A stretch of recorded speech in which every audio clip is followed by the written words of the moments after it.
Time to rock and roll. Ready to cannons, ready to sails.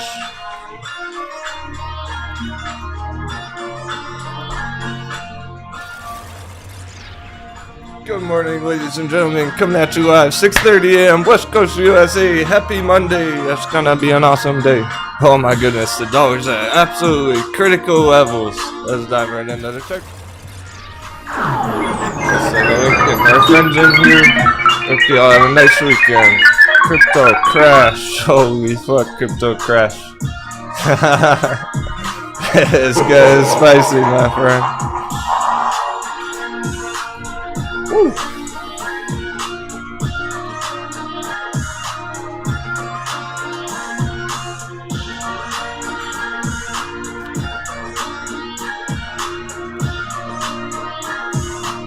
I'll get the link out there to our friends.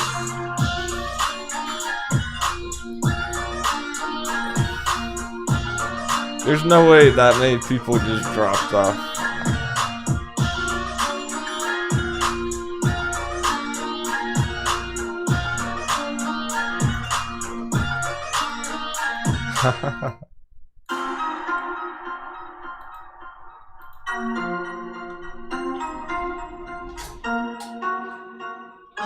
Never got a notification I was live. That's because I'm live as of 10 seconds ago. Captain had a late night. I almost didn't make it. Here we are. You're lucky I'm even here. Right now. Really? Okay. Interesting. I had to check something because it looked like a bunch of viewers just dropped off.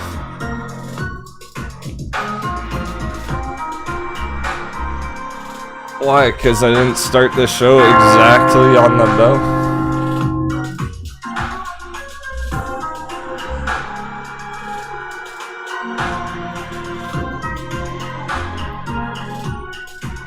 That's got my curiosity going. Yeah, exactly. Where's the crew? Let me post the link to everybody. Get some crew in here. That was interesting. We had a bunch of people waiting and then a bunch left, like right when I started, so I guess they're on their own. Doesn't really matter. They probably just thought, like, oh, he's not gonna show up today or something. No, the fuck's it go?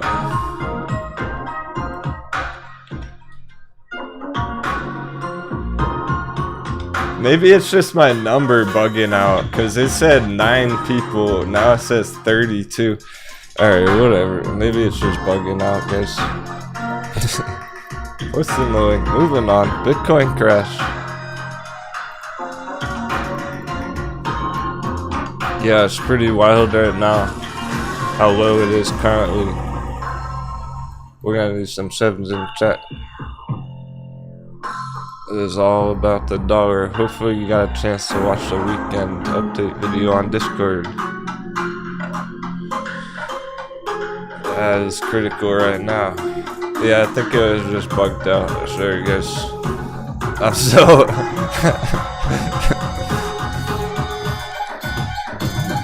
You have no idea. I'm not even gonna get into it.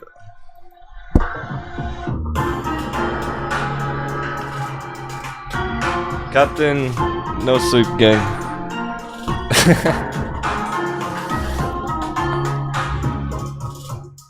I hardly got any sleep. Why?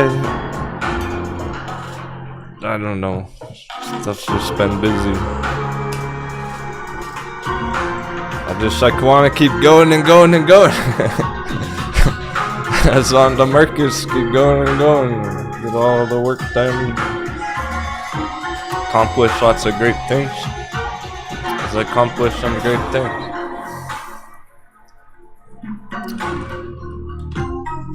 And take a peek at the total charts. They reflect the same. Okay.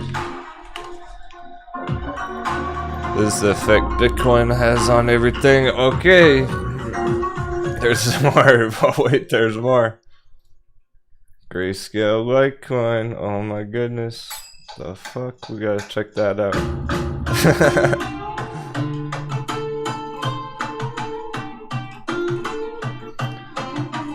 Yeah, from my point of view, it looked like people left because. At a doctor's appointment with my mom. Can you look at Hexo and SNDR? What's that?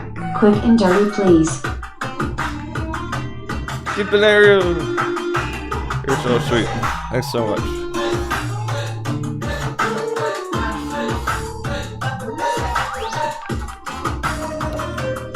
Hexo sundial.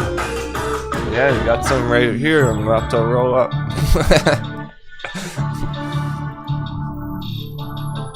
Holy shit, yeah, there's so many things that we need. Like this dollar dip.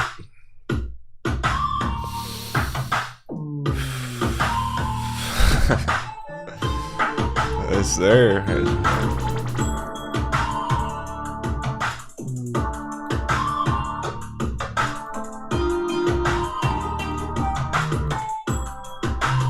That's the top on dollar.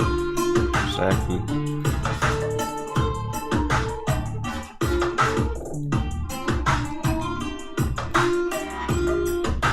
You know, I like to shake out the impatient traders, so that's why I was like, oh, impatient people leave if I start the show 10 seconds after the bell. Maybe I'll do that more often.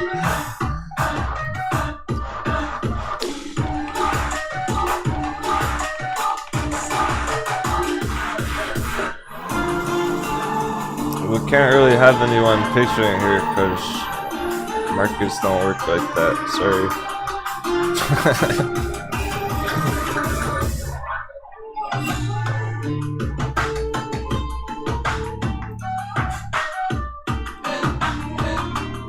I was feeling impatient about the dollar on Friday, and now it's way up here. That's what I get.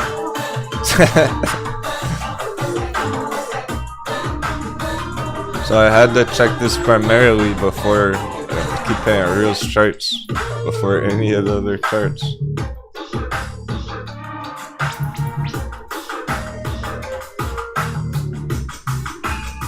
Uber important.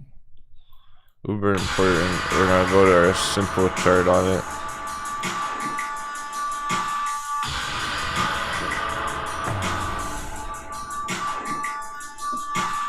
Alright, here we are. Holy cow.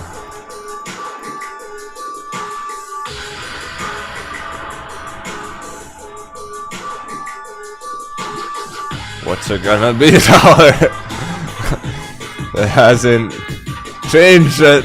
Believe it or not, nothing changed. Or no, what? But that's why Bitcoin's dunking. That's why we got the crypto dunk.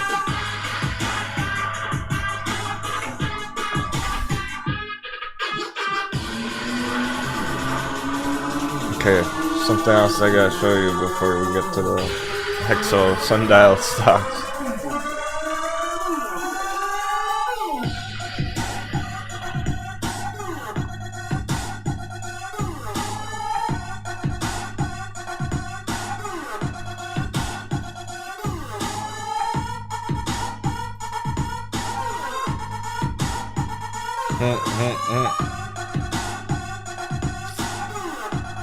The Grayscale Litecoin premium website's bugging out. All these glitches. We really are in the matrix. Oh.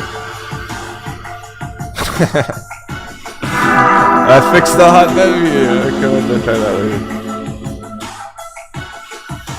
That's why I stayed up late. I was fixing the hot baby animation. It's totally worth it.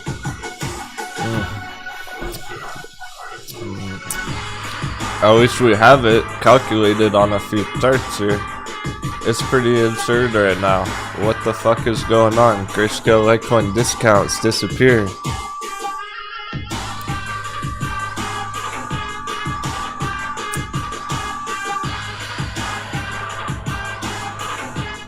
We're down to 30% discount.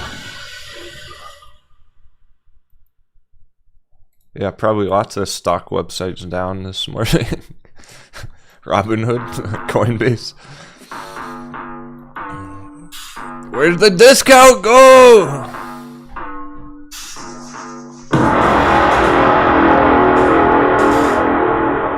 Where's that discount going?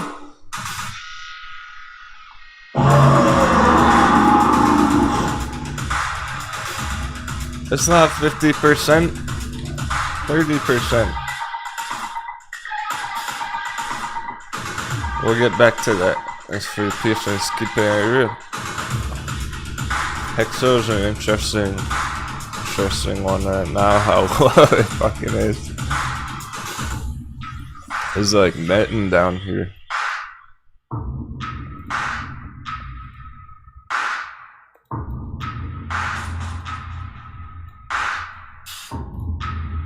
I'm having netting flashback.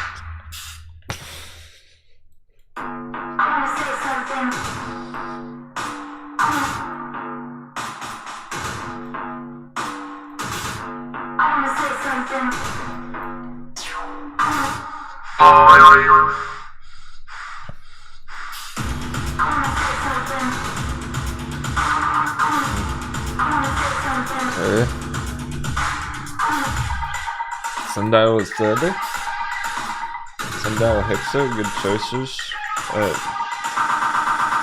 just want to look at them both together, essentially. Okay, Sundial's stupidly low. It's really low on Sundial. Red alert. It's hitting those stupid levels. It really shouldn't be this low. It is what it is. How low could it possibly go? What is it gonna go to the all-time low bottom there? 10 cents? 10 cents sundial? That's hard to believe. Almost anything's possible right now. Oh, damn, 10 cent sundial. That's so cheap. How could it not get all bought up? And then just to get back to $1's 10x already.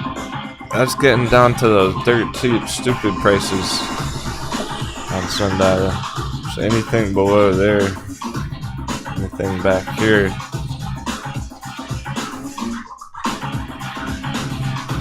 Doesn't even make sense to be down that low. That's hit with the worst of the market crash. All the other charts dunking too, but like,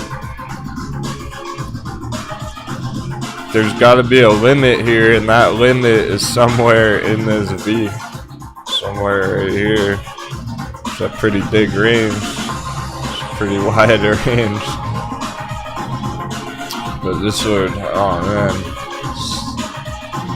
It's so low, it's almost irresistible. It makes me wanna FOMO. So low, it makes me wanna FOMO.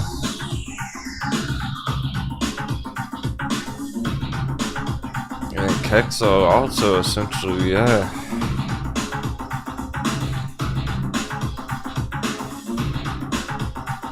Anything under $1 is pretty decent for this. And then you're talking like, okay, 50 cents. 50 cents, pretty good entry. $10 target. 50 cents to $10, 20x multiple. It's down here at 20 cents. 20 cents. 20 cents to $10. That's a big fucking target. Bullish, man. Let's go bullish, man. Got the techno ready for you, kitty.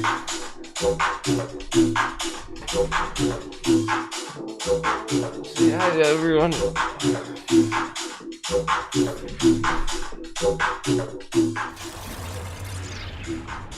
Bitcoin flash crash. What Bitcoin flash crash? Oh, just bullcat distraction.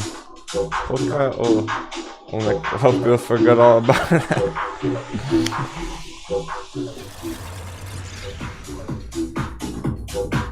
She meowed. We had the bullish meow. That's all that matters. Today's gonna be good, bad, and ugly. There's gonna be it all. Holy fuck. I'm sure there's already mind games. I'm sure it's already a mess on the opening. That's why I'm somewhat strategically avoiding that.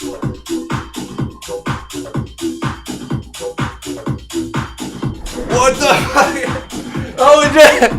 I think Grayscale Litecoin just dropped down to $2. Be right back. Running to the fucking bank. What the hell?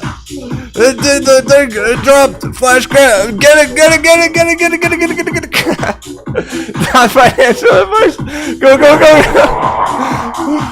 What the fuck? Grayscale Litecoin $2 right now. Go. There's no time. I bounced straight back up. It's already halfway bouncing back up.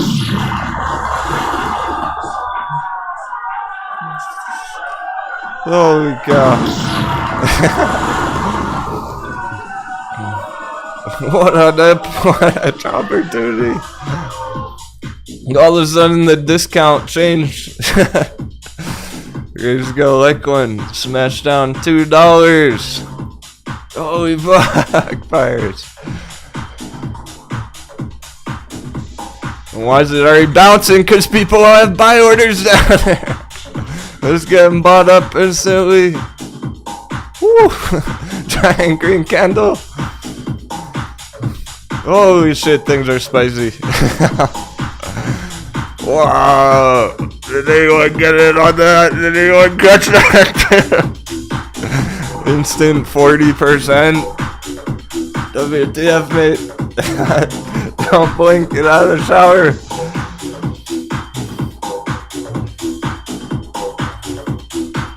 That happened while we were talking about the discount. Like, literally, I saw it change. I was mentioning the discount being at 30%. All of a sudden, the discount bumped up to like 45% or something. Up here. Oh my goodness, it's already gone. That was nuts. You were here. You witnessed it. As long as you were here, you're making history. So I was just looking at the discount chart, pointing out to everyone, hey, it's all the way down at 30 right now, down here. Then all of a sudden, instantly, it was up here at 45. Completely bounced. Discount changed dramatically. It was like, holy shit, something must have happened to the price. And now it's going down. That was it. No way. Drop opportunity of a lifetime. So somebody caught that dip. That was quite the smackdown. Wow, that might have been the bottom. It is turning up. It's not staying down there at all. It's going straight back up. Oh man. Yeah, so you would have essentially had to have your orders in beforehand. That was like a long squeeze. The longs just got squeezed down essentially. Wow. All the pressure on that. That's because the Bitcoin dunk overnight, over the weekend. Bitcoin opening red, some of the crypto stocks opening red.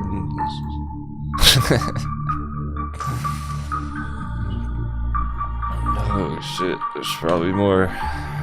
Sphere 3D, 80 cents. How low can it go? That doesn't, it's getting too low, guys.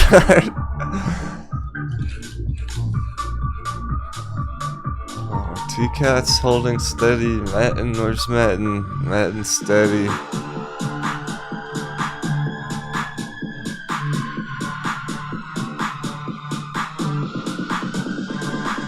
See, it's like by the time you even go to place your order on Grayscale Litecoin, though, it's already changed. There's no time for planning a section. Fucking go time. DRV's bumping again. Yeah, so S&P must be pretty low, 380.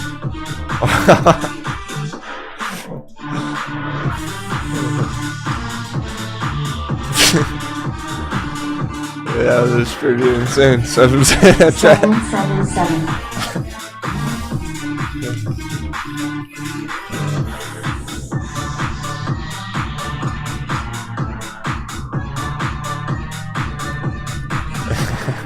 Someone's saying I didn't even get to push the Twitter link. This is what we're gonna call it. What we're gonna do, we'll do Bitcoin, Ethereum, crypto crash. Holy Jesus. Crypto crash, panic. Watch out, I'm buying the dip.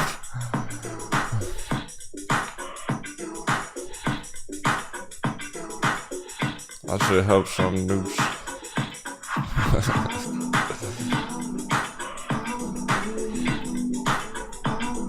Watch out, I'm stealing your crypto. Don't paper no paper handing or Captain might steal it from Last thing they'll ever see is a pirate ship flying past them.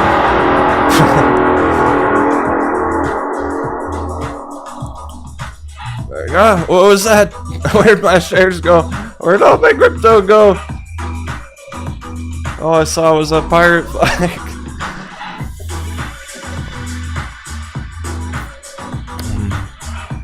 Ethereum's taking the worst of it. There's no green charts. There's no green in sight. They're all red. That doesn't count. Inverse charts don't count. We can't count SQ, DRV, VXX. No. Year. Year's up 1%. That's the only green chart.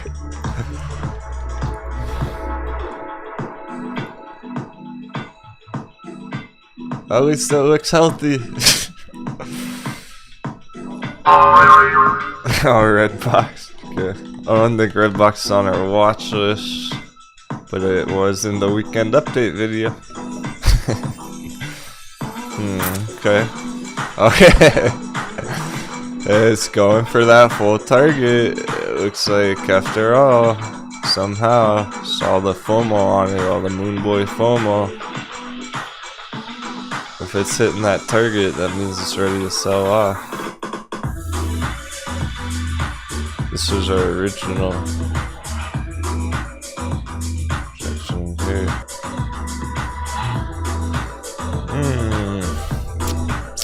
Essentially already hitting those targets. It's ready to sell off now, Redbox. Redbox is done. That's it on Redbox. It's over. Calling that target smash. Congratulations if you're in Redbox. You did good. 10x. Get the fuck out. Market crash time. Essentially. It's up 10x. Don't be a coconut. That's the full target. That's the bottom to the top. That's the bottom all-time low on the chart. Brand new all-time low. Hot baby slam dunk. Bottom to the top. The very top. All-time high. That's the full move. Bottom to the top of the chart. There's nothing left to do. There's nowhere left to go. It's done. Fuck Redbox. It's all over. Up 10x. If you don't take profits there, somebody else will. Somebody else is right now. If you're in Redbox, you're lucky. You're very lucky that it had that strong opening today, because everything else getting obliterated. So what a perfect time to capitalize on it. Yeah, it doesn't make any sense, says Tina, who's good about fundamental due diligence and been in the markets for over 20 years. Tina. There's Redbox is showing old movies while AMC is raking in money this summer. Doesn't make any sense. Redbox is a pump and dump. It's FOMO. It's all the moon boys piling in. That's the new short squeeze FOMO ape thing.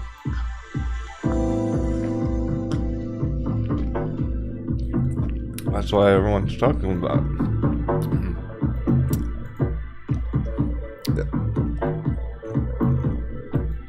Exactly. It's not gonna go to $1 million per share, $1,000, because it's just Redbox. It's just a normal squeeze bullshit kind of trade. It's up 10x already. That's a great squeeze right there. If it's a squeeze, then that was it. There it is, 10x. Squeeze is over. How about that? How about that? Redbox is a squeeze and the squeeze is over.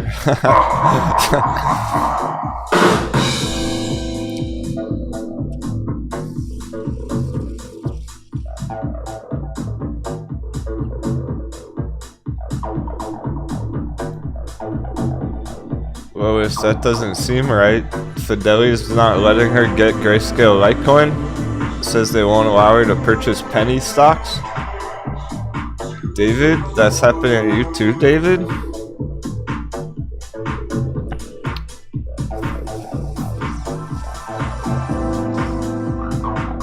Here, let me try. Boop, boop, boop, boop, boop.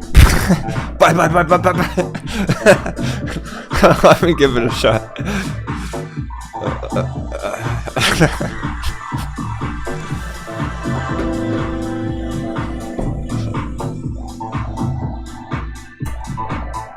Is your account set up to do that? I mean, maybe they're like, maybe Fidelity's like, sheesh. Yeah, $3 the limit potentially. $3 might actually be the limit for that on Fidelity, on their rules.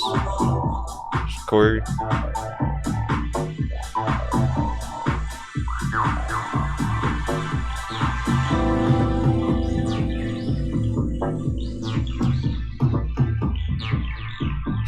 That's how crazy of a dip it was, you see what I mean?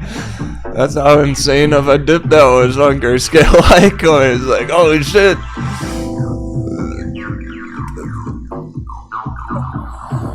The dunk of all dunks, and then Fidelity's like, nope, nope, sorry, too bad. You wanna buy the dip? Not allowed. That's how crazy it is.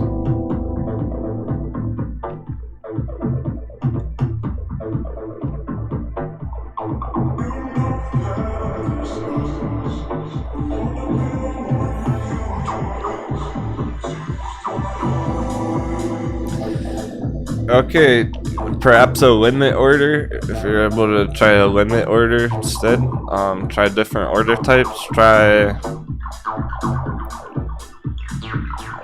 logging out and logging back in again.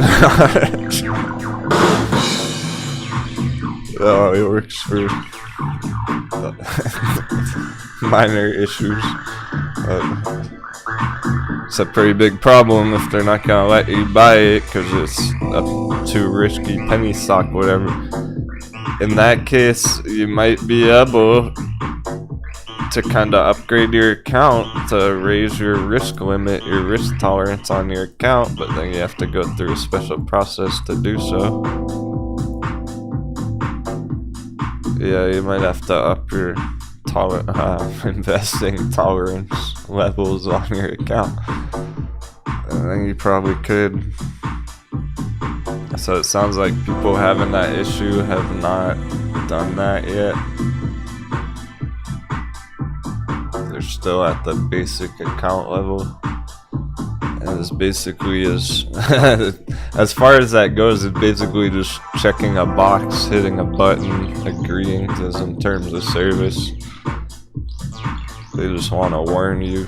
Be like, hey, it's risky to buy penny stocks. Do you understand? And they say, yes, I understand. I want to buy Grishka. Like, and then they'll probably let you.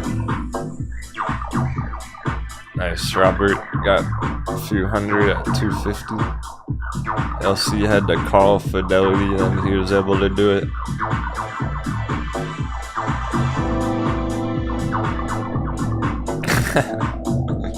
Isn't it so weird? It's like you have to call them up on the phone to be able to buy Grayscale for that cheap.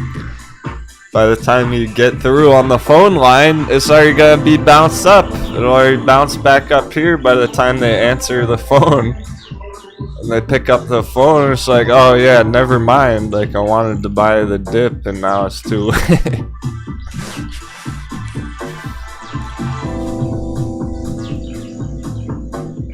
Oh, dollars so much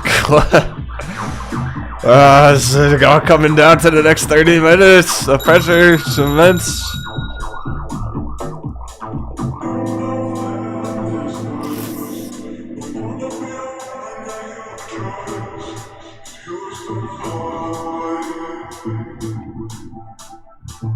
It was good. We got tons of action. There's lots to talk about, lots of developments.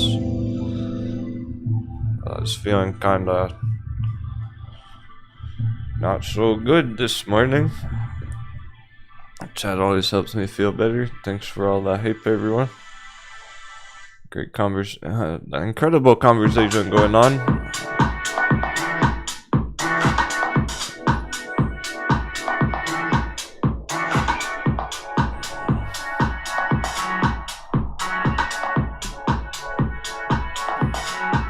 Whoa, look at all those big brains in the chat. Everyone wants to check out their favorite stock, favorite crypto.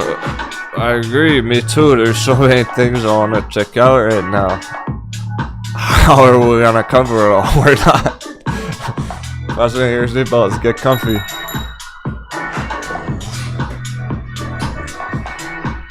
We're gonna be deep diving today. Yeah, super strong, exactly. I'm sure that all the exchanges will be happy to let you buy Tesla, though. I'm sure you can buy Tesla no problem, or Apple. All those bearish charts. Holy fuck, it's I don't even want to say it till it happens.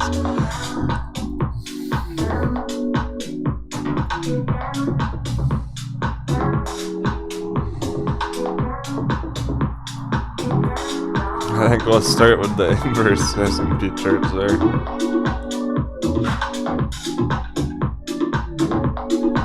So DRV, I'll keep my eyes on this LTCN dip. That's, oh my gosh. It's just every time I see it, every time it's crossing my mind, I'm like, fuck, I wanna go buy some more. That's real FOMO. I don't have that much dry powder to be able to scoop up it, make it that effective. Like,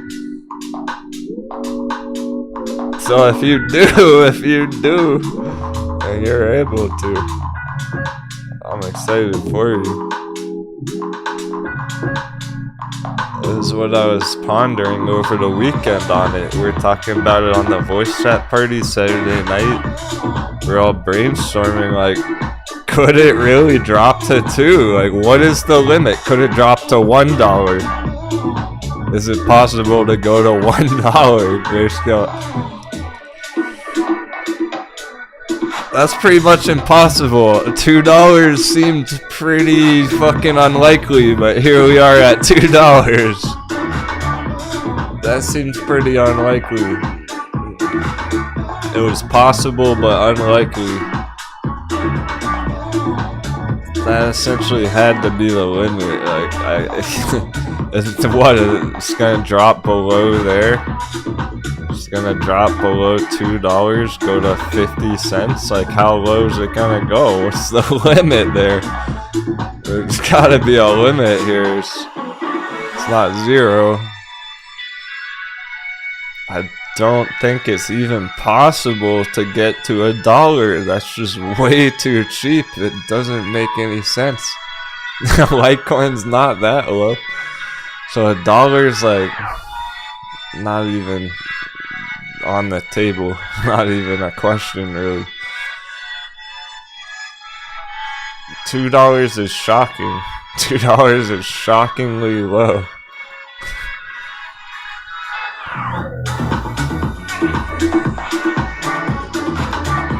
So, did I? Nah, man. Did I think it would go to $2? Nah, I thought it would bottom out around 5 3 months ago, like everyone else down here. Nah, I knew it was possible to dunk down today. That's why I was watching the discount, showing everyone the discount this morning. But what's the limit? I was expecting maybe like 275, 250 at most, not 190 down there. 190. Right, like it could have dropped down here and then like, okay, we opened red, whatever, it's under 2, under 3, excuse me. But the slam down there is just like stupidly low, and you can see it didn't stay there. It did not stay there. It instantly got bought back up because that was so cheap. So it's like no one really thinks it'll drop to $1, but if it does, it could. Anything's possible right now. We know anything's possible right now. If it did, it would bounce back up instantly. It's just so extreme right now.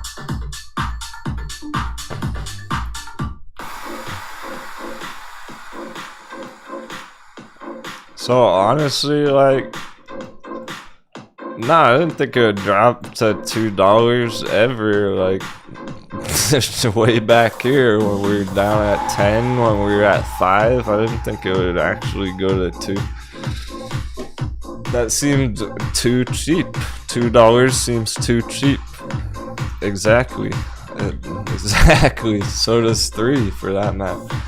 But you just gotta realize why it's doing this. Why is it happening? Because Bitcoin's smashing down today. Because Bitcoin smacked down over the weekend. That's the only reason. So we gotta look at that. Holy fuck. Can we just take the day off, actually?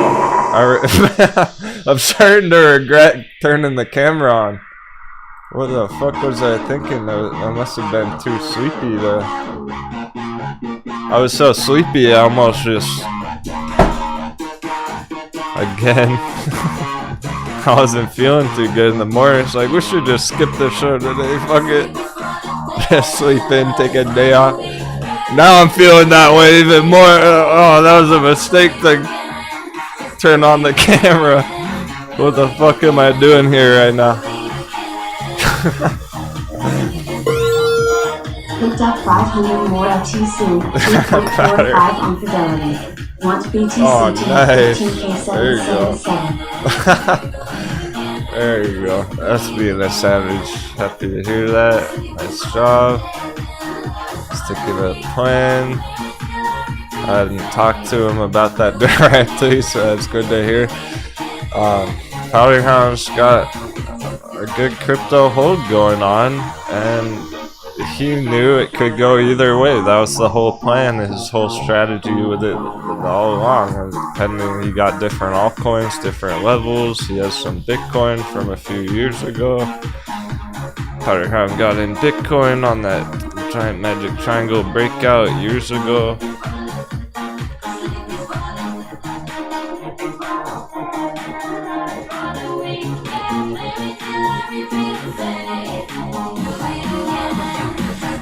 No, he got in Bitcoin right here. And he's just been holding that essentially, and he knows it could go down, and he's ready for it to dunk. He said, bring it down, I want to buy some more. He's still holding a shit ton of crypto, but he's not worried about it going down right now. What a savage.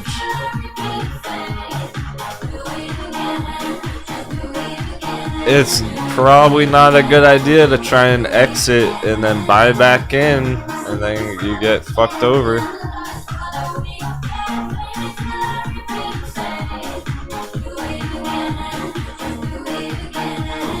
I know Bitcoin's at a really low price right there for what it appears. There's so much more than meets the eye, and that's why we're gonna be deep diving today. I'm gonna need some more coffee. I'm gonna need my sundial. What am I doing here today? 7th in the chat. You got the best captain on the internet. You're lucky. I love you all so much. This is gonna be like, this is pretty much a death sentence for a live streamer today. I'm essentially running on no sleep. That's it. Let's get in the zone. Holy shit. I need some 7s on my hat. I'm gonna need either my pirate hat or my good luck 7s hat. I think we're gonna need some extra good luck for now.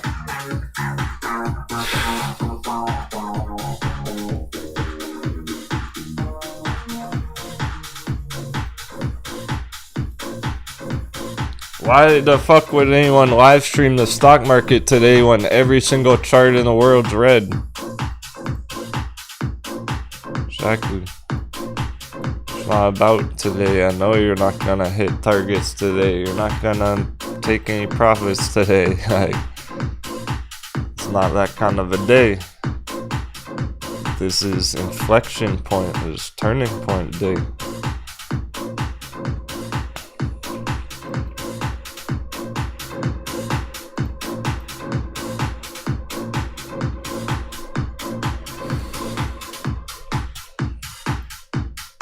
Alright.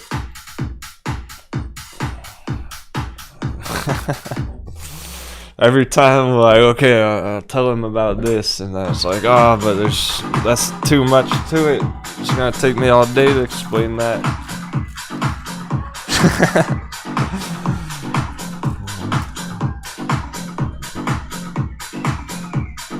Stay focused. Sock Wizard says wear both the hats.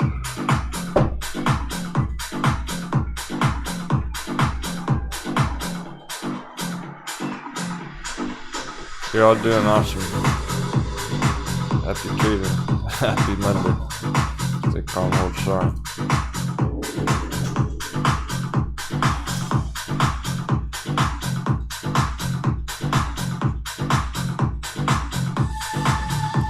I'm excited that the crew's excited. It's great to see everyone showing up for a important day like this. This is how we stay ahead of markets. People who do skip the day, people who do take the day off. The noob tubers, maybe they're not gonna live stream. They're gonna be clueless that tomorrow everything can change today. Everything. Like, Bitcoin could crash $10,000 right now today. We could end the show and Bitcoin's down at $9,999.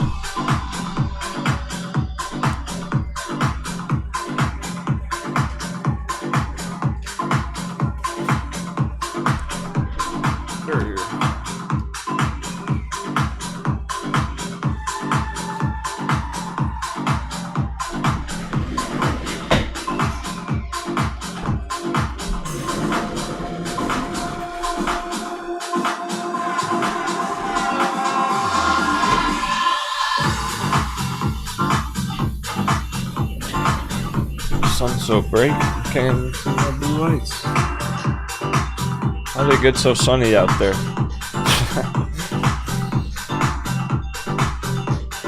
I guess Guess we're getting through the change of seasons.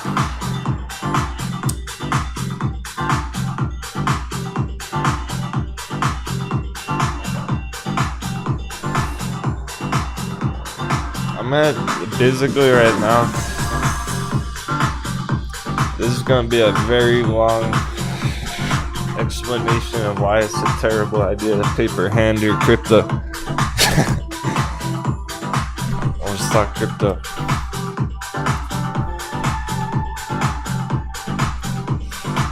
Nathan, he was paper trading last week. He goes, "Damn, my paper trading account's up thousands of %."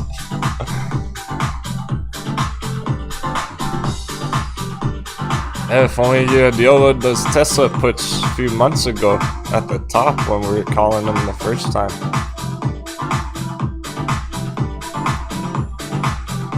From $1,200 Tesla puts.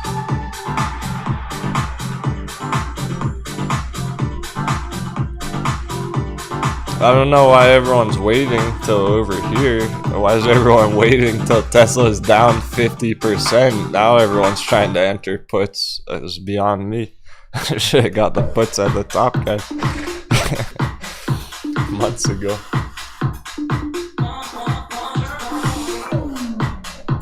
Since nothing's green right now, really just the inverse, we're gonna talk about that. We got time. We got time. We're gonna have all day. I know things stream right now. It feels like stuff's about to explode. It's almost that hour turning point in the day. We got 13 minutes till the new hour.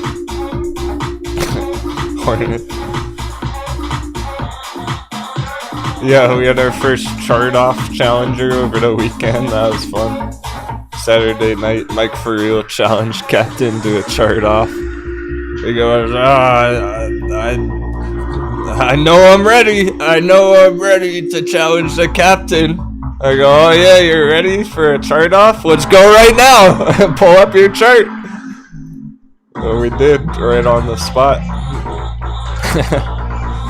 I give him props. He got annihilated, as expected. But I give him props for going head to head with Captain. He had a good chart. Mine was better.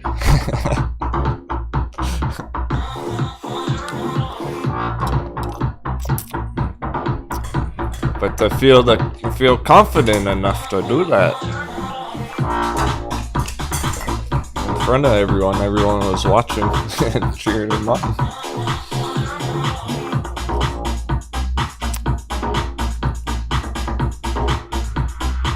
I told him if he won, I'd give him 100 booty coins.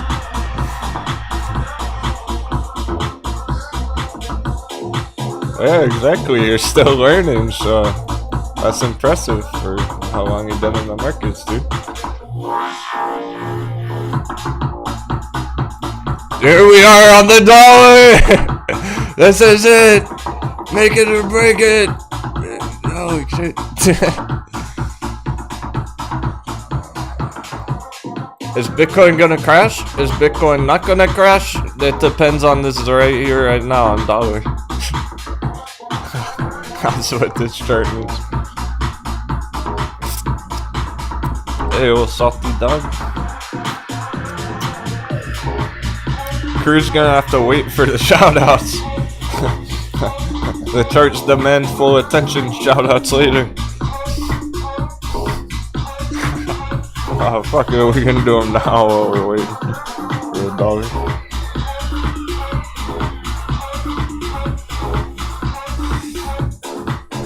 The team deserves credit.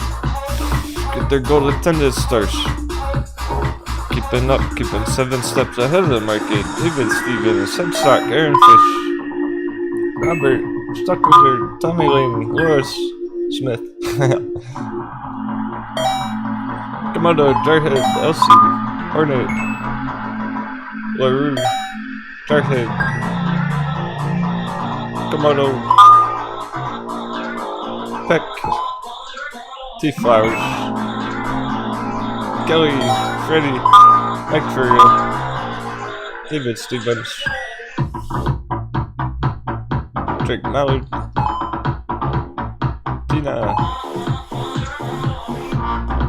Aaron Platt says DJ Nate James, Curry, Super Shock, Drunk Randy, Joe Bear, Amco, Josh Covey, Underwater, Nolan Albecca, Nolan the reinforcements, Fighting for Tony, Damon H, and for life, Prickman, SS, Sodaline, awesome.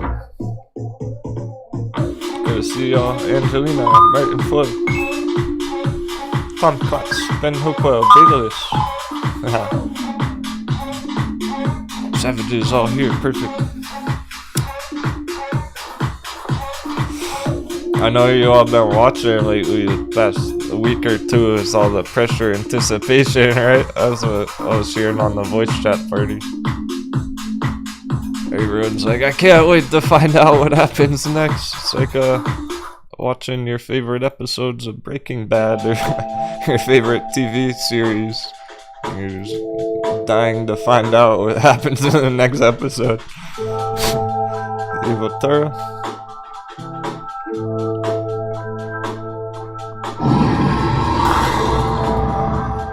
All the cliffhangers at the end of the day, the end of the week. Holy shit. Excuse my language, but oh my goodness, this is it on the dollar. Seven.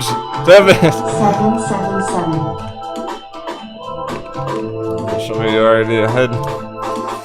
We need some more sevens for this. 777. Probably the most important sevens ever. Right now.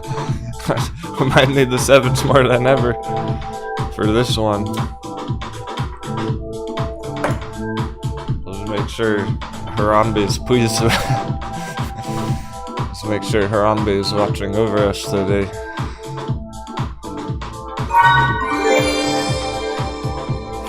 Because it is make it or break it on the dollar.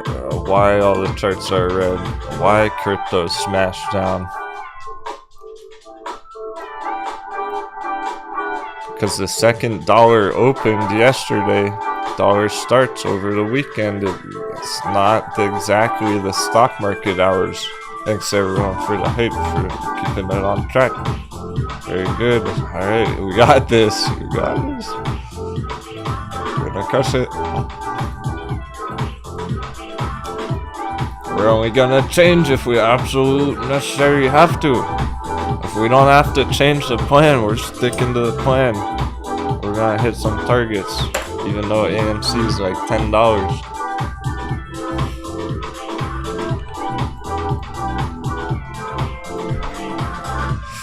What the fuck?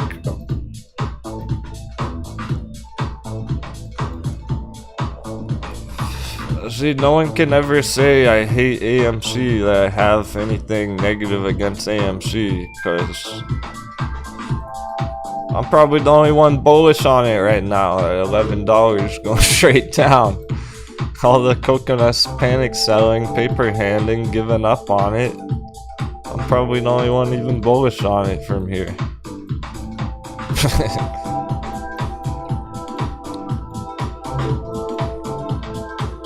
Yeah, that's right.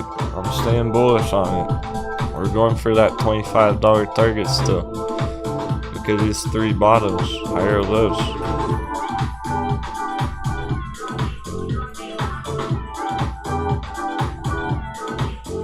So if I'm still being bullish AMC down there, you know it's unbiased.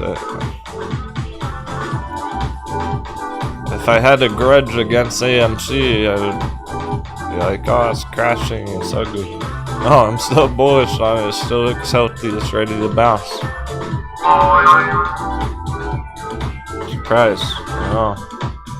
It's hard to believe that it's not gonna dunk to 5. Everyone's thinking, oh man, it's about to dunk to 5.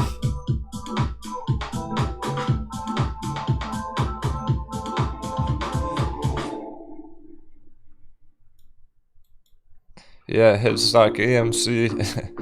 It's always got a soft place in my heart because it brought the crew together, but started my YouTubing.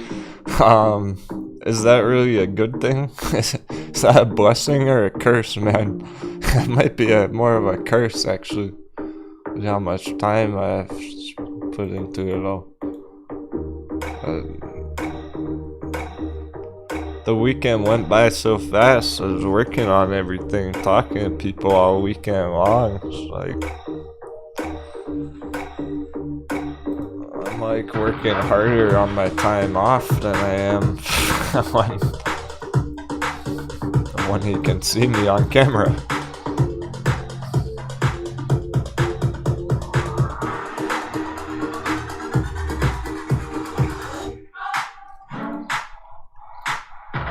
Slam dunk, puts it. Hey, Jeff. Whoa.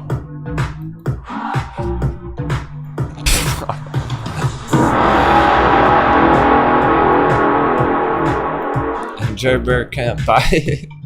No. Right? What the fuck? Jeff? Is anyone? Maybe Jeff can. As long as somebody crushes it, I'm happy. We can't have a drop like that and not pillage it. On Pucks and Day.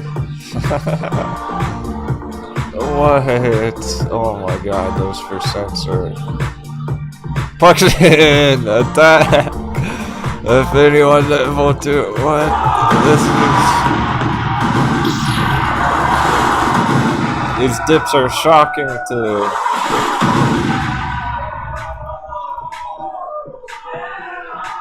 Did we attack? We're attacking. Double attack. Punch it!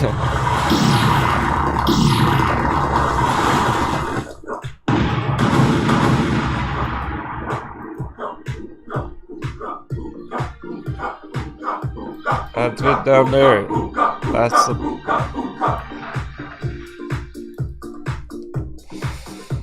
You can't even see it. Because it's down like 99.9%.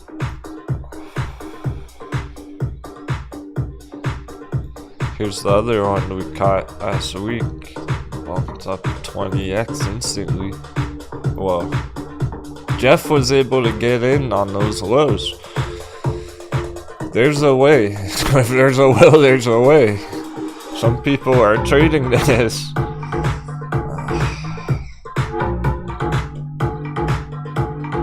Maybe it's worth a shot. Maybe it's worth checking. I try. Talk about dice rolls. Such a dice roll, you might not even be allowed to trade it. Damn, those are some of the most lit charts lately. Some of the best charts you're not even allowed to trade. Bucks in Blockbuster CBDD.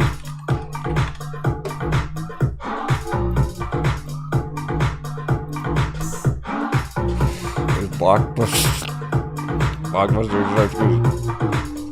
Or Jeff can't even trade it. I don't know, guys can maybe like get your orders in for later or something. Like, is there any way to get an order in, like a limit at a higher price that can fill on the way up or something?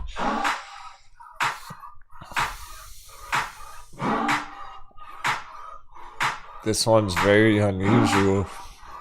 It's the only one like this specifically out of any of them. Even Blockbuster technically should be tradable. CBDD is definitely tradable. I have like $20 of that. I should have got a real position on that puts in. This thing keeps getting frozen by the SEC. This keeps getting halted, paused, and moving all around these insane choppy 99% chunks. And it's not normal at all. Paul, I think the sevens have saved us. My goodness, I think you all helped save us. Harambe's heard our call. What's up, Yoga Mac?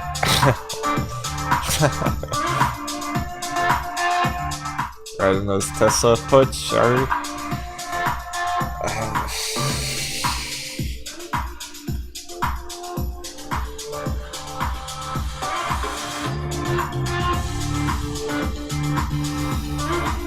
Sure, I put on the cap of protection, throw up the bus, pop the mana potion.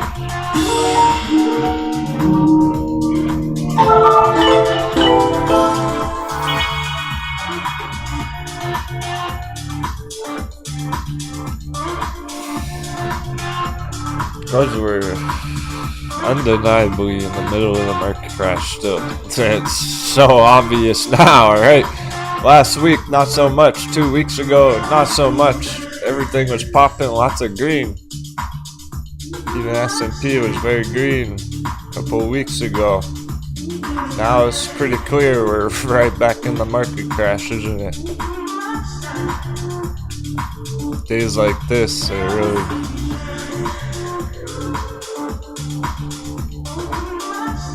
they really remind us that, hey, still gotta be careful here while the bear charts are tanking. STV's winning. We're in STV, Stranglethorn Vale, the PvP hub of the whole server, the whole world. It's PvP player versus player. It's TVT, trader versus trader.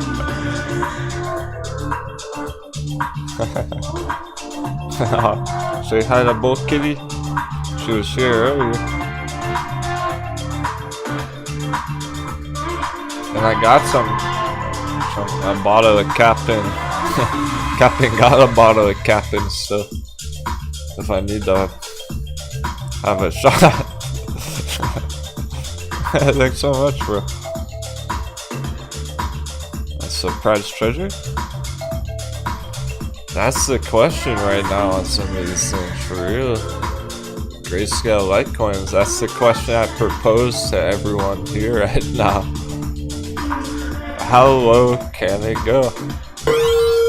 How low can you go? Pirate flag, sun. Literally, what's possible? What's possible? Because that spiked down to 2. That was the discount.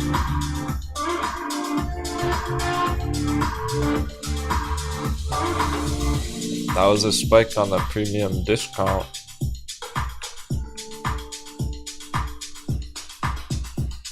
Right here, she has at 35% right now. All of a sudden, it spiked up 45%. Would that drop down to 2? So that was all about the discount there, staying 50% discount. Litecoin being down over the weekend. You're savage. I love it. She goes, I don't know how low it can go, but I'll be buying all the dips.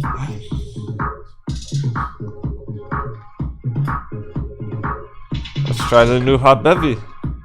You gotta let me know.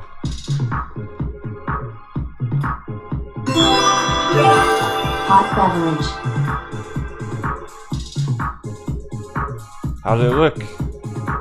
How's the new hot bevy? Was it nice and clear? Did the screen get blurry?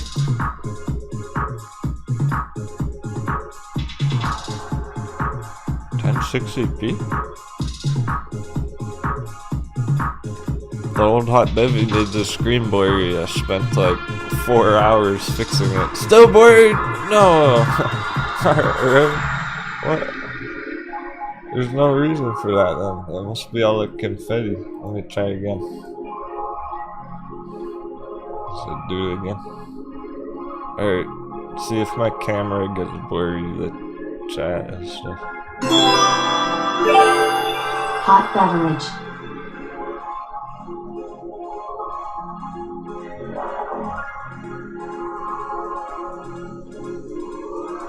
I made it a way shorter animation, so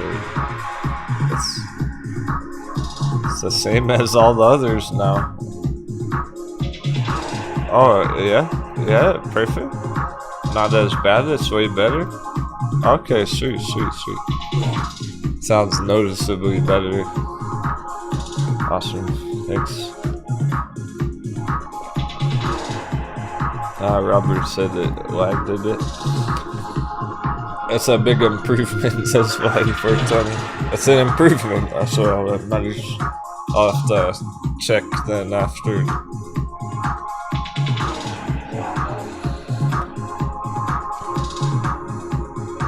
I didn't actually check it. See, it's like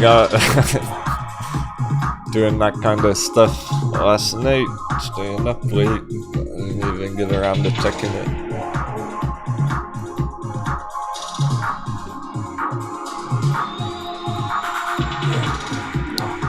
I like progress, I like improvements.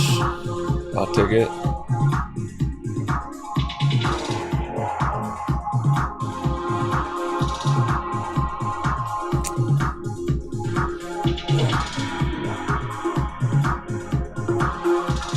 So, alright.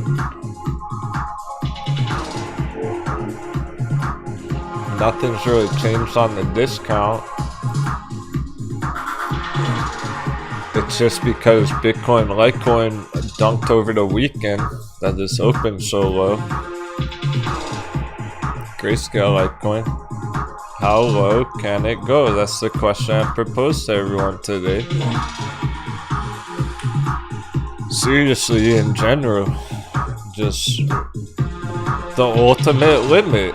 If it goes completely 99.9% down, and it's gonna keep going down. Bitcoin crashes $10,000. What? How low? $2 today, right there. That's ridiculously low already. Could it really get to 150? $1? What? 50 cents? Is that possible?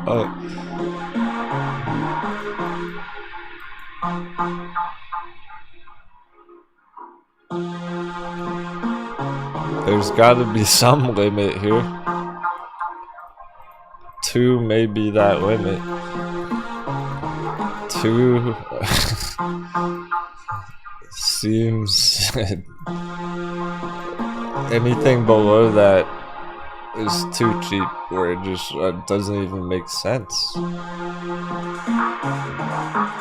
Because you would imagine at those prices, who wouldn't want to buy it? Like all the whales, other traders,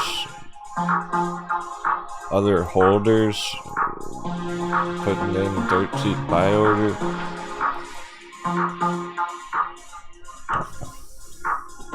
So 2 may be that limit. Alright, here's where it gets really interesting. This is all preparing leading into Bitcoin here, to today's market action. Right, because I haven't really even summarized S&P yet. I haven't even talked about S&P yet. I'm about to. Starting with this, because it applies to all the hot bevies. How low can they really go? Like, worst case scenario, what is even possible? This might be it. Obviously, it's gonna go up if crypto goes up. Is it gonna go down if crypto goes down even further? Like, how could it go to $1 that's so cheap? The crew would buy it all. Like, you see what I mean? Like, at a certain point, it goes down to a penny. Like, I'm gonna buy it all. It's not gonna go to 0 because I'll buy it all at 1 penny. So like at a certain point, the crew's gonna like buy all of the grayscale Litecoins, and if it keeps going down, there's a limit there. There's gonna be a limit. The exact hard final bottom. This can be it. This may be it. If Bitcoin bounces, of course. I'm gonna talk about that. The question we're proposing is, if Bitcoin drops down to $10,000, can this drop another 50%? Like, is that even possible? It seems Seems almost impossible, but almost anything is possible right now.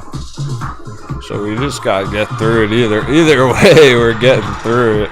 Is crucial, critical, getting all over with major developments in action. Either way. Alright, so since they've been dunking, there's nothing new really.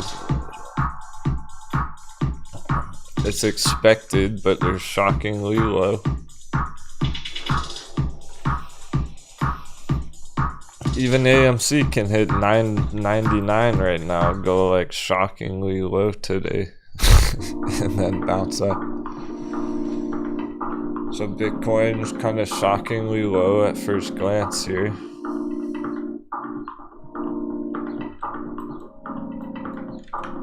Because here's the last bounce. The last flash crash that we're maintaining, stabilizing for a whole month since here. A month of stability. Now we're down here, and it's intimidating. It looks like it's gonna crash straight down, tank it, and it very well might. Now would be the time. That's what's so important this week. Like, we might see quadruple digit Bitcoins this week. We might see the flash crash of all flash crashes on Bitcoin this week. And the stock market. Holy shit. And the stock market. And the dollar's right at the line.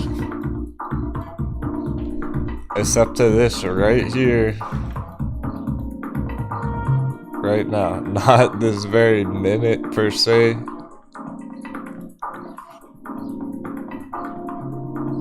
My goodness, it's certainly,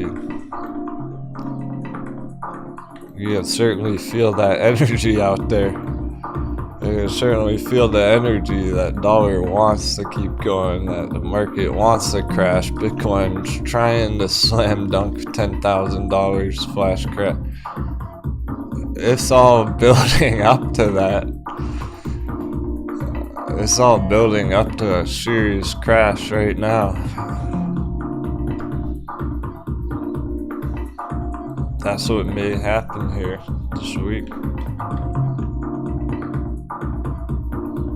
If we hold resistance here, this is where we've been before, then it's nothing new. We get a rejection, like a double top from here, this local area, a double top on our triple top.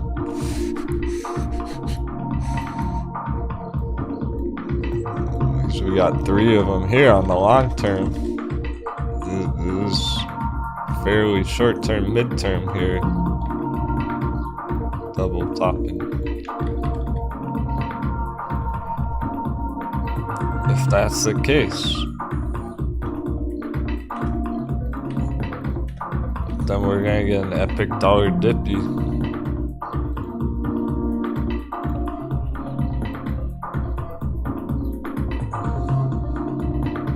Stock rippy. Stock recovery. They start going green. Bitcoin bounces. Crypto's recovery right there. This dollar dip. Which one's it gonna be? There's no good way to tell. You can let's expect the worst and hope for the best. That's what elevates you as a trader.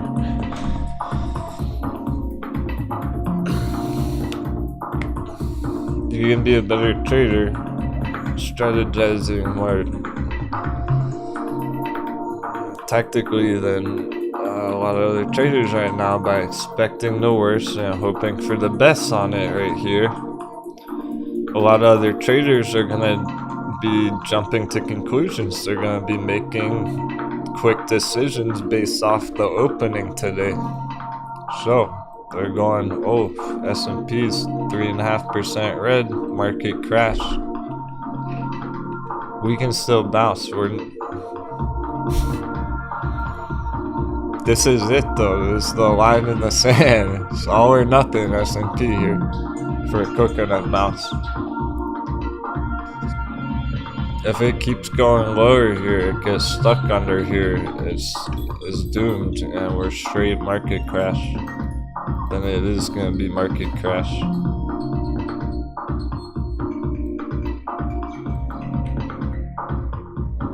That's what can't happen right now this week. Straight down market crash right now. Yeah, certainly you can feel that energy. It certainly appears that way, doesn't it? Without dollars acting, if dollars send it, that's what it is. But we have one last shot for a dollar dippy right here.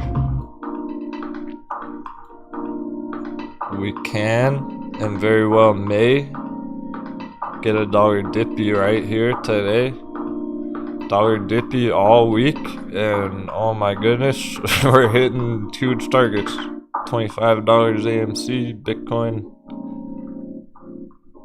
bounces way back up.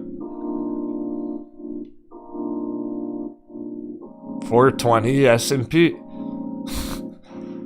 Believe it or not, we can still get that bounce to 420 S&P with a dollar dippy here. That's not canceled yet. We don't have to cancel that yet. It's developing right now. We're gonna find out throughout the next hour or two. We don't decide on the first 2 minutes. We need more than a fucking minute up here.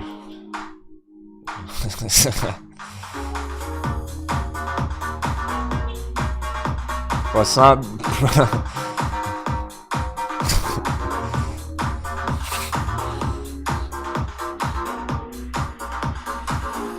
let's not premature.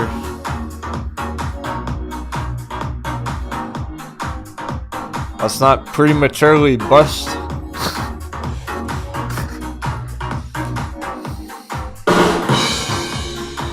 Hey Jesse.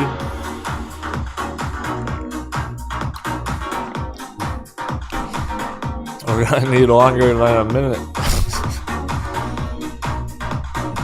So there you go. Like 99% of other traders are gonna see all these red openings and go, oh my gosh, market crash.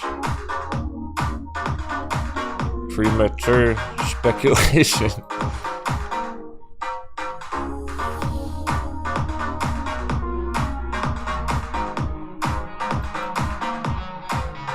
See your doctor if you have premature speculation. Consult your doctor for that one.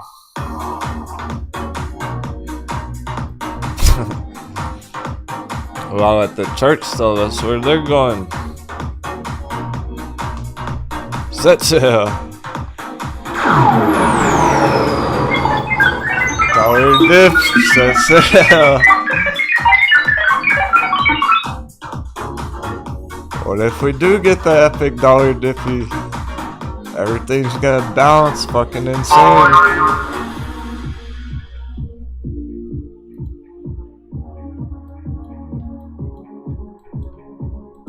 If we get this dollar dippy right here this week, all those crypto paper hands get wrecked.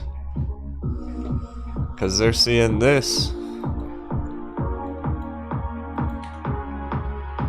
They're seeing this and they're panic selling and they're getting stop hunted and they're paper handing, freaking out. And they're thinking, oh, maybe I can exit and then get back in at the bottom, right? Not so quick, not just yet. We're on the giant bull flag.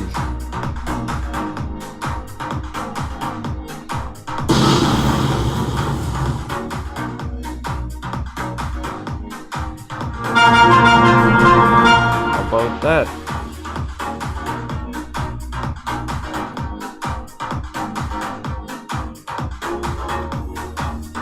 We are on the giant bull flag, Bitcoin. It's all good. That's fine. It's not really crashing. It's just back down at the support. What's the rocket for? We're about to bounce up to 40K.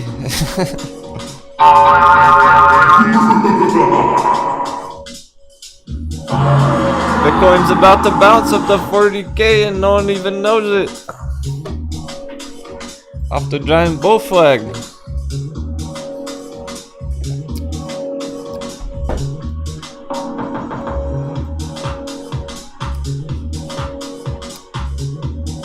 This is fine, this is normal. This is bullish. Holding the bull flag.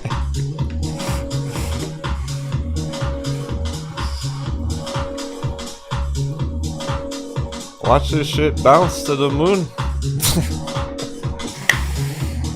All the paper is about to get wrecked. I mean, it just is what it is. I'm sticking to it. Unless we absolutely necessarily have to change. We're not changing nothing. Because the chart didn't change. The bull flag didn't change. The dollar didn't change. The dollar has not changed. It's just right back where it was a couple weeks ago. If the charts haven't changed, I'm not changing the plan. Let's hit some targets. I'll change the plan if dollar keeps going up here all day. It's not done that. It's holding the double top. Let's fucking go. Double top, double top, double top. Yeah, it is just but a flesh wound. This is but a flesh wound on Grayscale Litecoin.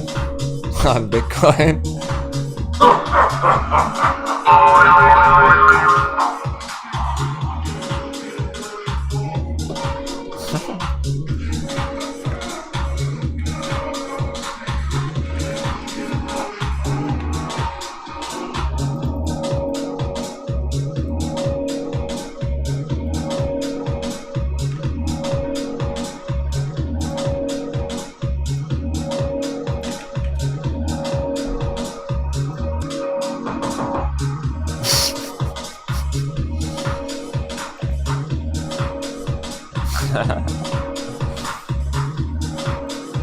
Yeah, it's just a flesh wound.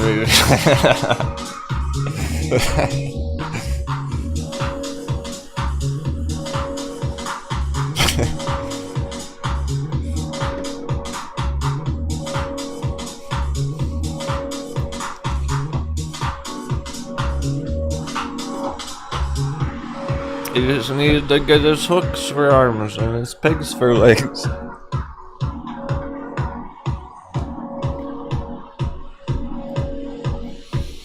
And it's gonna be the epic, the most epic, crazy thing ever if this bounces. I can tell everyone's ready for it to crash to 10,000. Everyone's expecting that. You don't fuck with crypto. Crypto fuck with you.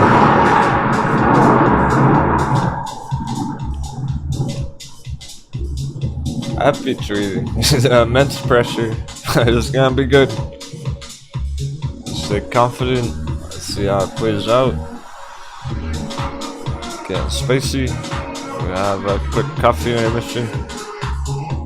Thanks for joining me today, everyone.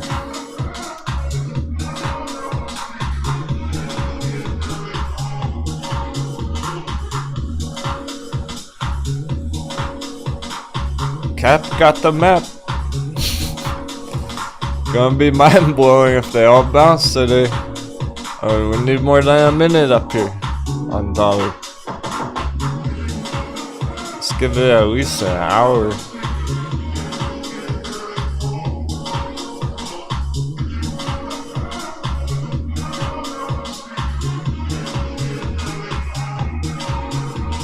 But we'll adapt if we have to throughout the day. We'll talk about that. If it keeps going up and charts are getting annihilated, it's falling through, S&P is smashing, talk about that as we go.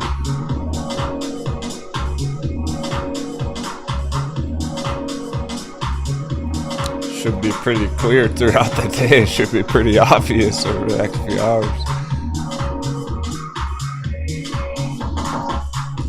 And Borch, nice green action Borch.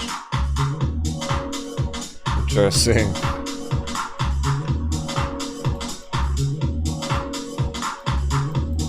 Against all odds.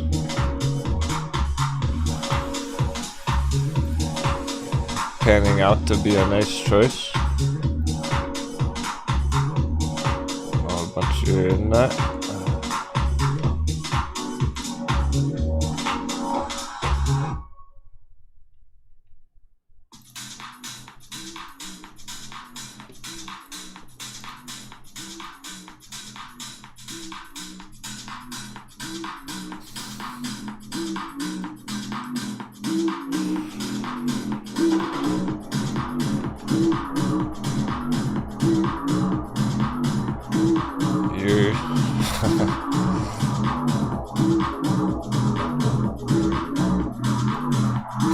Ears, eyes, and ding dong.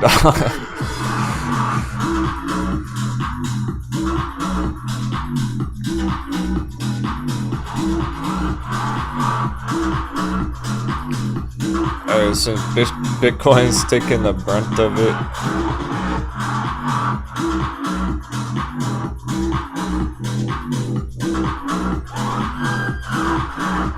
But look at the S&P indicators here. Okay.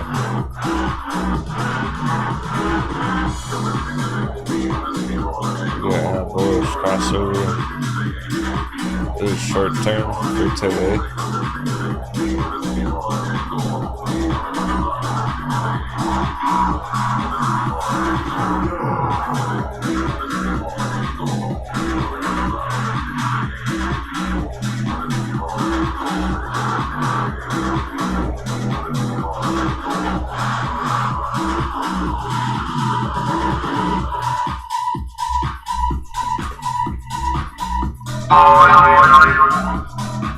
$777.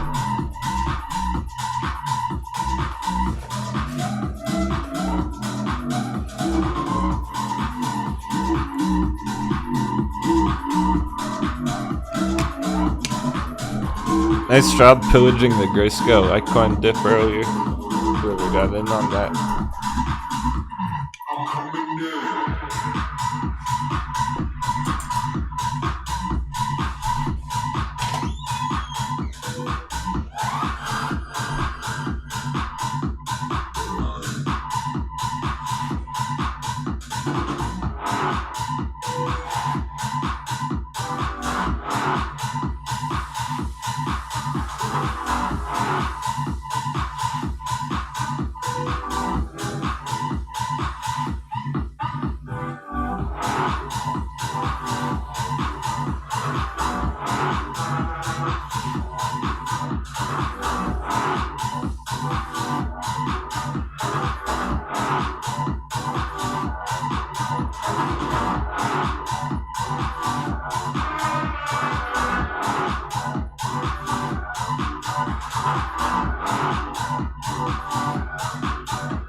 Pressure's on for the dollar. We're gonna take a Bitcoin bet. Or we're gonna get a dollar dippy today.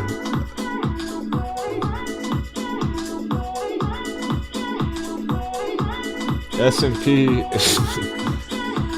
Pick a number. Question on the S&Ps: is it going to go up at all, or just stay down all day? That's not a very fun question. Are we going to get $1.50 off that 105? Off that giant double top? Of course, that would lead to S&P going green.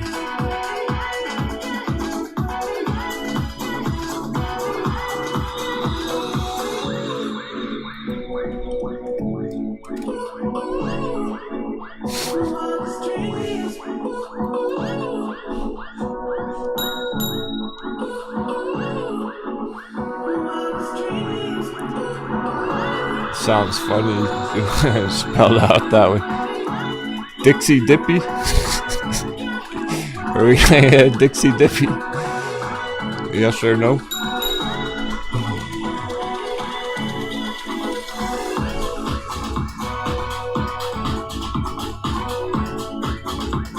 Two more minutes, coffee break.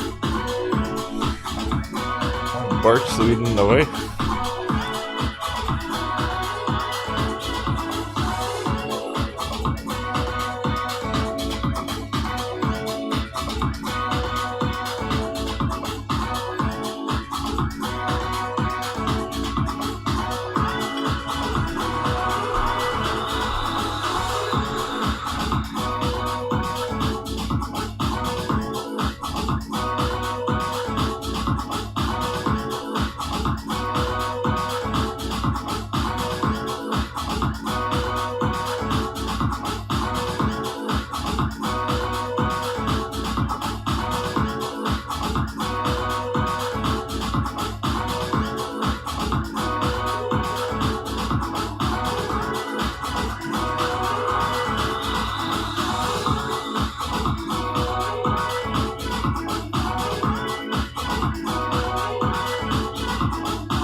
hard to stay brave in the face of danger, isn't it?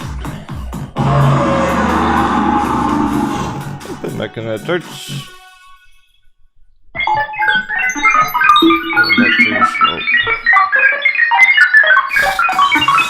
was gonna change my shirt, don't look.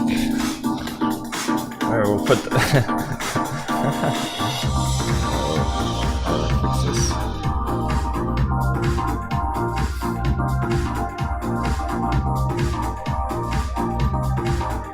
Don't look at the charts either, close your eyes. Charts are ugly.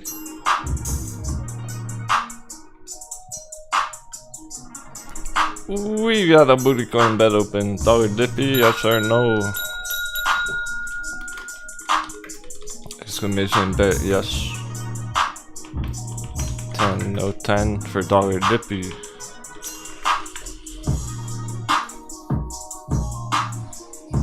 S&P, there's no number. It doesn't really matter what number it gets to today. Just sorry, we're gonna get Dollar Dippy. Help our bevies bounce. Help crypto bounce. That's the only way crypto is gonna bounce. It's the only way crypto can bounce right now. This Dollar Dippy off the giant bull flag. Let's go. I'm willing to take a shot at that Dollar Dippy. Yeah, Perkman's not afraid. I'm willing to take a shot at it. You know what I'm saying? Oh, yo ho ho, and a bottle of rum.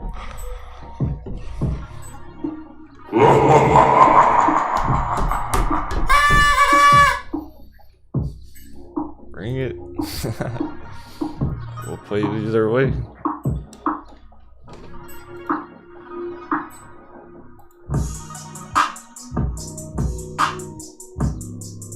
Okay, don't look.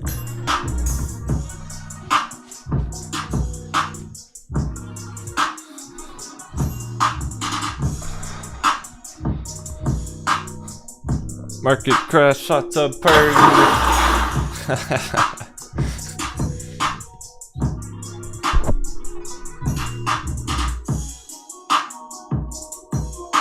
I'm wearing a bathing suit too. I'm wearing a Speedo.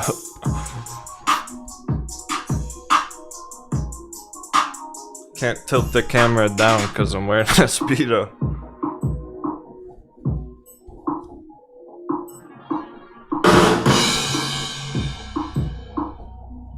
Get a nice cool shirt on because we gotta keep cool.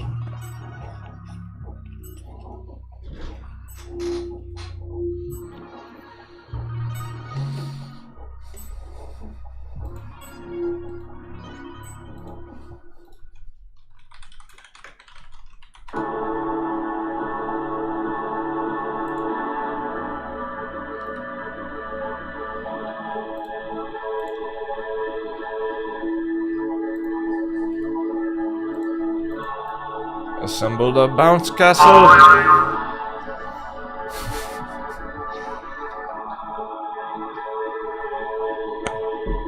Get the hot tub out. Assembled a bounce castle.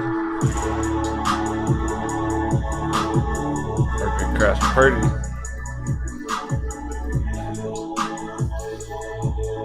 I mean, that's what everyone's talking about now. I was looking at Bitcoin content last night, just scouting that out. It's like a lot of crash videos. We can peek right now. We can spy on them right now.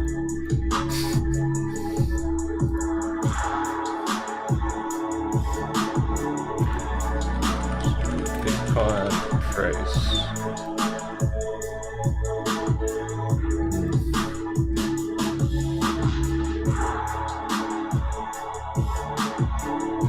This will cause Bitcoin price crash. Markets breaking as Bitcoin price chart dumping. Crypto market crash could see Bitcoin hit 21,000.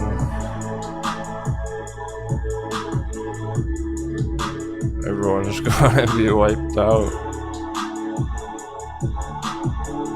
Crypto crash, how low will Bitcoin go?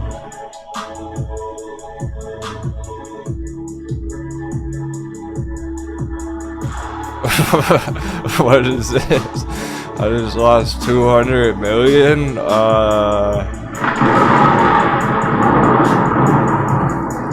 The moon boys are getting wrecked. It's literally that's the moon boy.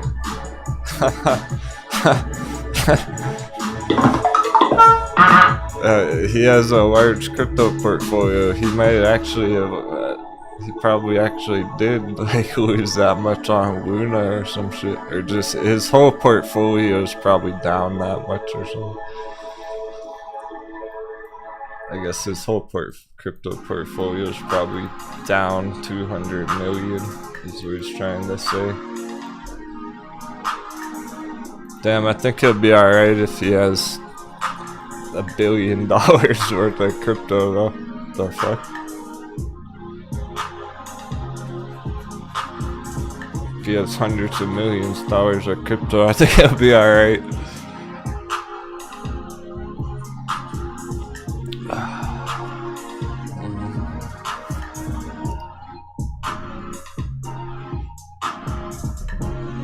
But yeah, the moon's a funny one because it's just, he's literally like he's a millionaire moon boy. Who do you think I was talking about? I'm talking about millionaire moon boys. Full mullen, millions of dollars, or they paper hand and lose stupid amounts. So he did like buy the dip on Luna, I remember, and then he lost like millions on Luna.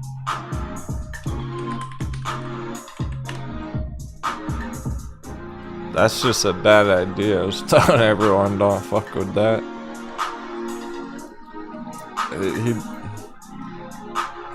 If I remember right, he said he was holding like $2 million here, and then he held it the whole way down, and then he bought like $200,000 more here, and it went down again.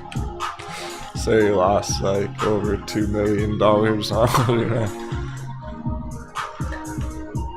And now his whole crypto portfolio is down 200 mil. Like,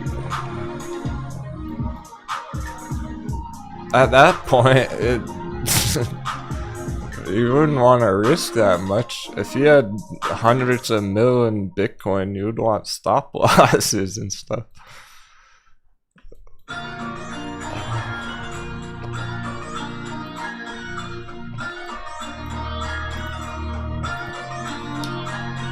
Things are turning up.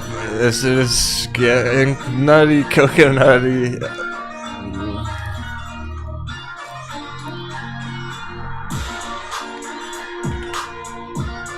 Are we ready, pirates? Holy fuck.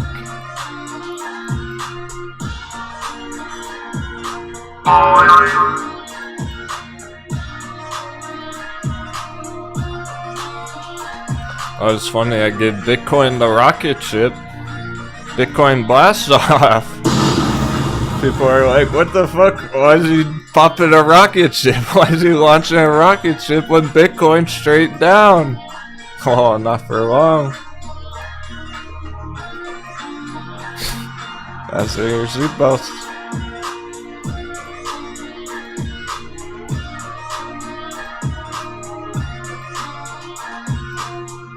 You'll see soon. You'll find out soon. While I'm watching a Bitcoin rocket ship.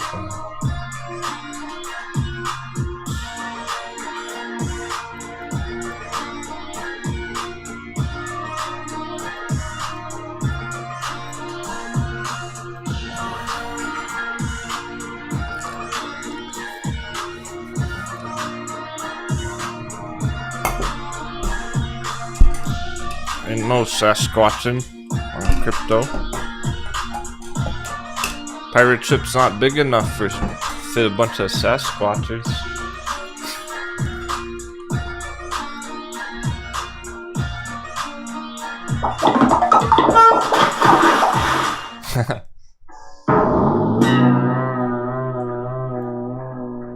No Sasquatching crypto.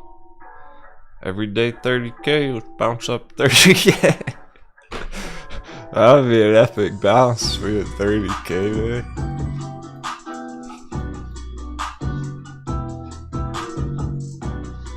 That's the potential. We can bounce 30k to everyday 30k. Oh snap. That's in your seatbelt. Markets are hot.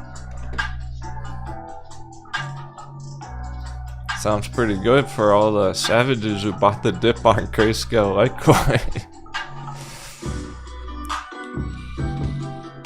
My goodness. Sphere 3D under $1. Or any of the other altcoins.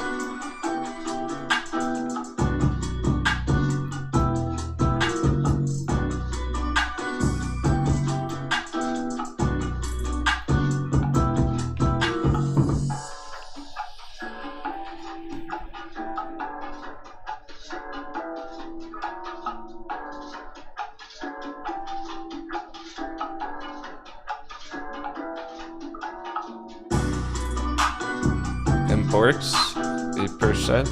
CVM turning green. Ooh, these are in the weekend update video.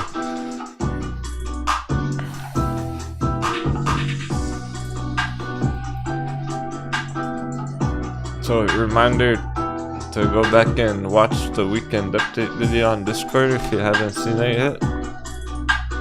That's a really good one. 45-minute long bonus video with ports and CVM and power bridge.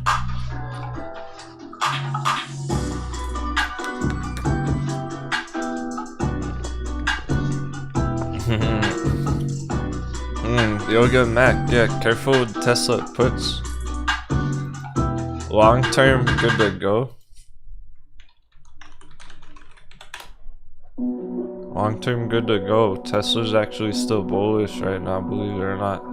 This would actually be a good time to lock in profits on puts for the week, the next couple of weeks.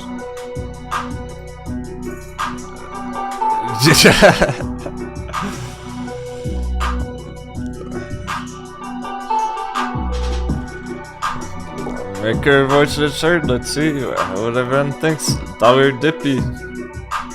But yes or no? I'm curious what everyone thinks.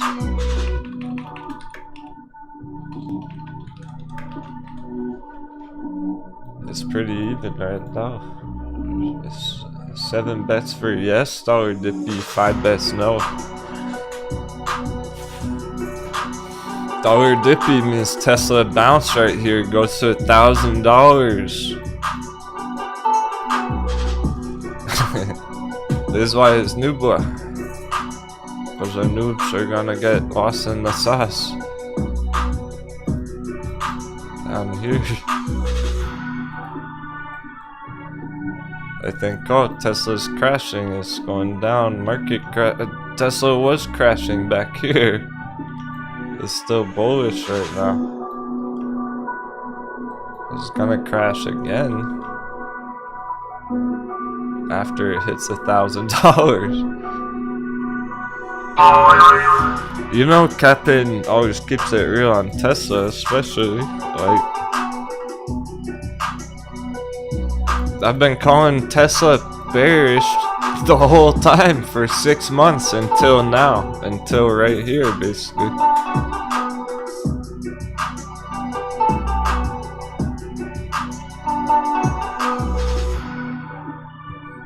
Tesla incredibly bearish, all back in this area.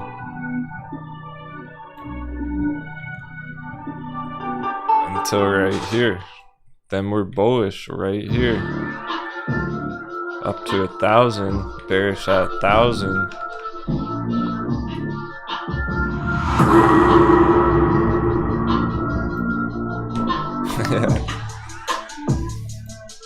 Yeah, so everyone who thinks, oh, Tesla's gonna crash right here, they're late. They're thinking too late. They should have been bearish on Tesla months ago up here. They go bearish here it bounces, they lose the trade. But it's sketchy because Tesla goes up to 1,000 and all the bulls, all the moon boys FOMO in. And then they FOMO in at 1,000 and then it goes down and they lose the trade. See, there are lots of mistakes that are about to be made here.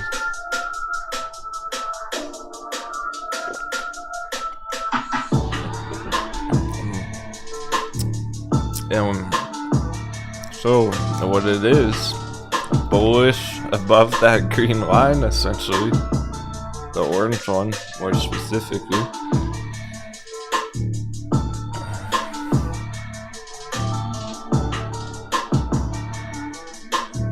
There's actually not much weakness here.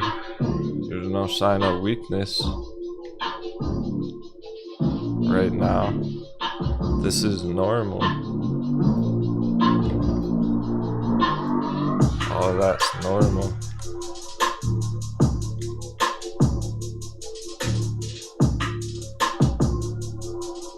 So, think of it like a pressure zone almost. Like bulls are in control down here, the bullish pressure. That's the best way to play it, essentially with a stop loss. And then only being bearish from the real resistance, the bearish pressure up here, selling pressure, not being bearish down at the bullish zone.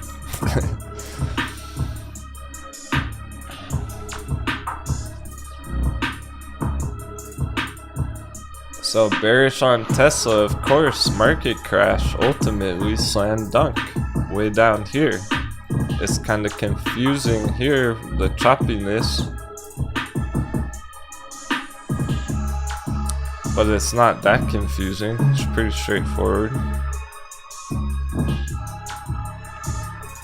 To enter Tesla puts is either below here, when it's falling down below here, a new low, which it hasn't done, so you're not bearish on it yet,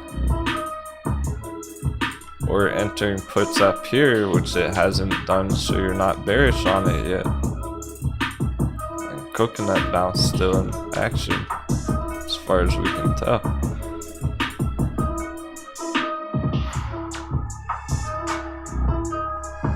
On what lows? Is he really? All I see is locked in profits at 300% on what? Today?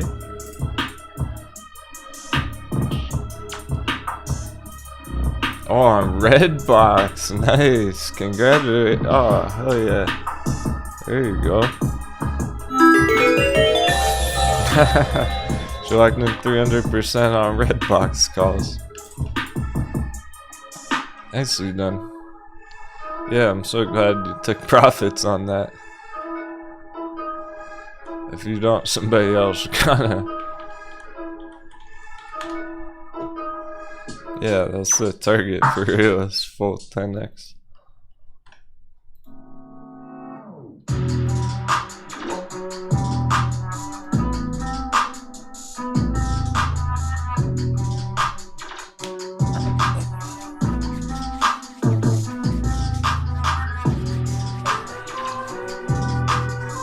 The FOMO kicked it in. That's all the loony moonies hyping it up, short squeeze, being able to go up that much today on a day like this. Now it's in trouble. Anyone who's entering at those prices is gonna be a mistake. Because when it starts coming down, it's gonna be quick. It's like all of a sudden be 50% down tomorrow.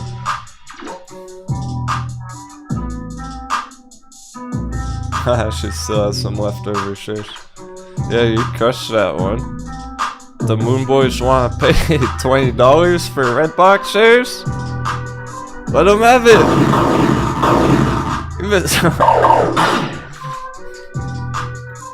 She's been holding it for a while. Everyone else, I think she got in down here at like $3 area. So that was well deserved. And last week it was already hitting resistance targets, so it was already a good idea to lock it in last week. Here's the FOMO effect today. Capitalizing on that that FOMO pump, that rally. Overextension, hit the full 10x. So this is what it is now.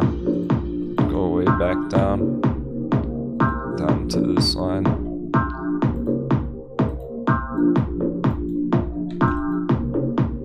Crashed down at $3 now.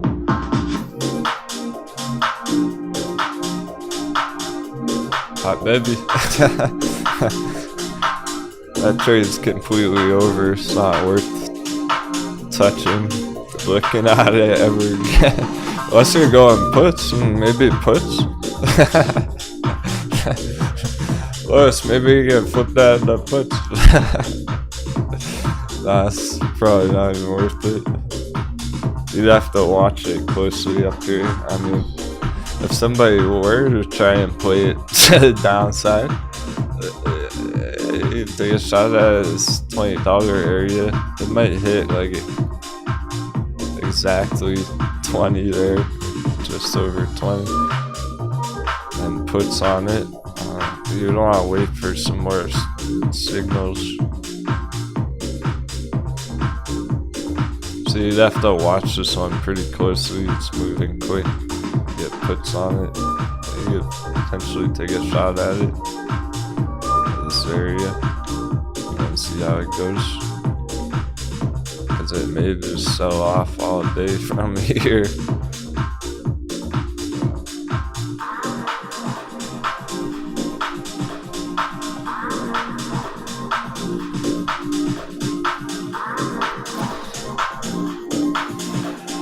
So it just holders, swing traders like Elliottician who got in weeks ago, months ago, taking profits up here.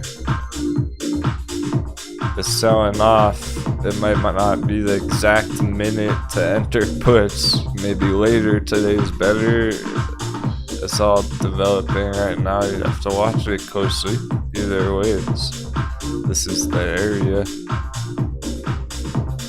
where the bulls are selling it, where the bears are entering.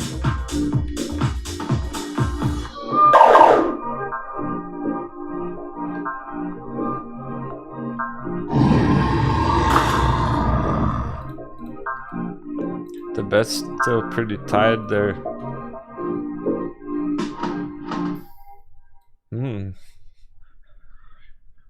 Majority's taking sides with Captain. Of course they are. Exclamation bet yes, and then a number after 1 to 10 or no for dollar dippy. It would be good to get some more data, more feedback. What people think.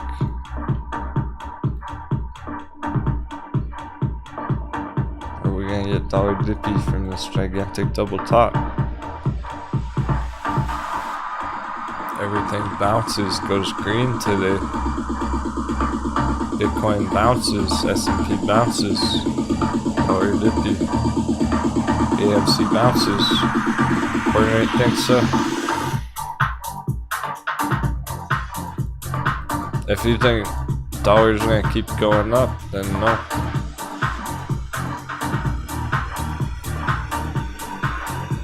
Everything keeps crashing.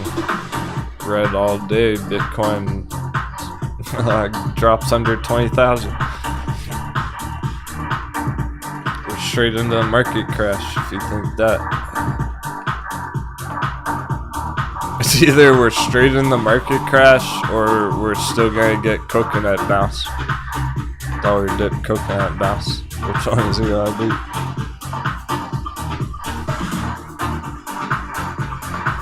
That's very interesting. S&P is right on the line in the sand. Same with Bitcoin. Same with Bitcoin. Oh my goodness. The giant bull flag. Well, S&P is on this long-term bottom support parallel channel. Orange. That's the line in the sand, the last spot where we can get a coconut bounce. If it doesn't, we're going straight into a market crash.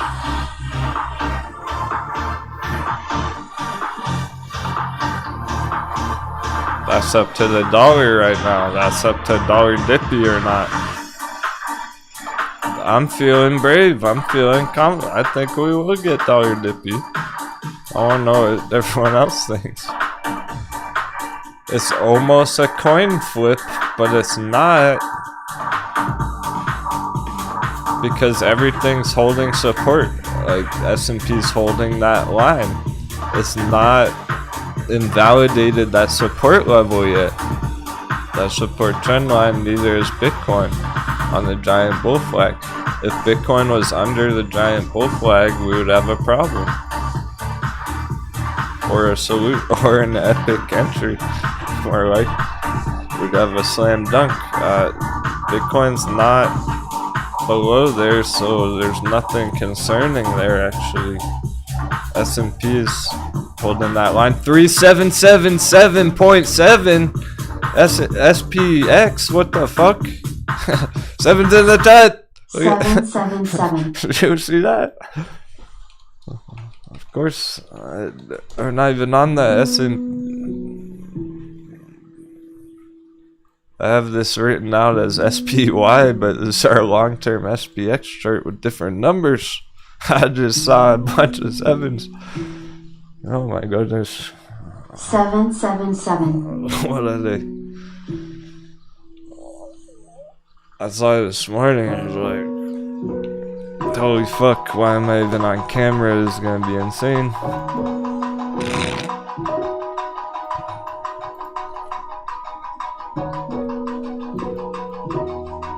Oh, we need more wood.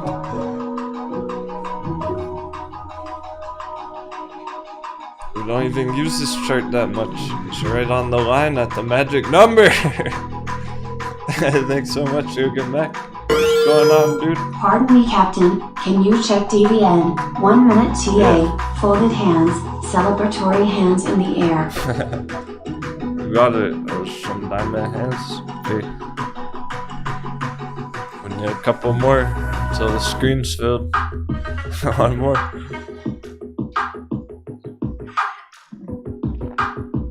The chart's got them. I'm gonna follow those on the chart. I'm gonna follow that.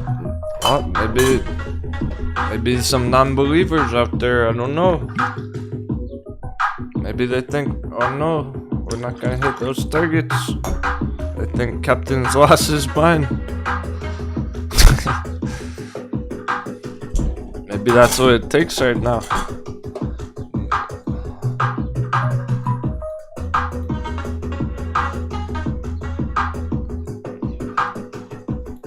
Maybe that's exactly what it takes right now to see the unseen, the market madness, to see the reality of what it is. That all the noobs are about to get wrecked because they're going bearish and they're too late and it's gonna coconut bounce.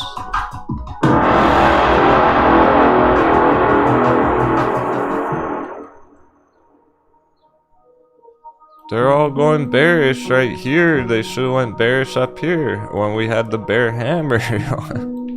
How was our bear hammer? They're not gonna know what hit them when coconut bounce. After they paper handed today. They paper handed all their Bitcoin. Bitcoin bounced straight back up. New traders always are gonna get maximum fucked over. Put simply, that's how it's gonna happen. This is how the most money is gonna get lost, is this situation. That's why it's gonna happen. The coconut bounce followed by the market crash is how the most amount of money is gonna get lost. That's why it's gonna happen. That's how most new traders are gonna get screwed. Exactly. That's why it's gonna happen, because new traders are about to get screwed.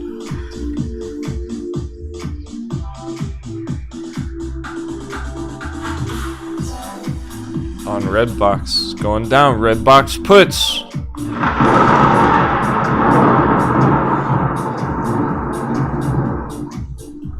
I'm putting on our bearish watch list. Let's go.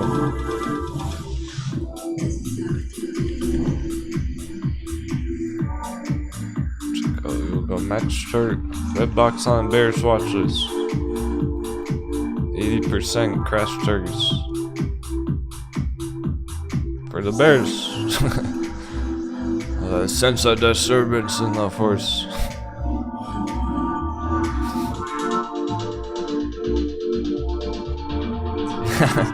DVN 1 minute TA.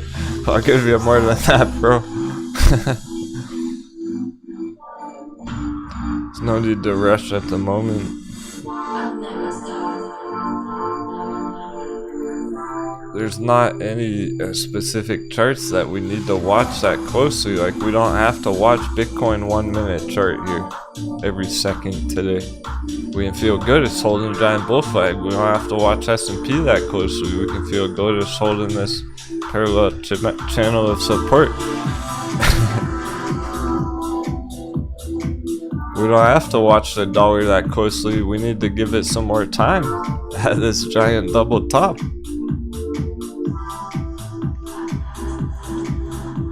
Let's call on the booty coin bet. I'm gonna close that up.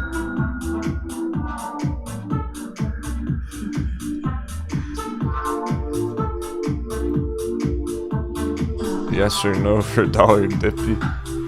Should find out soon. We get dollar dippy. It starts happening next 30 minutes, next hour. We dip the whole rest of the day. Start getting huge bounces. Can happen now. Bullish lunch hour? We about to get some bullish lunch hour? Bearish breakfast?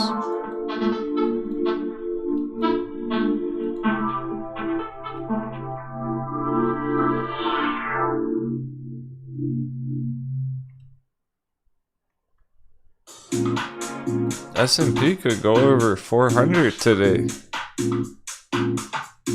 We could bounce over 400.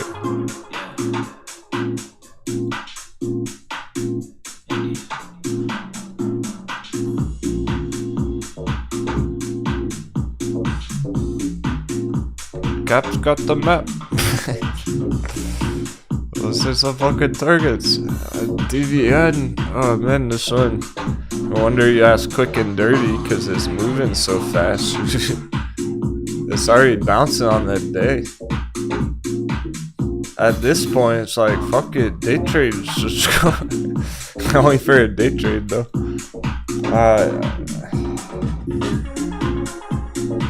Yoga Mac didn't specify about that. Maybe for a day trade, for a quick scout. Cause we bouncing. I don't like it on the long term. It's like bearish. It's topped out. Well.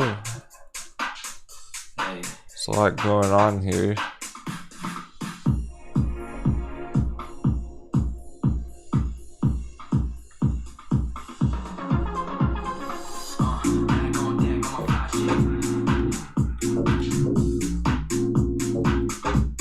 It looks like the S&P right there. That's kind of the point. It's bouncing with the S&P right now, so it's like, yeah, maybe for a quick day trade, let's go. Long term, we already have a chart for that. It's topped out. Done. Boom. There's your 1 minute quick and dirty Yogi Mac. Apparently we have a chart for it, so we hit the target there. So it's not a good entry. That would just be like a quick day trade. Not even worth it. Oh, nice, Robert. 77 viewers. Perfect. 77 savages about to fucking kill the markets. Because you're all keeping up with it. My goodness, imagine going to work today. Okay. Redbox, for example, all the talk about Redbox. Sheesh. Redbox is over now. We hit the target on it. 10x from the bottom there, swing. On the year, since 2022 as well. Yeah, you're welcome. You're good, Mike. Oh, okay, you're actually still holding DVM from long term. Well, this is the initial target in that case. See, it's good to know those details when people ask questions about the charts. We can give you more specifics there. So this isn't a good entry if you're already holding it from down there. It's the initial target. You could lock it in, make it a win, some profits there, maybe half the position. Expecting retracement, selling pressure. It could send it like Redbox, so you don't necessarily want to get completely out of it with one more big long-term target there.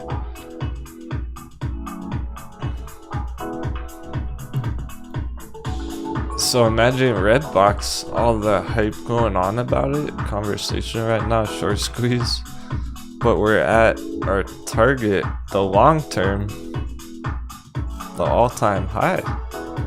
This is literally the all-time high area right back here with one overextension blow off top. All-time high and no blow off top there. It's just this general resistance area. It's all about that bearish pressure, right? The buying selling pressure. It's all the selling pressure up here.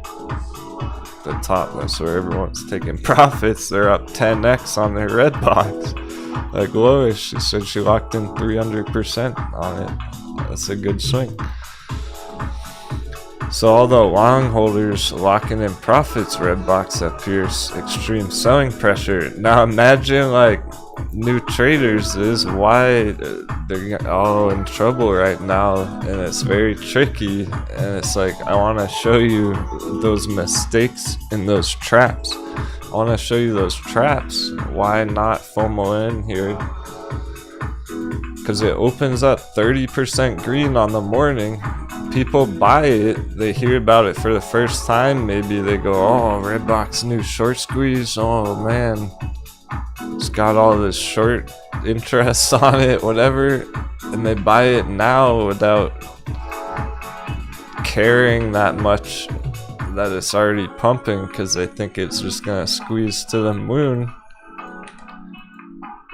And then they go to work and they come back later and Redbox is down here at like $7.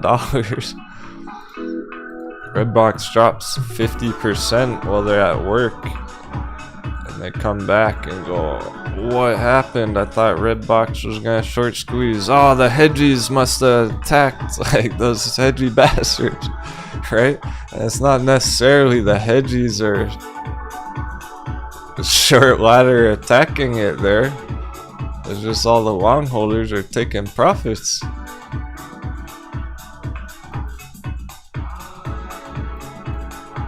So I'm proud of everyone. Y'all deserve a lot of credit. Credit where credit's due. Trying your best on a day like this to just get some more insight. That is gonna get you ahead of a lot of traders who just like FOMO in and then don't even look at the chart for the rest of the day, and it changes and they have no idea what's going on. We can get some real epic things happening here occurring throughout this week ahead. S&P gets a strong bounce here today with a start to dollar dip. We could get a huge dollar dip throughout the rest of the day. We got plenty of time. For real, this could be turn out to be quite a green bullish day. Believe it or not. That's how insane everything is. That's how much pressure is built up. There's such a gigantic double top on the dollar. We could get a huge dollar dippy lately. All of a sudden, the S&P is green, Bitcoin's bouncing huge. AMC is going green. Everyone who paper handed this morning gets wrecked. Like,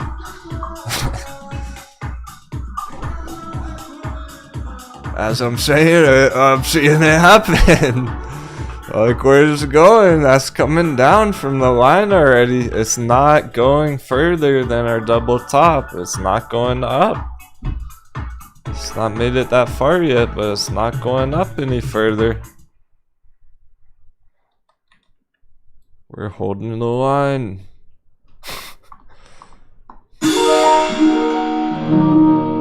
Steady on your feet. Keep your feet on the ground.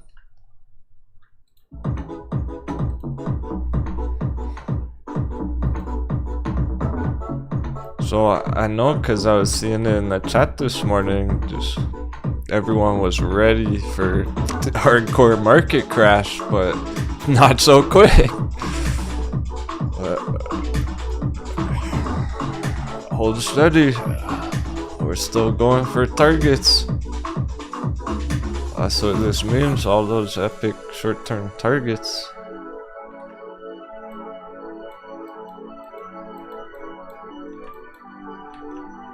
If it was getting through already, we might already have to be changing our analysis here on the short term for the rest of the week. If it was already up here, we'd be pretty cautious right now. This is a good start. That really just spiked up, hit the resistance, and it's already rolling over. That's why we needed to give it more than a minute. We had to give it like a whole hour up here. It's been an hour. Starting to get rejected. Resisted there. Like, where this is going, very interesting.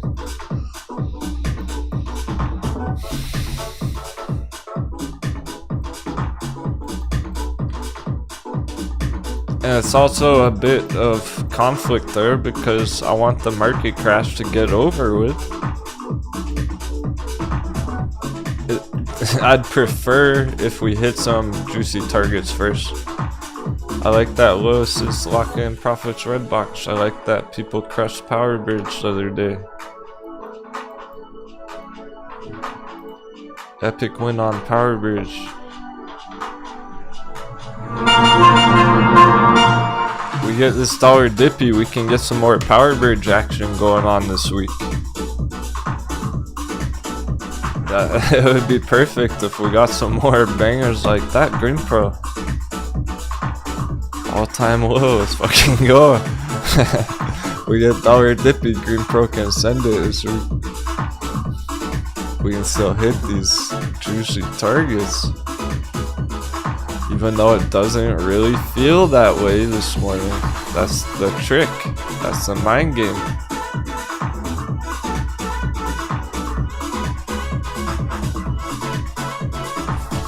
AMC. Captain is so bullish, AMC. That's why the live streaming today is like a death sentence for streamers, because what are those AMC noob tubers gonna be saying about AMC? Somebody go spy on their channel. Are they even live right now? They probably already stopped streaming, and that's what's really fucked up. Alright, we're gonna spy on. We're going on the offense.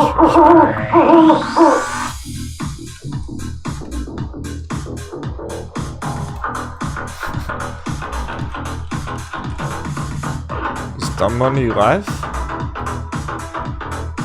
It is only streamed for 3 hours on the morning. Okay, it is.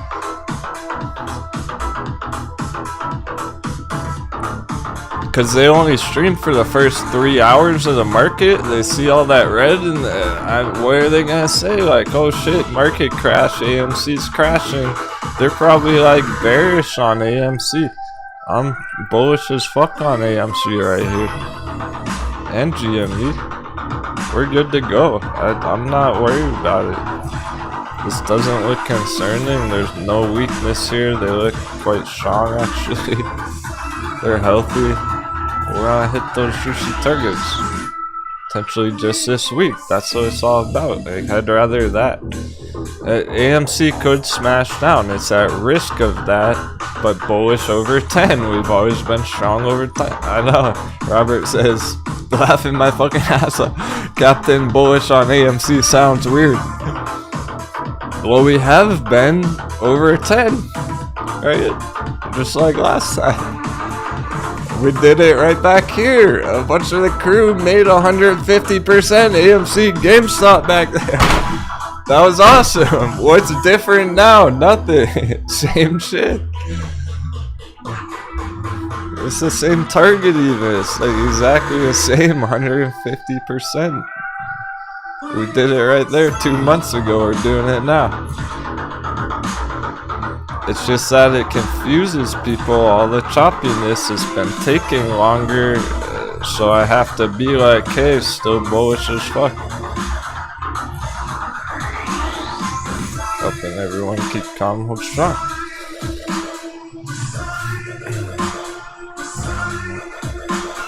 So it's at risk of smashing down to 5 if the dollar goes straight up. If we don't get dollar dippy, if dollar goes straight up, 7 I don't care, you already did it. More. More. More. Oh, fuck.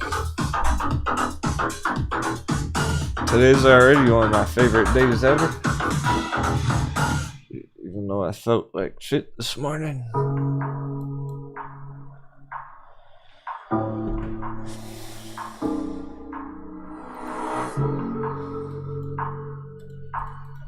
That's why I couldn't sleep last night. Lots of anticipation. I was seeing that crypto dunk. I knew dollar was getting up to that 105 resistance.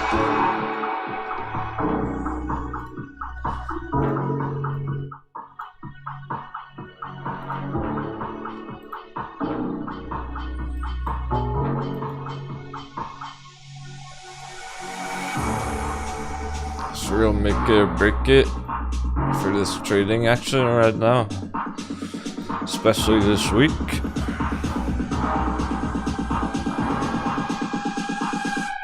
AMC's at risk of dunk only if dollar keeps going up.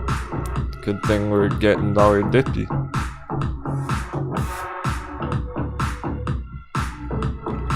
We at dollar dippy, we're hitting those targets.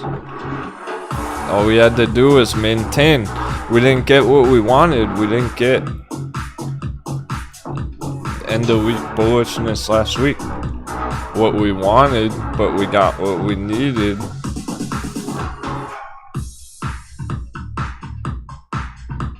Support, stability.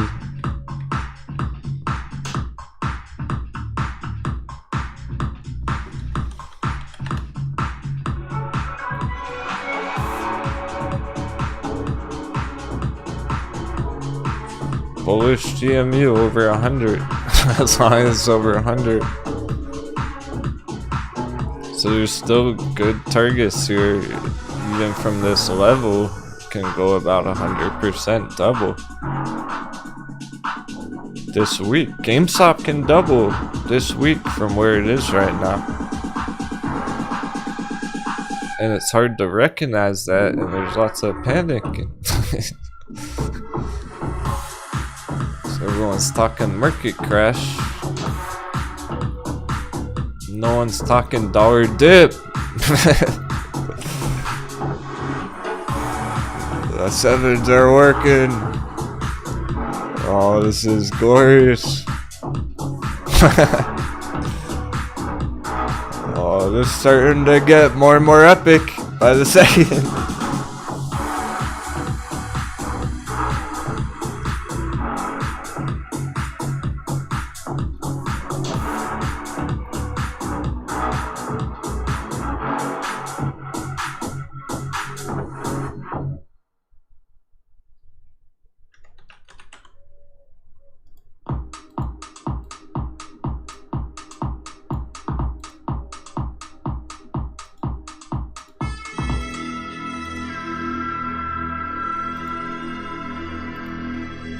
closing the bet.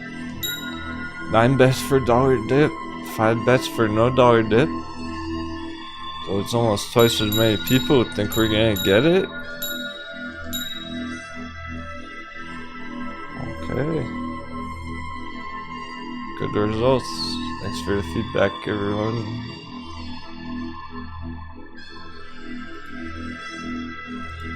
Crew's feeling brave. I've learned well. You know, markets are crazy like this, and it'll do the opposite of what it looks like. We've seen it all before. How many times last week did it look like one thing was gonna happen, just visually, at first glance?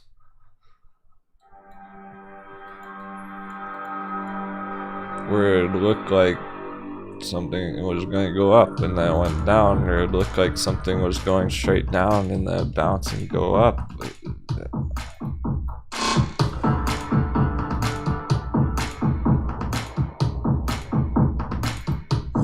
So many mind games this past month, really. S&P looks like it's going straight down. Dollar dip, it'll bounce huge. Doesn't matter, dollar dip, save the day. And so that is all about the short-term targets too, of course. Long-term, it's all still gonna be market crash until we get to the bottom on everything, S&P. It's about this spot right here. Essentially this week, it could even extend to the end of the month. It could be 2 weeks here. So think about if this morning's a mind game and there's just a bunch of paper hand pussying going on. Who can't take the heat and they're late to the to the process, to the party, really. They're late to the market crash party. We've been partying market crash since back here.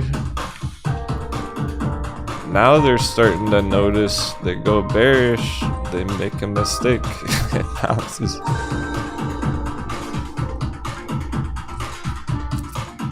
So imagine if that was a mind game this morning. It's just, this is all pretty normal actually. Testing the long-term support levels, parallel channel.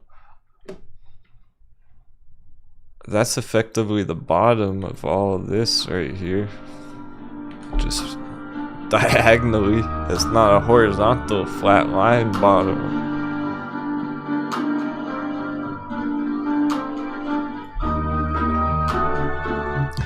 Anyway, if that was a mind game, and it was just continuation last week, because it was weak for a few days there, like Wednesday, Thursday, Friday, it was going down. So this is the perfect bounce spot actually. Now imagine if we were green on the S&P for 2 weeks after today. It starts going green for all week and then next week too. AMC stays green all week and next week too. Like imagine what the prices on some of those charts are gonna do. Bitcoin goes green all week from here, from the bottom of the giant bull flag.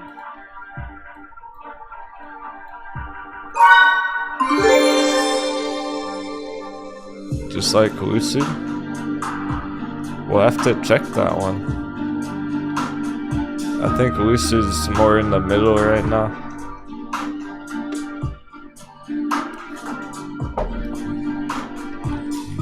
Since I brought it up.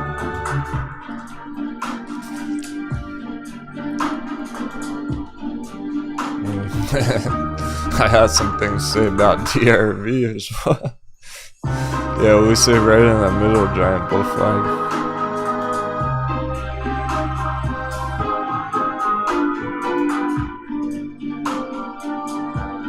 But similar, consider crypto right here still. Just that was a bit of a double dunk.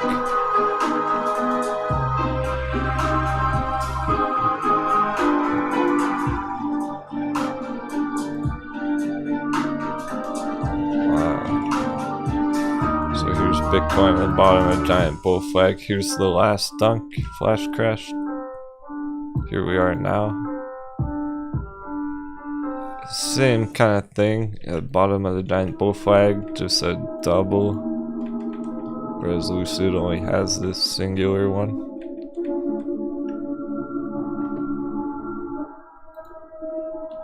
That's the only difference. Lucid looks good right in the middle. That's the bull box in blue.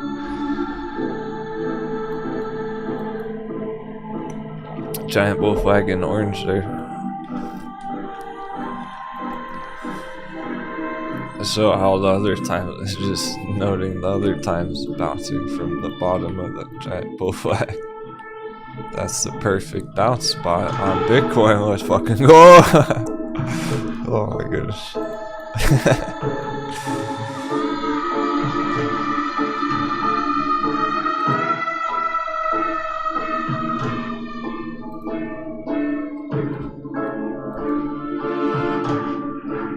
Starting to get excited for everyone to pillage crypto entries just this morning even.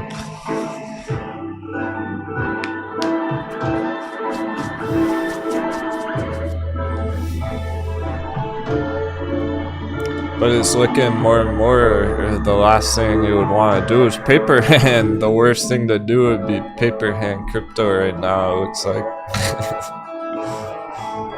That's what it's all the puzzle pieces are telling us, fitting together, saying stay calm, hold strong crypto, because it has not turned bearish completely there. Even if it's at risk of slam dunk, so is the AMC. So is the S&P. It's at risk of smashing right down, but not yet. They blanked out. Let's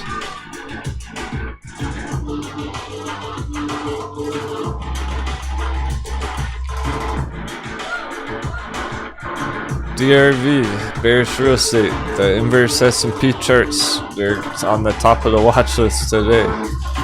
SQQQ, VXX, maybe they have reached their limits. I suspect they're gonna consolidate here though. Got VXX right at the top of the bull box, breakout spot. It's probably gonna chop around here throughout the next week or two. I don't think it's gonna clear through just yet. That would be if S&P keeps going straight down, it will. We're expecting S&P to bounce, so this will probably retrace a bit there, okay? Same with DRV.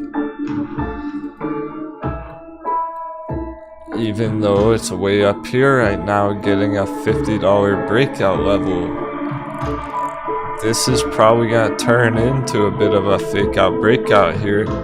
There's a problem with this. I happened to be coincidentally watching some random YouTube videos over the weekend. There's one kid who's not even like a trader and just put out a video like my plan to make millions shorting the real estate market or something like that. So I clicked on it, and then at the end he's talking about DRV. Maybe he watches the show. But he has like millions of subscribers, and he's talking about DRV.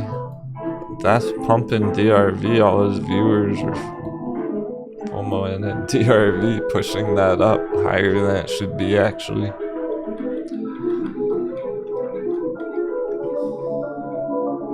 There was no good explanation for this before until I saw that, and I was like, oh, millions of people just saw his video about DRV, FOMO'd in. No wonder why it's above 50 right now.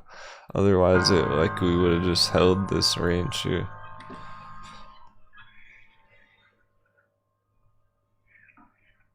So there's probably a fake out breakout. Got the priority tunes going.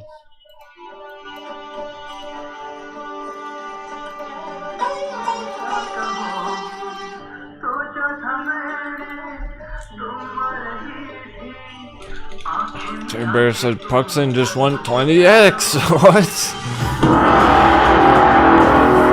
Harambe.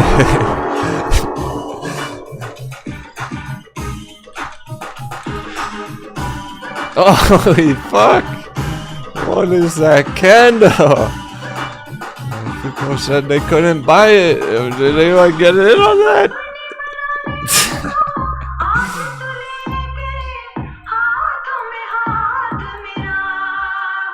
Holy fuck, at least we're calling it. At least I'm calling the 20X's. Even if no one can trade it, I'm still calling them. That's pretty savage. Sniped it. Pucks in short screen. What the fuck?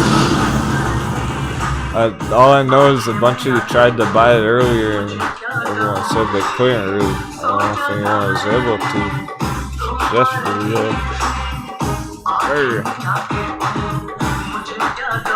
Those heavy bastards. It's always untradeable. Like now you can probably trade it, but oh, you can't buy it at the dip. Now you probably can. It's still low. Yeah, well, if you can now, it's still low. And also just visually look at this chart. Behold it. Behold. What the fuck is that chart? Something epic though. Does that look like any of our other charts? Not at all. There's your short squeeze. Those short squeeze charts are fucking wild. Puxin, Blockbuster, CBDD. That one is tradable. It's just maybe we can catch a dip.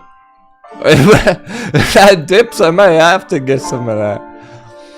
I only have $20 of it. I have to get actually a couple $100 of that if it does dip. Actually get a real small position on it if it goes down to that low.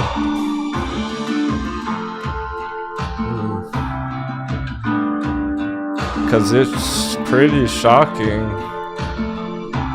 Not on the dip on this one. It's already recovered 450%.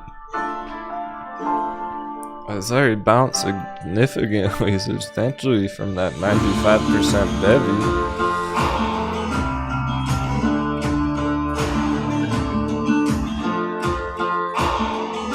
And these are like micro stock, short squeeze, crazy charts. And it's shocking how well they're doing already.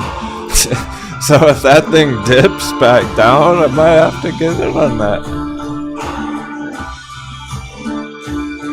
For those 40x targets.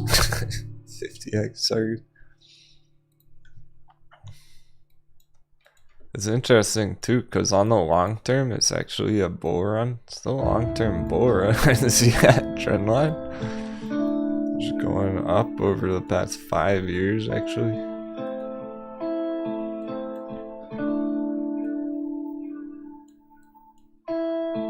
So that was fairly predictable off the trend line there.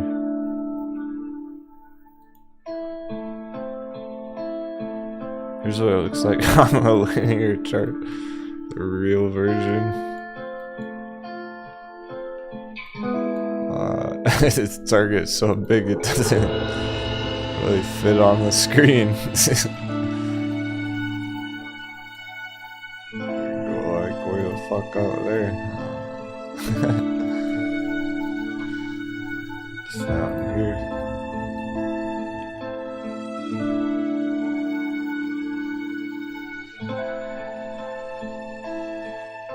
I don't think this would be going up 500% if it didn't actually really hit its limit there.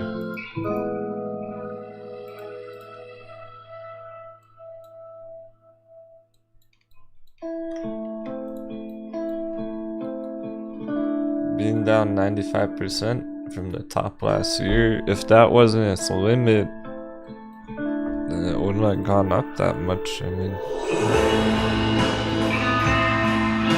yeah, Bitcoin's starting to bounce, S&P turning up. Let's show those coconuts what's up.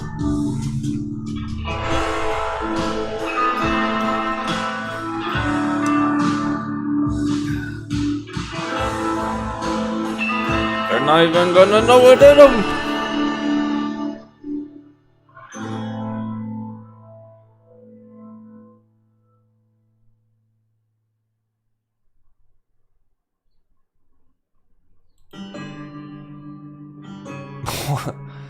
Wait, yeah, what happened, that girl?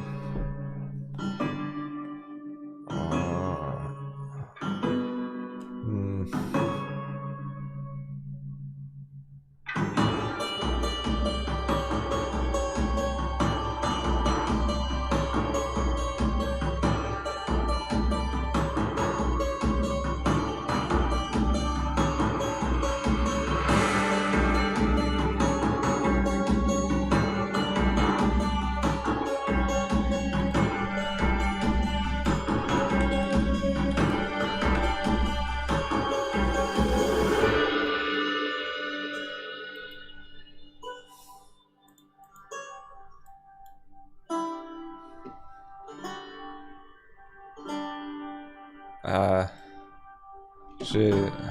Yeah. Sounds like Sasquatch on it. Yeah, that's the mind games this morning. Let's try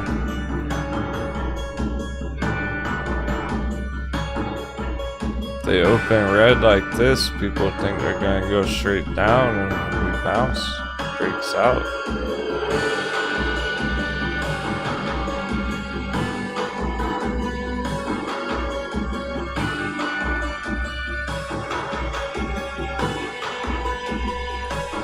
Gotta give it a little more time.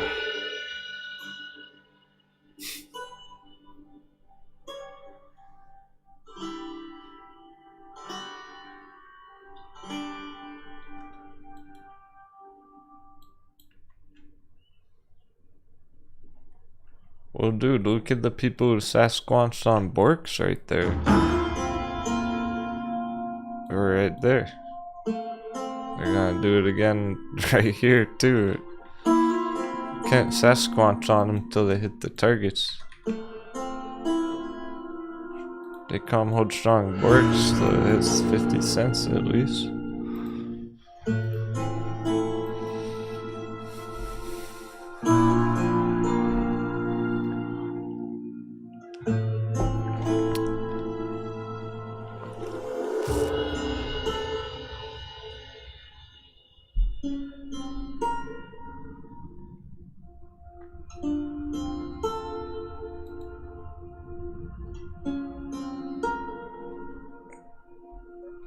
Well, it's bittersweet. You have to be pretty brave to think that things can go green right now.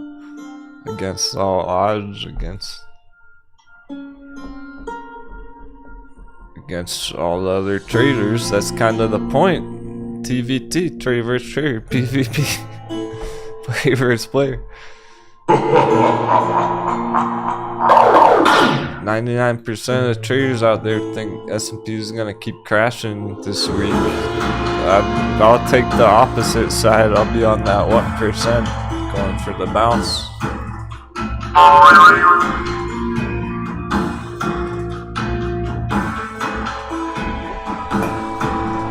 99% of crypto noobs think Bitcoin's gonna crash down to $10,000. I'll be that one who's still bullish on it right here. Because I know the power of the dollar dip. Holy fuck, dollar dip! Let's go! That's why I gave Bitcoin a rocket ship. Now you'll see. Behold! Dollar dip in action!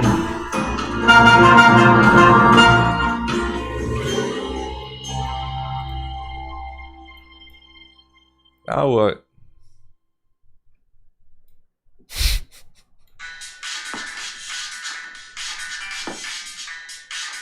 Doesn't feel as scary now, does it? Going straight up, dollar, new levels, market crap. Nope, dollar dip, 105 rejection. It's on. 777. Happy trading. We're gonna have a quick coffee intermission. But not before I shot. Cheers, mateys. We're doing it. It's happening.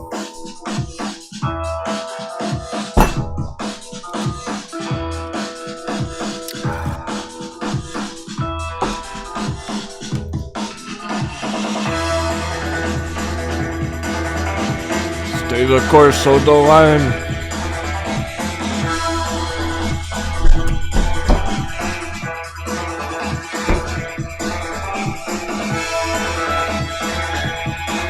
Get ready for a crypto bounce. S&P bounce.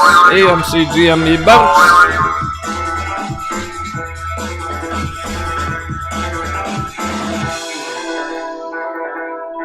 Bearish breakfast, bullish on shower.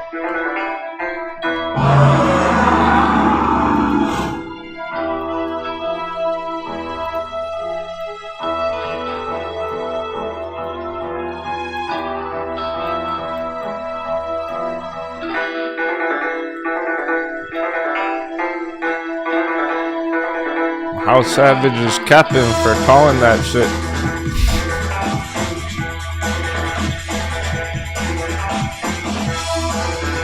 Let's all just take a moment to recognize how savage Captain was for calling that dollar dip. Let's make sure it keeps going.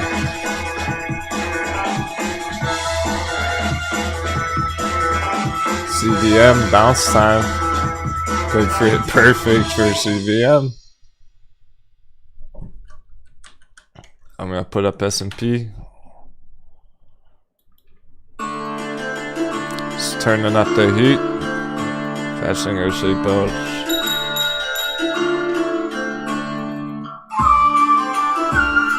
That's it. It's what it's gonna be, what it's gonna take. Just keeps going like this. Some epic green action.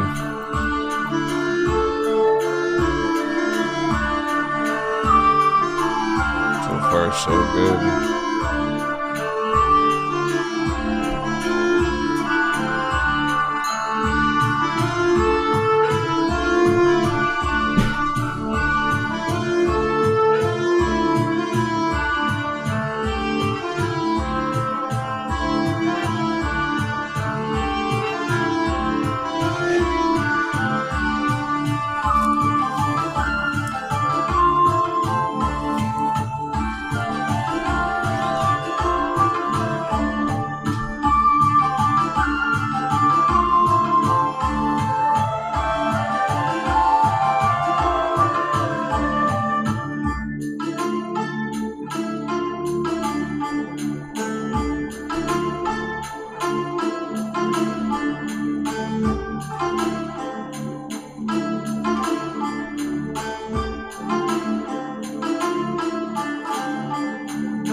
Cobble turning green.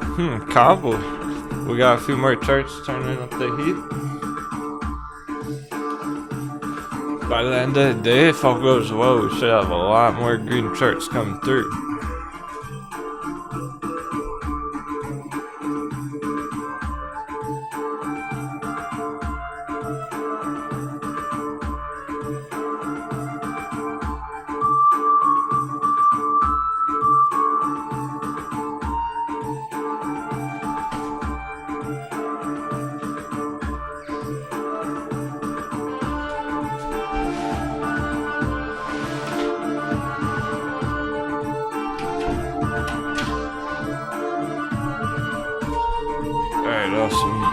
Jumping back into the charts.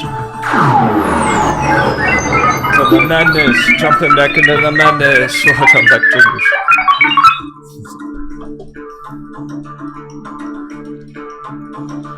But we're starting to like the red.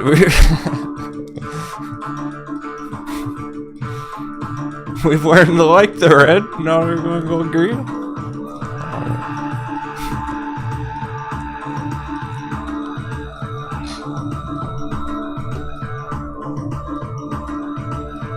So it's not made it too far yet, BTC, but look how that's turning up.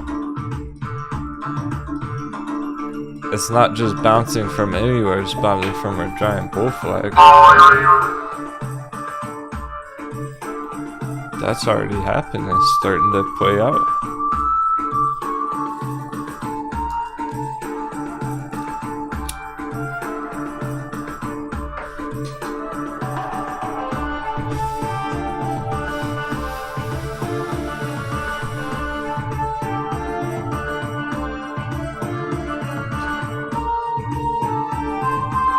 Check, get out of the shower. Get out of the shower, it's bullish on shower.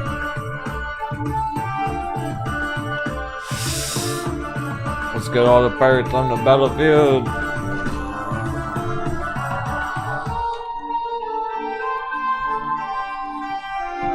Updating. Bullshit. Hedges attack again.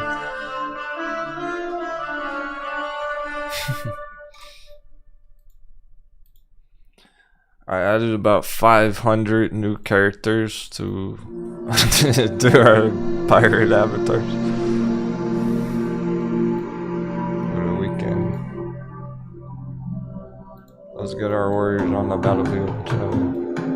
I'll get chat going. I'll get people jumping, bouncing for the stars.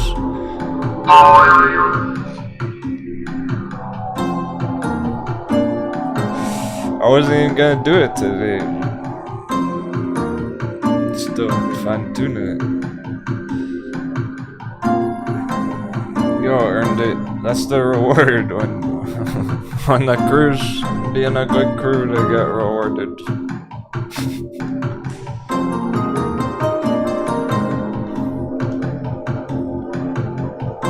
Someone goes, sorry Cap, I'm about to buy some crypto. Priority. There we are. We got our broccoli back on. Who's the broccoli? Saying of awesome.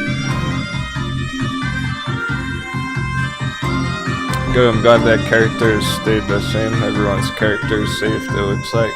Because I added a bunch more. I'll show you.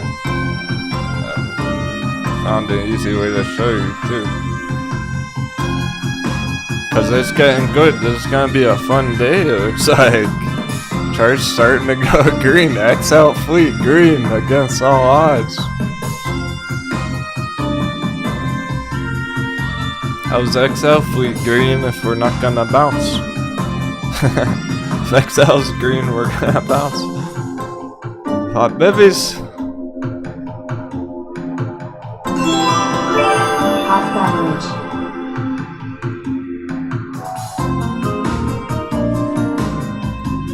Song, it's great. And we got a nice song, cruising tunes.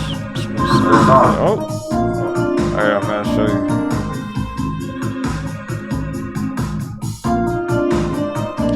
Everyone who talks in chat gets a character automatically, but you start as a default character.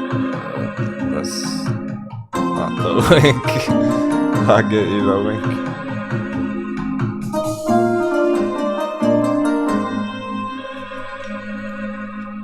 So there's nothing extra you gotta do, except for if you want to customize your character, like everyone else with those sweet looking characters running around down there. Darren Red's got his lightsaber. Zane of Boston's a fucking piece of broccoli. Tiger Grizzly shooting stars out of his head. Then you just logged in with your same chat account. So here's that for you. Alright, there's the link if you want to customize your character. Chart, okay, Nerdy Dork, some of them are gone, that's why I was checking. The Pokemon are gone right now, sorry. I'm still adding the Pokemon. You'll get your Charizard back tomorrow. Next week.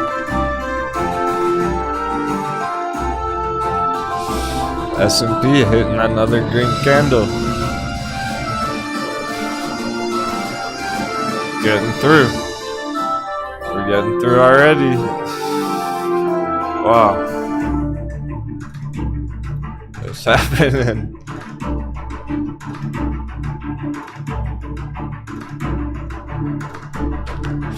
I'm sure I don't want to deck out their character.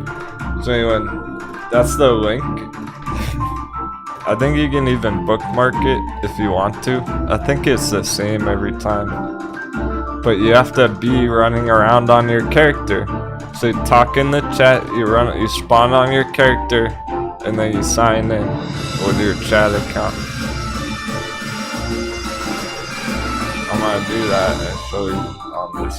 I have a test.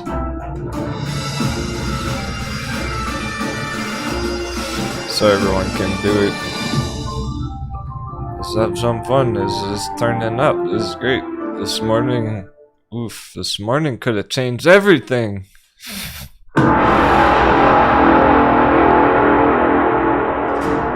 Right now, we might have been like, oh shit, careful everyone, market crash, everything's straight down. No, we're good. We're Gucci. Like we're just going. Alright, so I talked in the chat. I talked in the chat on my other character. So my character's running around down there. Now I can log in.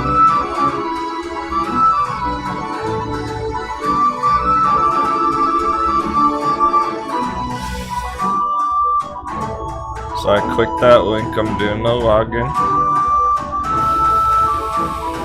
on my other character. And then it might pause for a few seconds. It might take 30 seconds, whatever. And then when you get in, you can pick these guys to start, which is pretty cool because they're all customizable. I think it costs some points, so everyone should still have all their points. So if, you know, like this guy, if you do that guy, you know, do like different colors.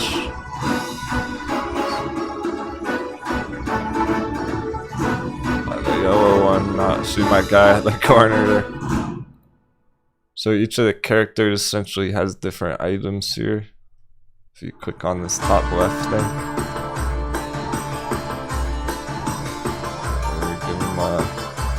Head. I better give him a head. Here we go. So now that's my guy running around down there somewhere. Or it would be. Yeah, it's updating down there now.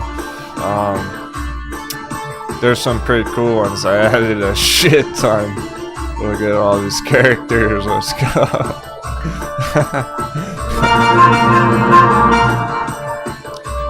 There are a couple of special ones for the ladies. Yeah. Pikachu. Sonic, Mega Man. Some funny ones, Piranha Plant. They're dinosaurs. You can be like a fucking dinosaur if you want to, or a veggie. Piece of broccoli. So that's how you do all that. You have to unlock them, get the points, play in the games. And then also, this is really cool, last thing. You can go to this, the actions, this little video game controller. And you actually run around on your character like this. So if you have this pulled up in a different window next to the show, you can run around, jump, attack. The leaderboard's pretty cool too. Aggro Grizzly, the most points. You can see who's got the most stars. Jumping for the most stars or won the most duels. Captain won the most duels. Hugs given. J-Big give the most hugs.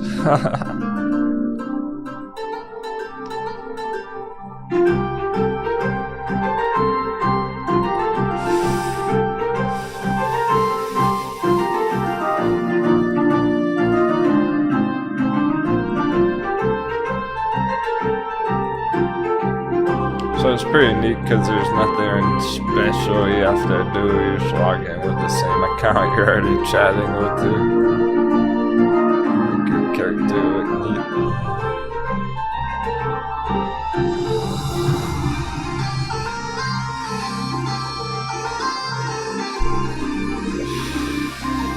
So I was still adding characters over the weekend, like doing some cool things with it. I wasn't even planning to run it today, but we're in good shape. We're in good shape. I wasn't planning on drinking either. Oh, I wasn't.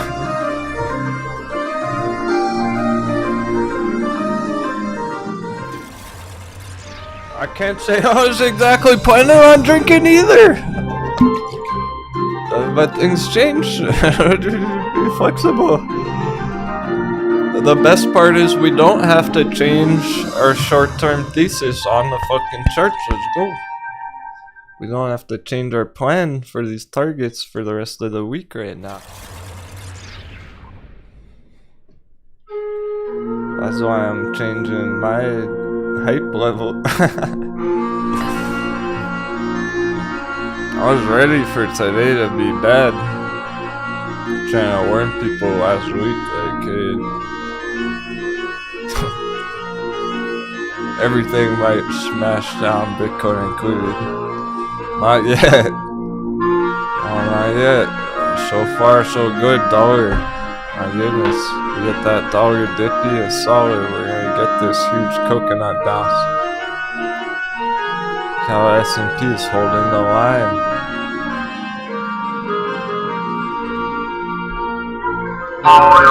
Who thought it would do that this morning besides me? Anyone?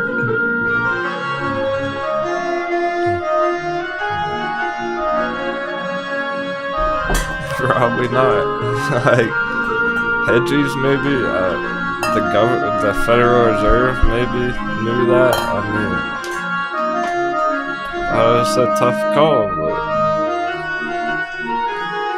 I'm not calling it this morning. If I had to make that call right now, today, on the dot,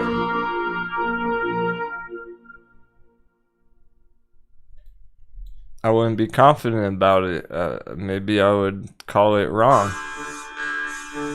I'm not making any new strategy here. There's nothing new. We've been ready for this. We've been in coconut bounce for 3 weeks. It's been a month of coconut bounce. This whole area, if S&P was straight down, wouldn't it have gone straight down here? Wouldn't it already be straight down? It didn't go straight down there. We're in coconut bounce.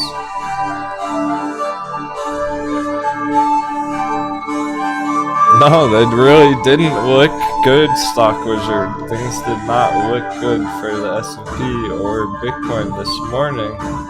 And that's what I'm trying to communicate. They did not look good. I said, close your eyes, don't look at the chart. Close your fucking eyes, have blind faith in the captain, I guess, because the charts are not gonna show you what's happening right now. You need to be confident about your analysis, so if you're not confident about your TA, then you're fucked right now. Hardly anyone seems confident about it on YouTube. Seeing a lot of mixed opinions, a lot of crash flood talk. Not seeing much bullish talk. Because why would they be bullish in the middle of the market crash, right? Exactly. Open your third eye.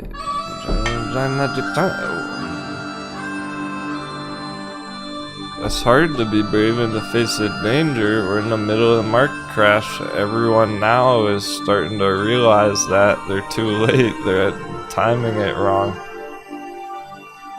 They should have been bearish here months ago.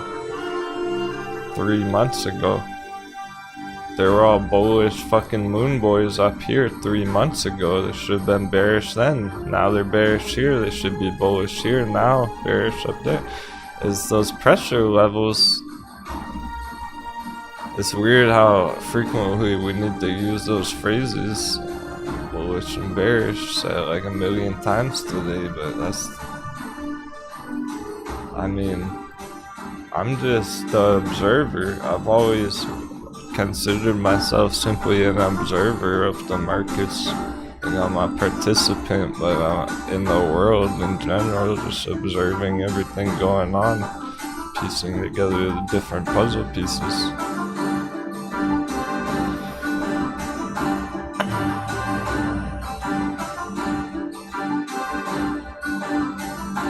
When you observe enough experiences, you start to formulate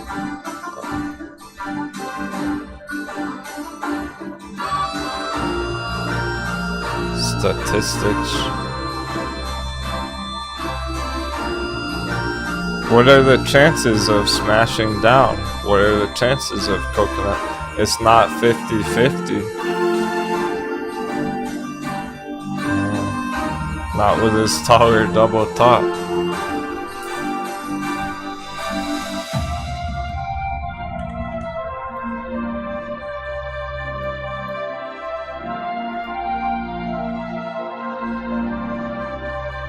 Not with taller double top here.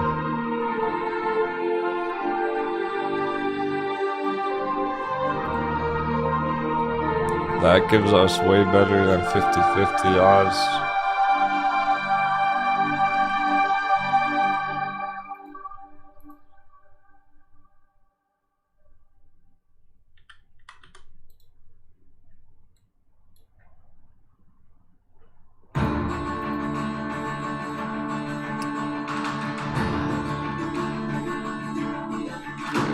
Dollar chart back. Here we go.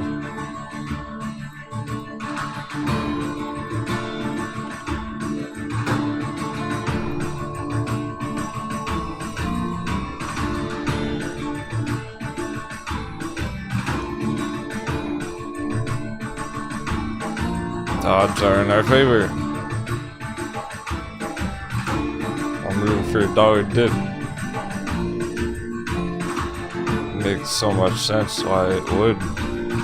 It doesn't make sense to keep going up.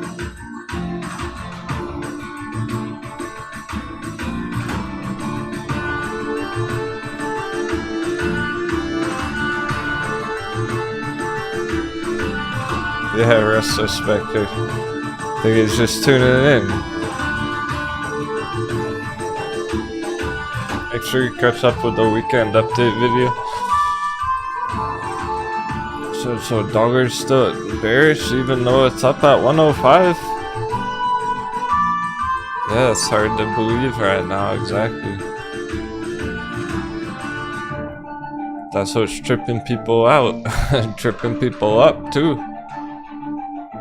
This morning everything looked brutal. Bitcoin straight down. Everything was smacking. Got the hammer already.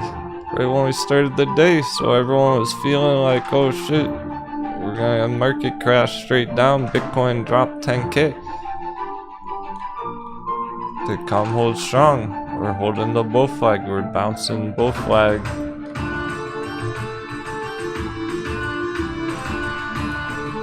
We're getting dollar dip. It's just start though. That was just a start. I wish I go up. Restless Vic says, alright, go on the fire the cannon, spirit back.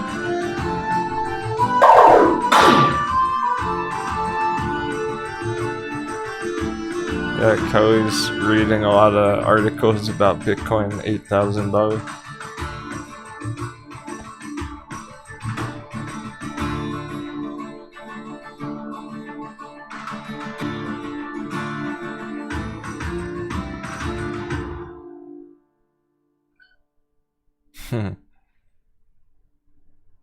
Is dollar being high mean short squeeze more imminent?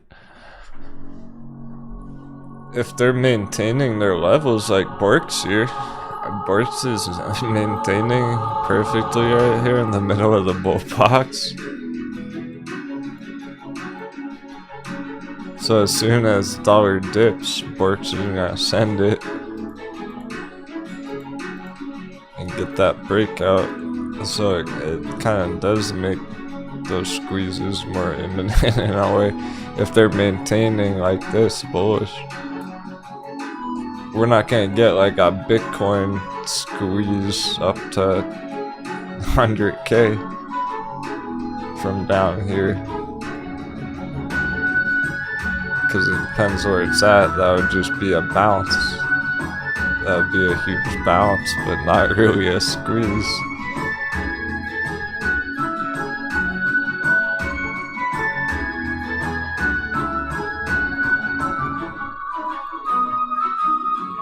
Yeah, we do have plenty of time. 3 hours. Can we get $3,000 in the next 3 hours, BTC? $1,000 per hour?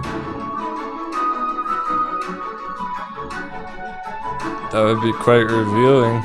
That would be very telling.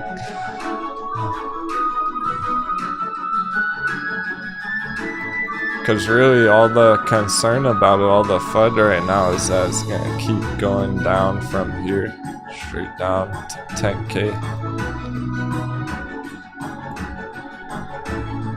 There's a line in the sand, it really is. If it falls below there, it's going to be a problem. It's only got to fall below there.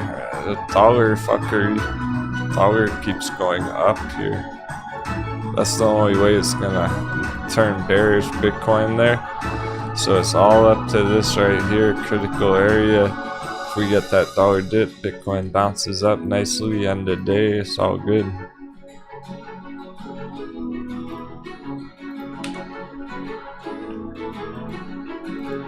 Let's see if we're gonna start breaking below this trend.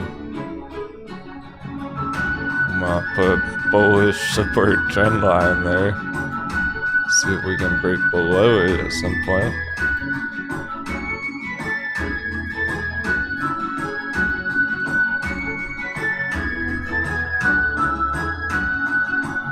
It was looking good. Technically that was bearish lunch hour. And everything's maintaining strong. So we got right through that, no problem.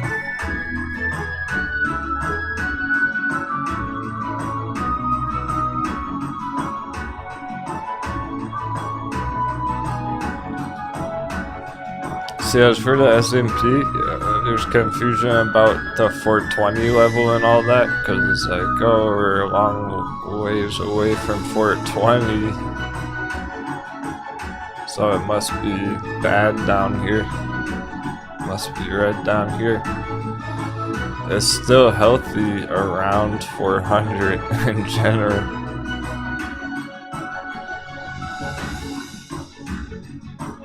We don't have to be up at 420 area.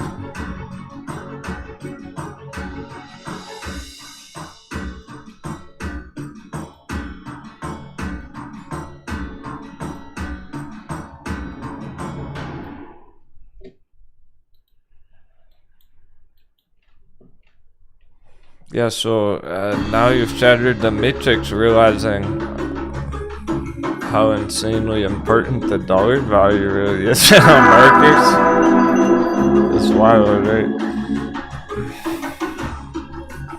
Stock Wizard has said in the past that been in the market for like 20 years, but learning a lot about the dollar chart, how it correlates with all the trading action.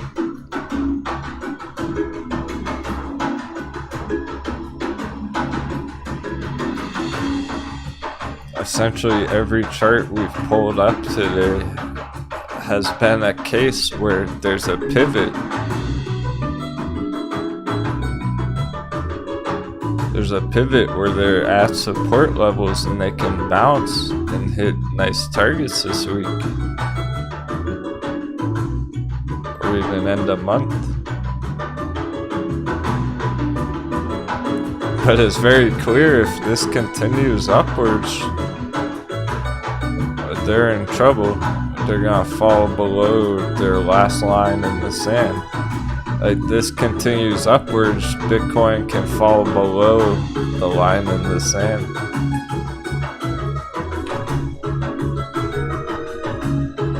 Yeah, I agree too.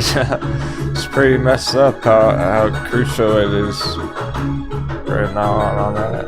It's not always so extreme.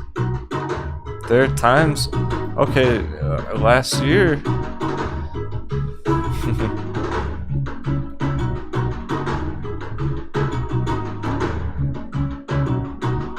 last year when we had our $5 AMC buy box, AMC undervalued, it didn't matter so much back then. This is where it was.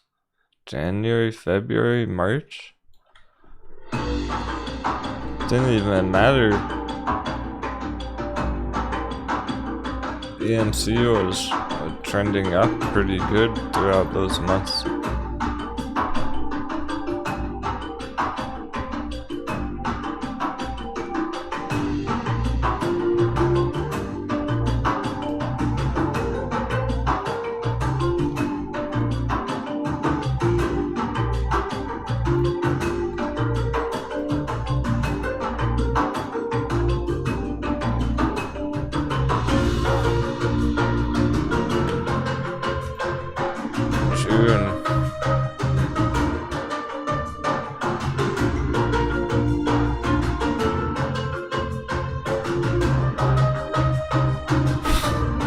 Wow.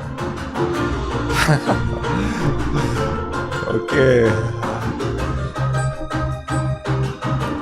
Yeah. That's interesting.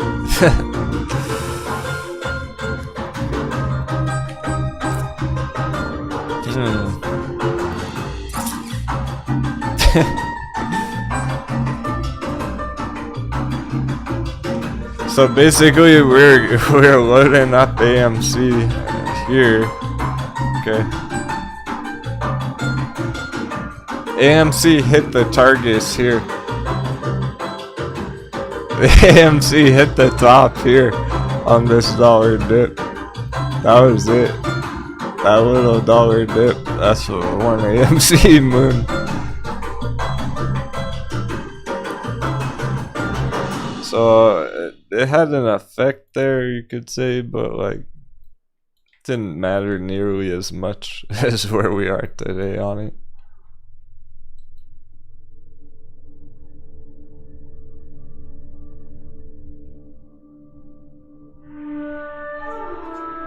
It shows you, I was like, okay, that's where AMC hit the top. AMC's been going down ever since. Dollar's been going up ever since. It's a clear correlation.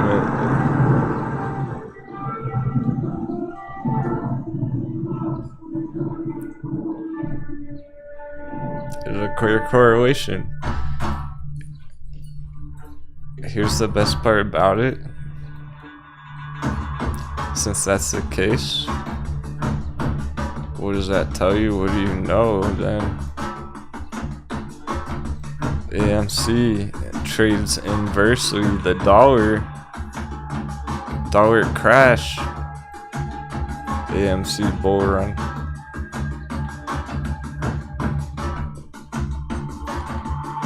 If AMC was going down, down, down from here to here,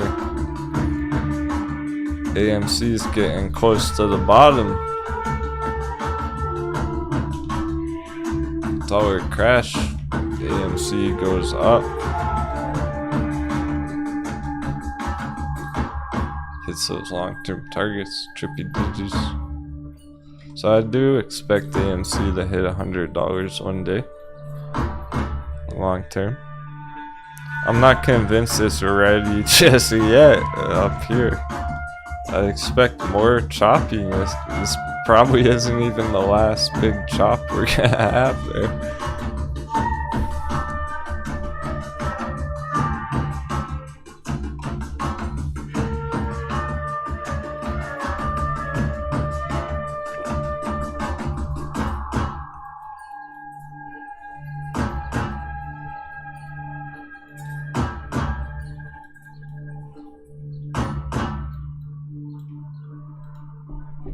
So that's pretty much where they're at in the grand scheme of things, the bigger picture. And now in the short term, intraday, going into the rest of the week, could lead into pivots there. It's a major inflection of, is dollar topped out or not? Depending on that, they're all gonna make huge moves, decisions, up or down, good or bad.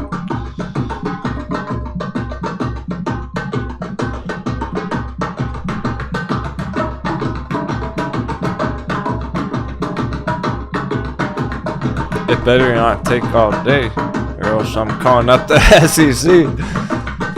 All this pressure right here, we should get some kind of move here before the end of the day. Better not flatline. It flatlines here.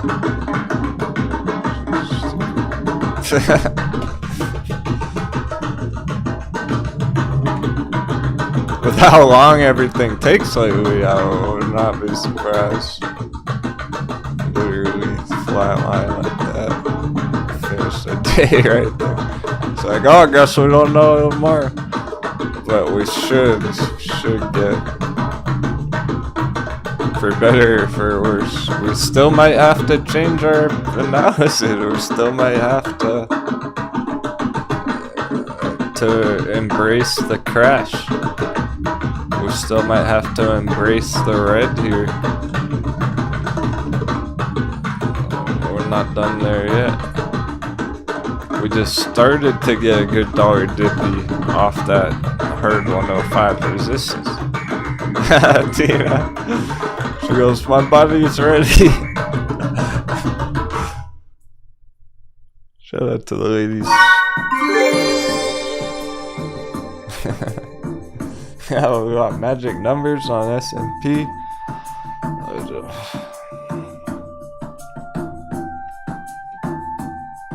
We're just gonna plan as long as possible until dollar makes that move. Or grab the popcorn.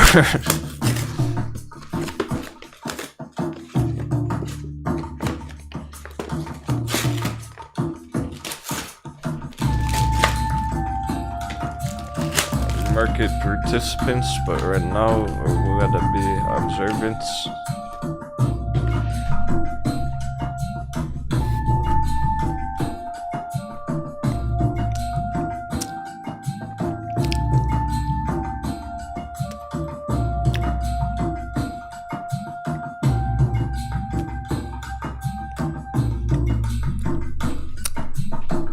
There's some bearish divergence there on a short time.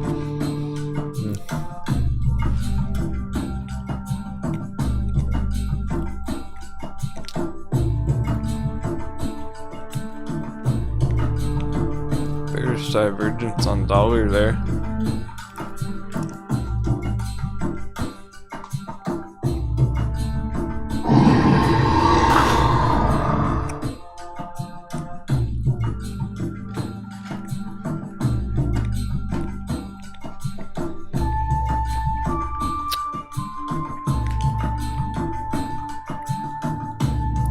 Let me guess, is Federal Reserve going on TV today? They're gonna release some surprise announcements. And we'll see about these inverse trades. Blockbuster, top of the list. That's how crazy things are.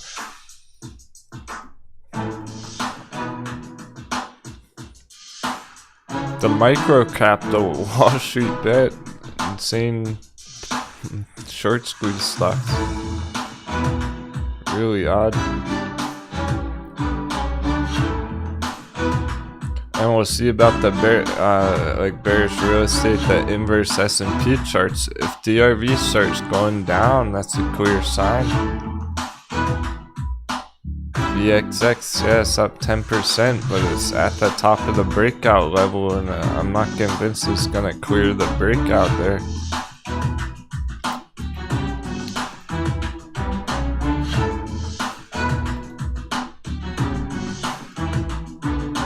So if that starts going down, that's a clear indication. Bounce.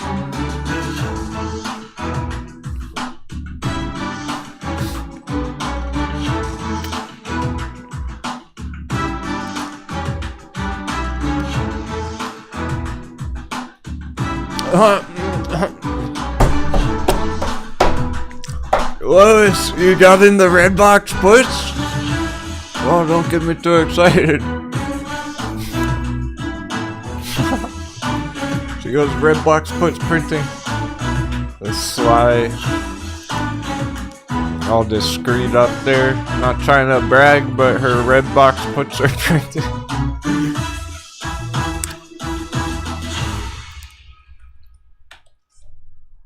Nice! You did it. So proud. Lois killing Redbox. Well, she took 300% profits this morning on the pump at the resistance at the target. She got in puts, riding it down, making money up and down. Let's go.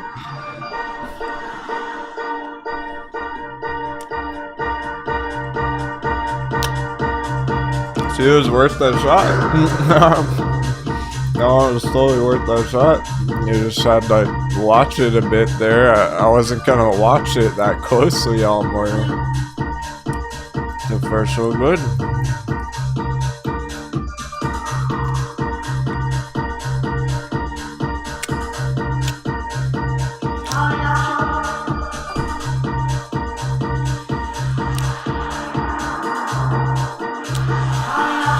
Under 10.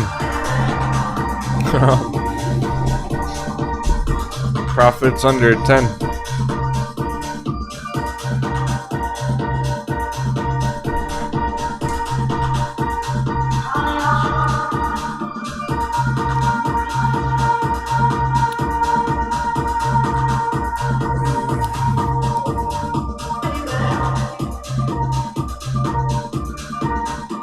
Yeah. The main reason it's so bearish is because it's up a perfect 10x. It's up almost exactly 1,000% from the bottom to the top there. S&P keeps fucking around magic number, it really is. 377.77, just like SPX was earlier. Alright. Harambe is guiding us. 777. This is perfect. I'm trusting our sevens. There it is. Again. really liking that number, and so am I.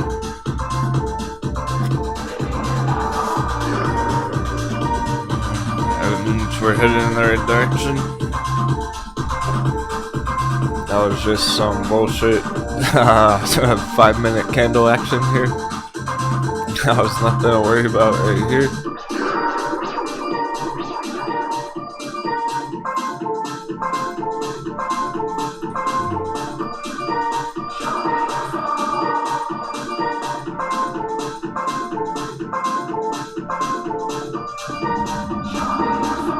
Alright, so this is a good recap right here from last week.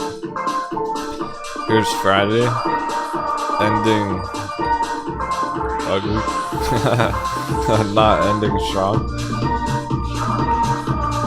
On Friday, dollar was pumping.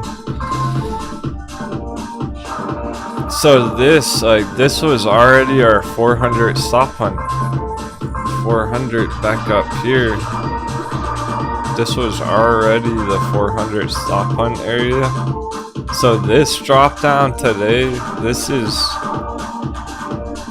why people are panicking. Like, oh, it's not just a stop hunt or market crash. Straight down. I think it's gonna do it. I think it's gonna pull it off. Get an epic bounce. I hope we have enough time on the day. 2 hours 50 minutes. Hey Brandon.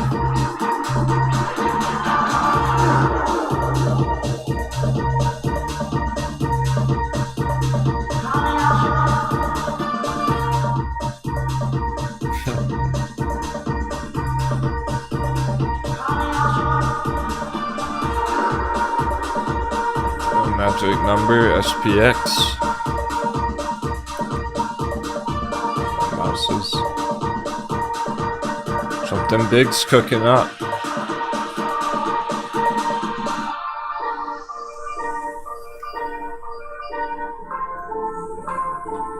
It's on. It's on. Somehow, some way, that was like a perfect double top. Right now on dollar thus far.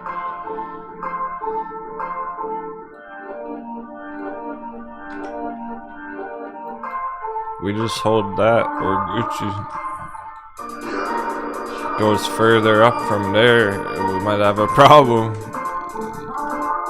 There's not much wiggle room here.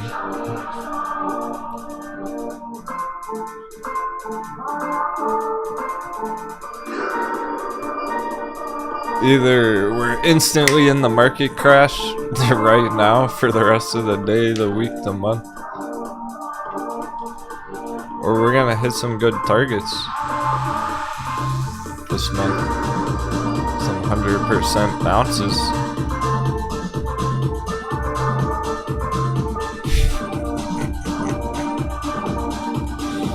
It literally keeps hovering at that number, S&P. Keeps hovering at 377.77. It's a magnet. Harambe's trying to tell us something, my friends.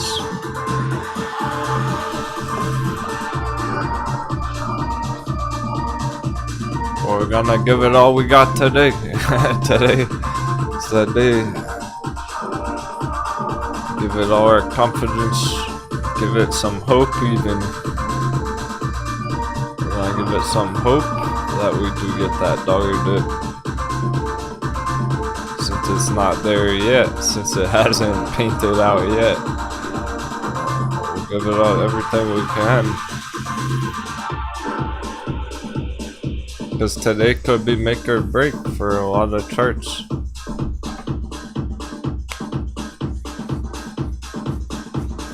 And it's not a bad thing. That means we're closer to conclusions, getting some major developments, conclusions on our charts finally. For better or for worse, the bear ones too.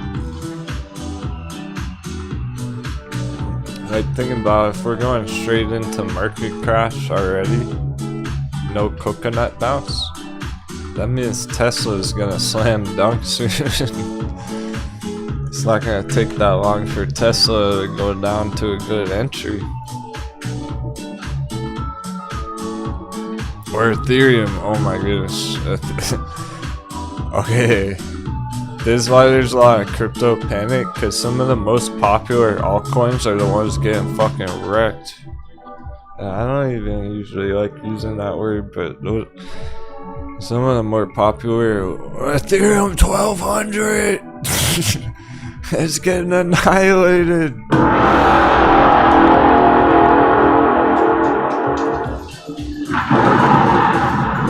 That's why I was always keeping Ethereum on the bearish temptation watch list. That's why Ethereum didn't fit in with our bullish altcoins. That's why you're hearing all the crypto FUD, guys, because all the moon boys love Ethereum. They bought it $5,000. It's wrecked. It's going straight down. The other altcoins aren't that bad. It's the large market cap, the ones with the most amount of money, lots of money leaving them. Our other altcoins already slam dunk. A lot of our other altcoins are down here right now. 2020 level prices. Ethereum still Moonboy Mountain. It's a giant dong! What the fuck?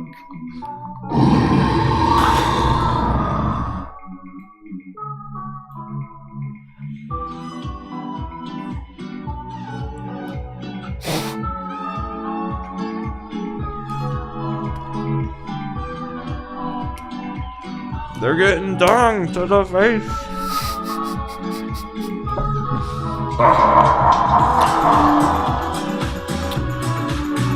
That's why we didn't touch Ethereum.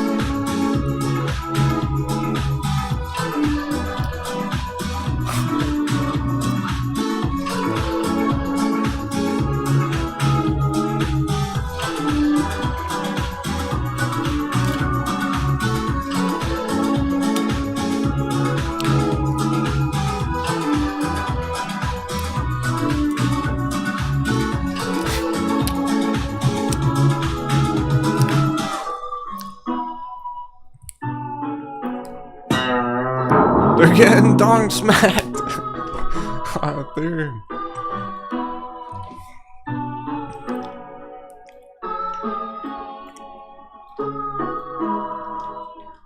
I wouldn't touch that.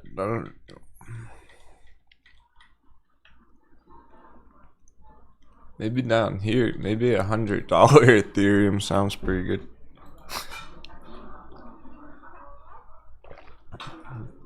Imagine $100 Ethereum, dirt cheap. That's where it could go, down to those levels. I'm not talking like $500. Shit can go to $77. Just like Litecoin level prices.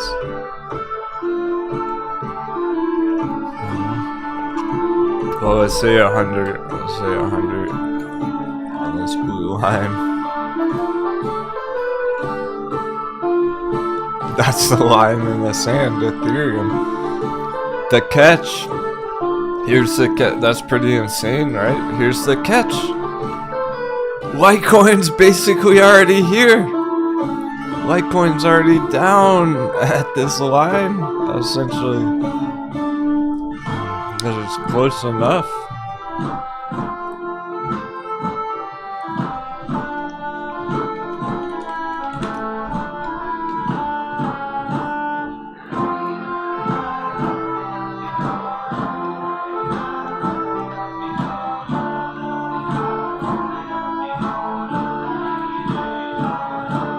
The line in the sand, like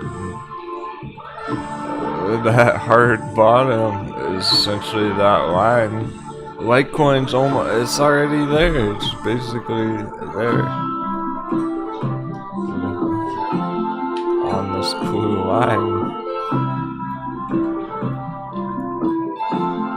So yeah, it might dunk down a bit more there, but that's essentially down at that bottom. The last 5 years price history. SPX, it keeps getting the magic number. What the fuck? It's tripping me out, man. What'd you put in my coffee? Tea flowers.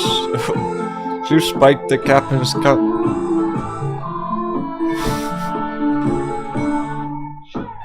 How can I keep hitting the magic number? 377.77 SPY. Right there, right now. The fuck is that? All day today on the most important day ever? Like, it didn't even cross my mind that we would be like battling it out the magic number today on S&P. I wasn't even thinking about that. 377. There it is. It's crazy.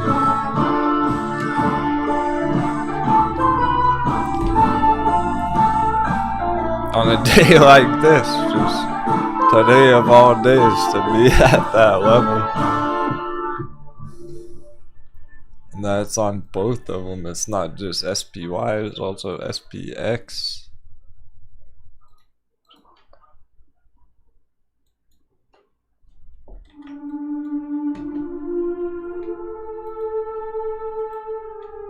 I use that for the long-term chart here.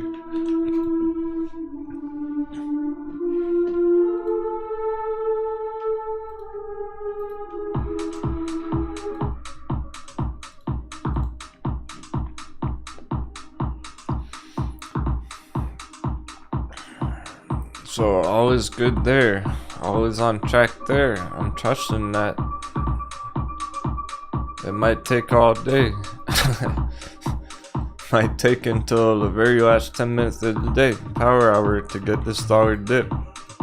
We're gonna stick to the plan as long as we can till we get some good developments. Kavo's already 7%.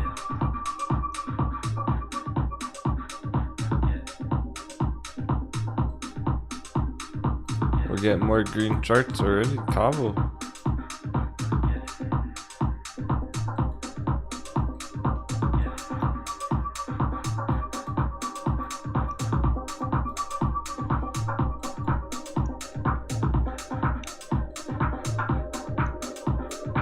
There's no weakness there. I don't see any weakness there.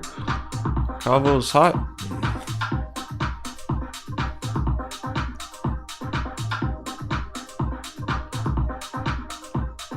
Therapeutics, Sigil on Therapeutics, SGTX, Pirate Wedge.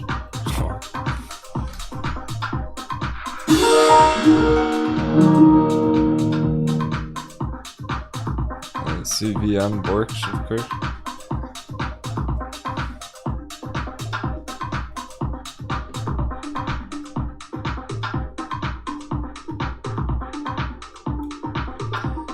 David, whoa. Green Pro's not gonna do much until we were to get dollar dip there. That's why it's gonna be such a big catalyst today. That's why today's WWT Worldwide Trading Federation SmackDown Super Bowl.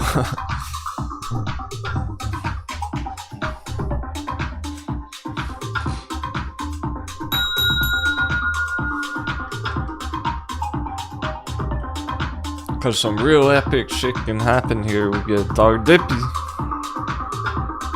Not just today, but for the whole rest of the week, maybe even the rest of the month, 2 weeks. Green. And that's why we're staying confident, staying calm, cool, collected, not paper handed. Even though when you first pull up the charts today, it looks like they're all crashing to the ground. It looks like charts are crashing at 0 today when you first see them. So Like, oh shit, S&P is gonna go straight down, AMC's screwed, Bitcoin's crashing, but not so much. It's not exactly. It can turn into that. It could turn into that, and then we have a problem. So that's what's important right now. That's a taste of the market crash again. Like, that's telling us, like, hey, remember, we're still in the middle of the market crash. A lot of those things go straight down too, and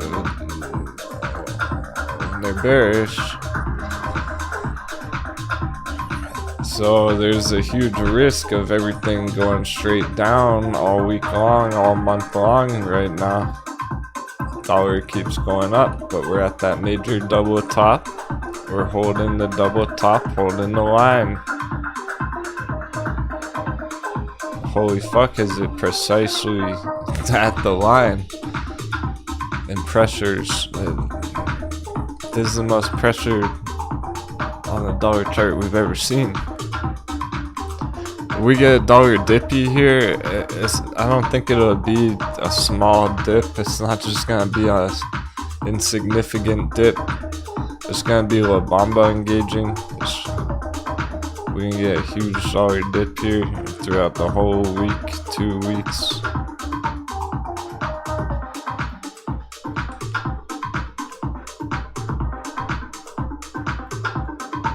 Not just a small dip for the power hour or anything like that.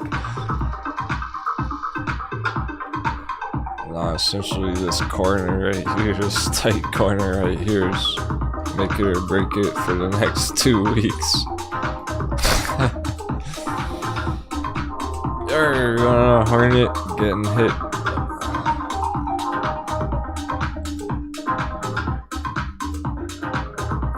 Wishing you the best, man. Now he's homesick.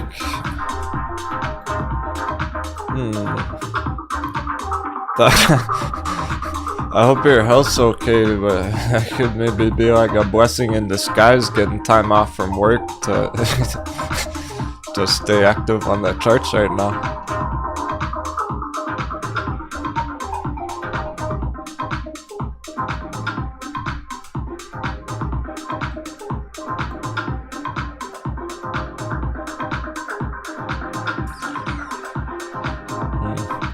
The fact that Power Bridge hasn't sold off definitely showing lots of strength.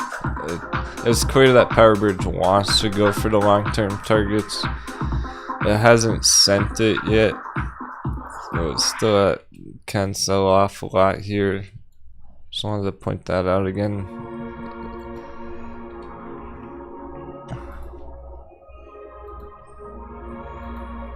Essentially still leaning bearish there, Power Bridge at the moment, short term.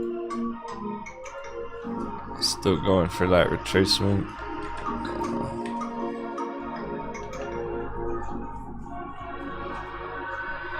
Kaval is different. Kaval is just starting.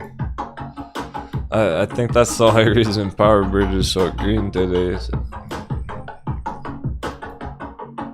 people getting trapped up there, full on in. Kaval different. Where it's been a good journey so far, 100% from the dunk.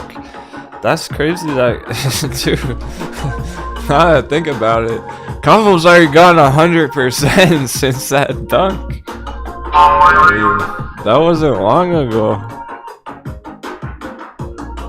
A month ago, Kaval's already up that much. For me when he was pillaging it back there. So, all on track, Kaval.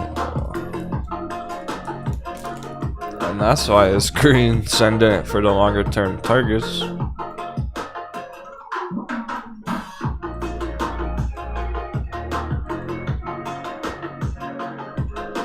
It might not take that long. That's the kind of targets we can hit.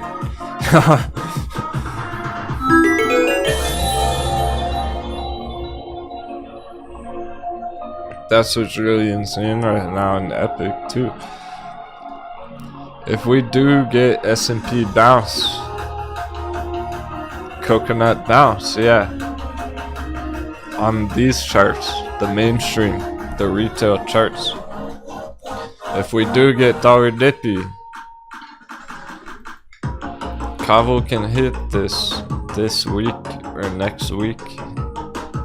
By the end of the month, can hit 500%.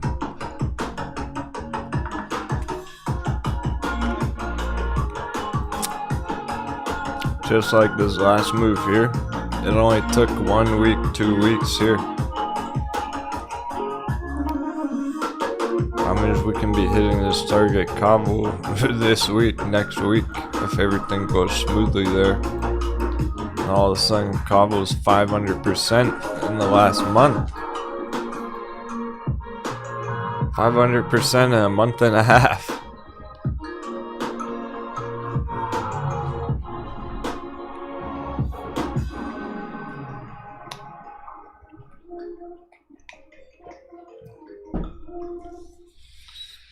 I rather like those ones that we were crushed last year. This was this year. This was back February. Fire Kavo. This is the second big rally on it this year. Kavo's been one of the best trades.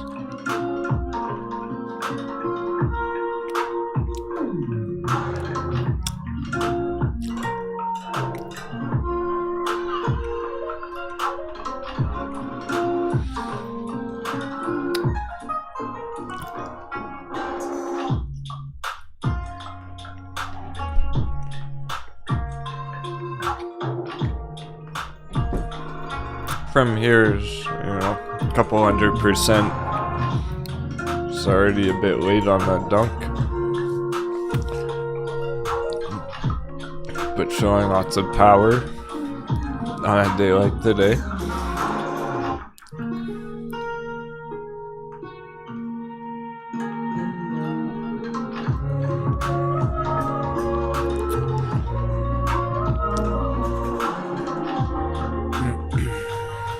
I rather like these ones. Camber Energy's another. We crushed it last year. Some of the crew made 10x on Camber Energy last year. And it dunked all the way back down. Oh yeah, and then another 300%. Forgot about that one. The Elliott wave didn't hold there. It's invalidated. Interesting. Oh, look where it is in the purple box here. Right back at the last two times that we got beautiful entries. Camber Energy is right where it is now again.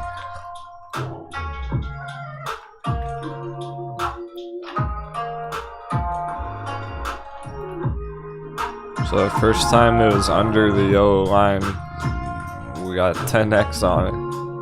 This time 300%. Now here we are again right now.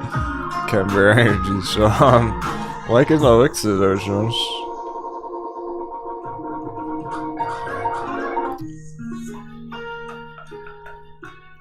Oh, nice, Sam. Crushing IMPP.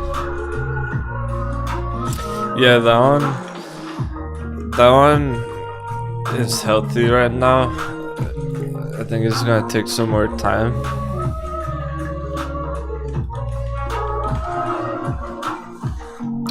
One second. I have a more detailed chart here. Yeah, there's pressure building up to this breakout spot. Bit of resistance there. It's up to the dollar's next move. I'll give it more time though, because of the nice trend that's on like this. It's still got this bigger target area. So I would expect it to go to a higher level there for the holders.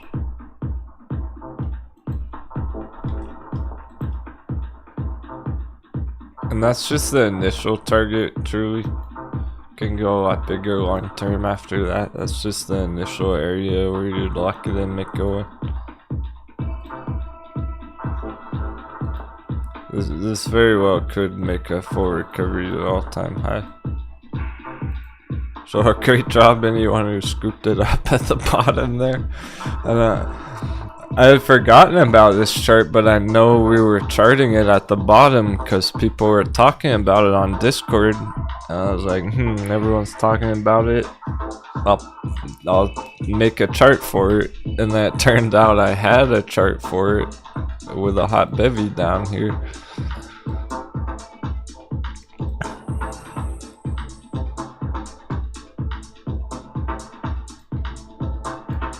So we must have charted it a while ago and just been like, oh, slam dunk hot bevy. Some people got in. It's been doing very well.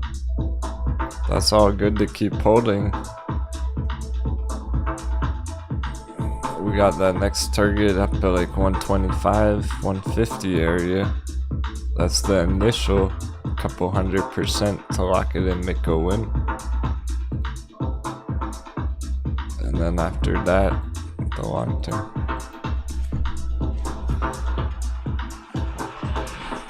So yeah, that's perfect right now. It's just gonna take some patience, because obviously it's not gonna break out from this resistance, this local resistance in blue, until we get a dollar dip. So holy fuck, are we gonna get that dollar dip or what? All the pressure is so flat again. Just already 2.5 hours. It better not pancake. It's probably gonna go to the very end though. It's probably gonna go to the very end here for like another hour and a half going into power hour. Sheesh. And then we're gonna find out like in power hour toward the very end of the day. So we're gonna definitely stay confident about all that for now. It's likely that today, the whole day essentially is a big mind game, not just the morning, but almost like the entire day. Cavo's 20%. The hedgies must be watching the show. What the fuck? Cavo just bumped. We bought all the Cavo.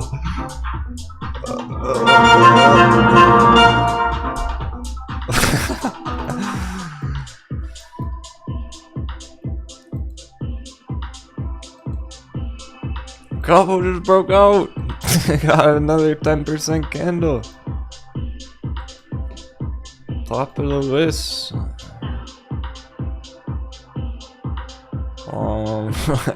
What a course. How does that happen? Like a minute after I'm talking about it. It was like exactly long enough for a hedgie to put their buy order.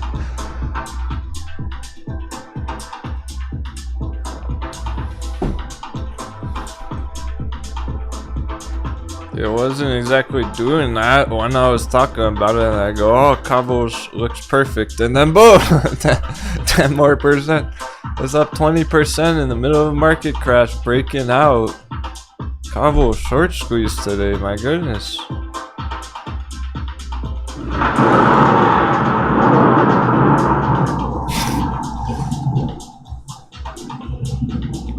Really, I am not matrix. Oh, fuck it. Go with the flow. Here's a major lesson. Life lesson from the captain. Over the weekend voice chat party. That was a lot of fun. We were talking a lot about the dollar value, Dixie chart. Federal Reserve influences over the markets and the money supply. Printing money, inflation, interest rates.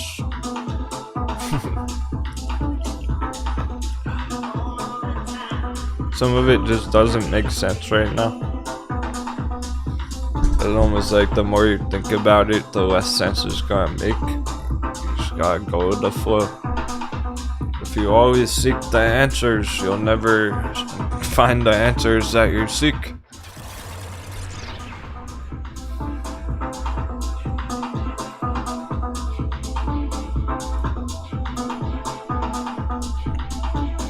So why is S&P fucking around magic number all day? I don't know.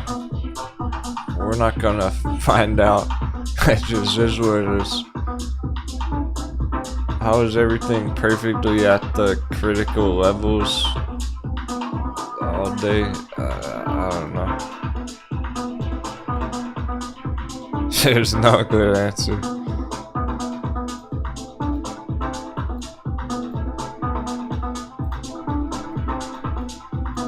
You'll never figure it out.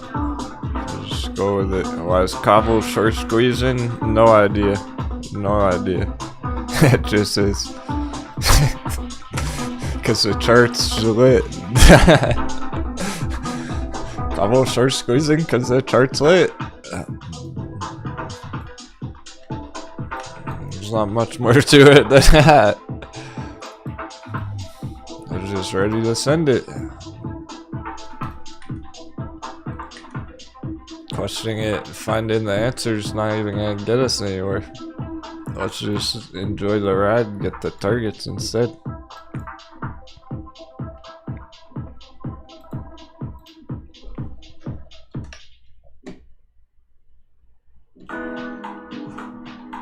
Something that is predictable though today in a lot of ways is, well, why is S&P this low to begin with? Because all the market FUD. All the panic. That's pretty obvious. What's not obvious is the coconut bounce that's about to happen.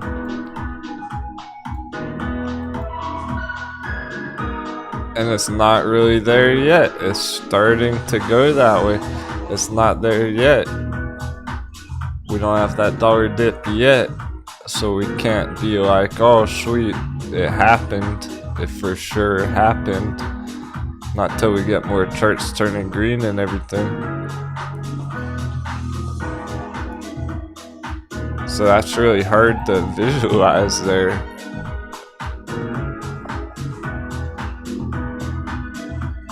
There's all the market FUD, panic selling, red, and it's hard to visualize the bounce that can happen here until it actually happens. So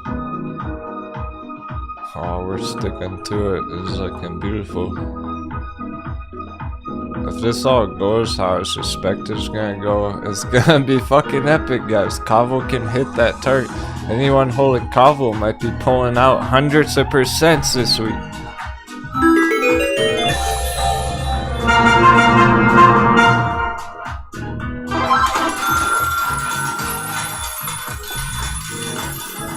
Anyone who got in Cabo Hot Baby, this might be an epic week for you. I'm getting excited for that.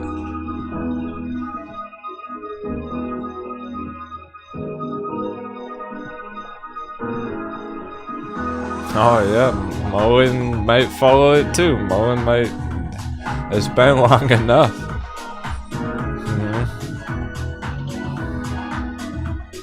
It's not just gonna be Cavo. That's the beautiful part. Cavo was one of the first to go on the new year. It'd be the first to go on the week right now, on the day. And other ones right after.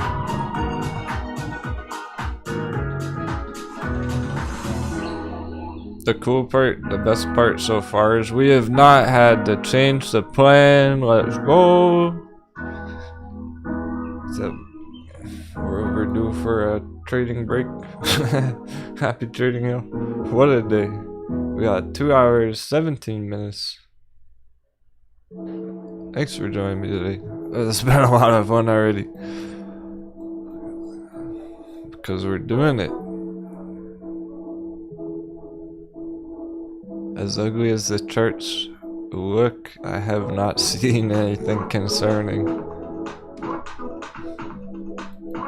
They come with trunk. No Sasquatch and no paper.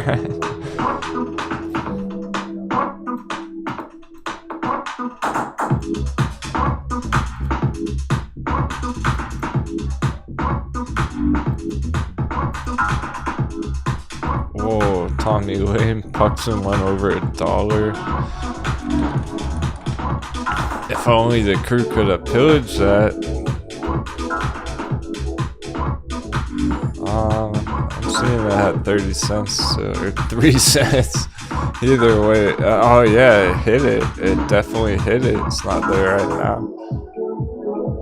That is insane. If only the crew could have traded that. See, you guys were ready to do it. People tried. Their brokerage said no. Could have made fucking 750x multiple in one day. Only the hedges are allowed. The fuck? Somebody's trading that. Good job trying. Good job spotting it, being brave. That's why it's pretty much impossible to catch a short squeeze. Like, can't just get lucky, catch a big short squeeze one day. It's harder than it sounds.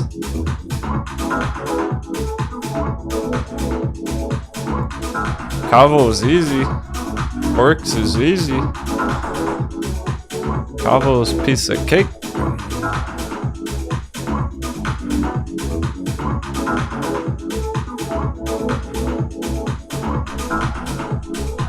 There's no luck involved.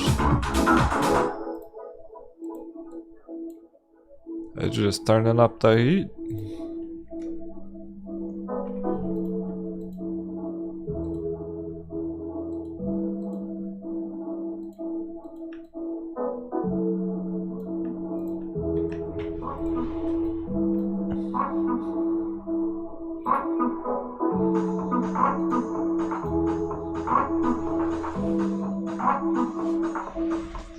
Check out S&P over there.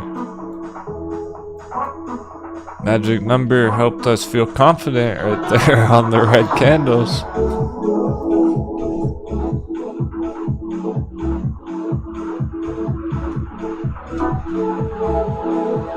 Hey, Grandpano. Piano.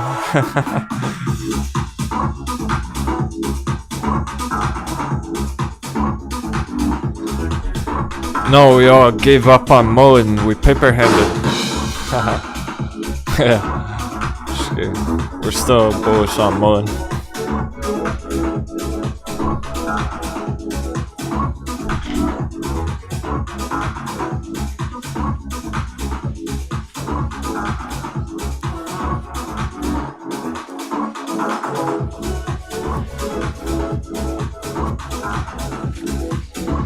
Mullen's just been kind of stagnant around that dollar area, not too much action.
Yarr. Jumping back in the torch.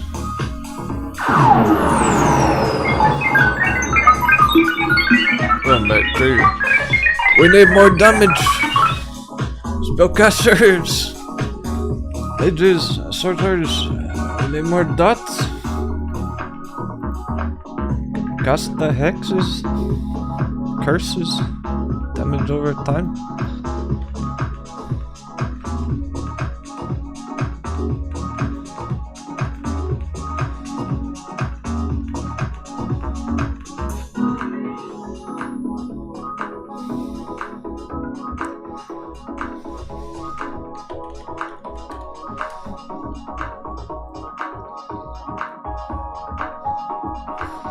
Yeah, essentially long-term 100 Virgin Galactic.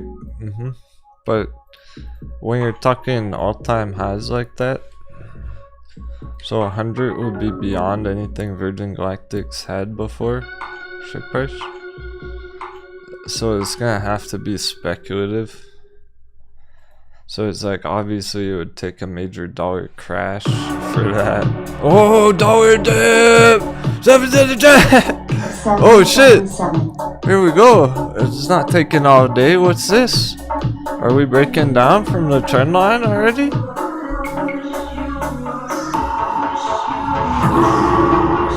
Here we go. There we go. Are we gonna send it?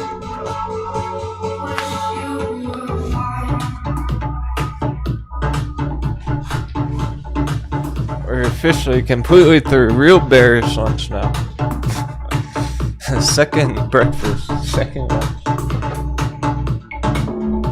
The turning point, the new hour turning point. Evans? Where's that dollar dip pipe? Wait, we've been waiting for this all day though. I guess sugar. Crew, get out of the shower.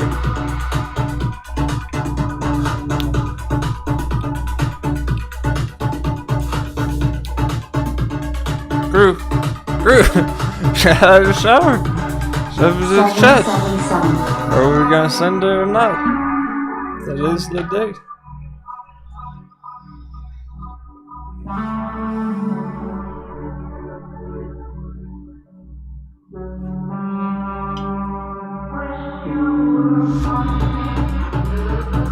We're gonna bask in the glory, raise the sails, catch the wind, hit some fucking targets or what? Maybe I just want the crash. I think we've had enough red there. For now. The market crash next week. Alright, that'll do. Crew must be. Crew, are you in the shower?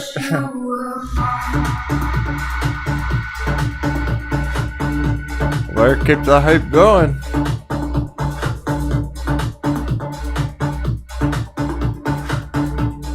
Remember, it's like a death sentence to even be live streaming today. What am I supposed to say? What am I supposed to say? Market crash, everything's doomed? Oh, we're gonna trade it the best of our abilities.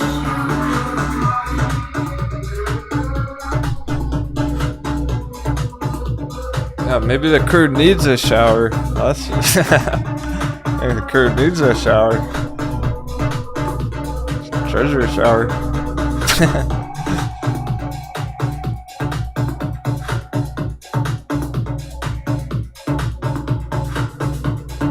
There's still doubt. I know it. There's still doubt.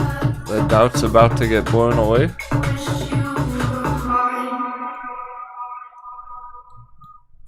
This could actually be it on the dollar going into the end of the day. Hopefully it doesn't take 2 more hours. That's the closest we've got to a breakdown. That's from the 105 resistance. This might be it.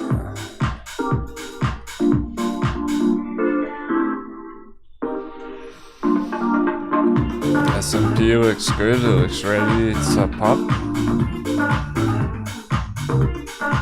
We can get full recovery S&P today, this can go green in the day.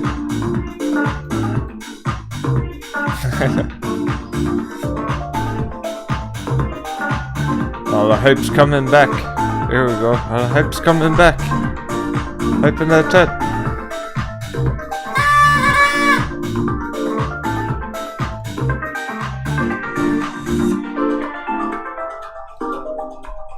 Bitcoin holding.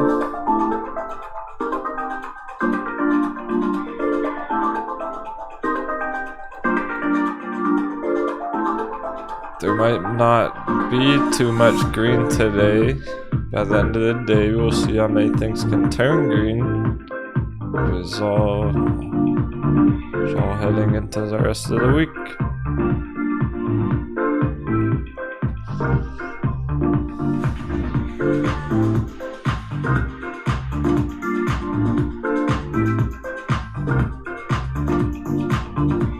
I realized that all this could have happened already last week.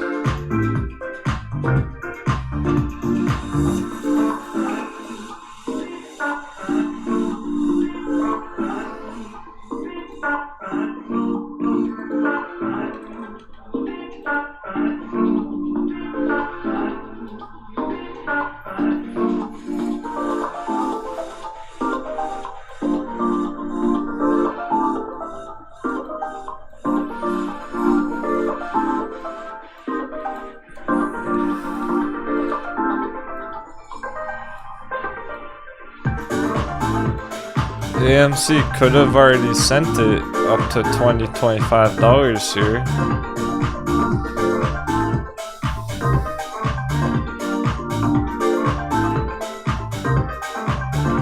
Last week, 2 weeks ago.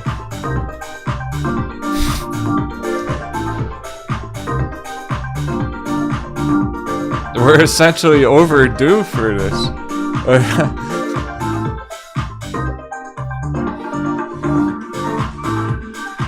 It's almost like, okay, about time we hit 2025 AMC.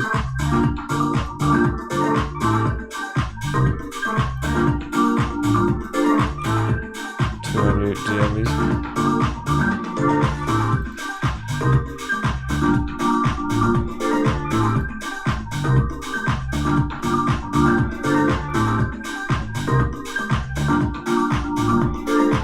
It's so obvious we get dollar dippy. It's gonna send it because it's been stable here, holding the line. If AMC was down at $5, we get dollar dip. It's not gonna go up to 25. AMC holds $10, $11. We get dollar dip. We hit 25.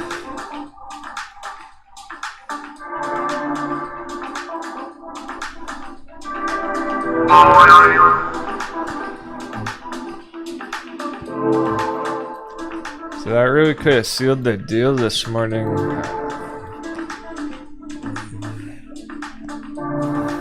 The morning paper hand.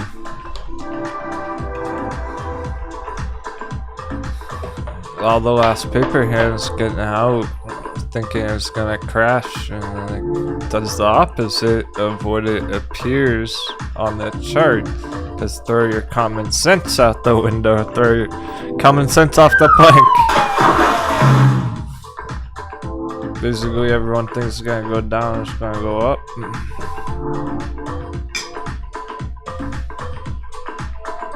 They all thought it was gonna go up at 50 and it went down.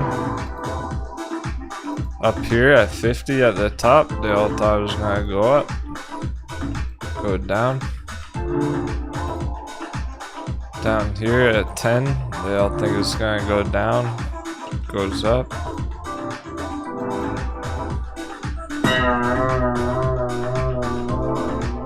It's like a bad joke. Just that's why the retail traders are always gonna lose, essentially, because they FOMO in every time it goes green, and then they paper hand every time it drops down.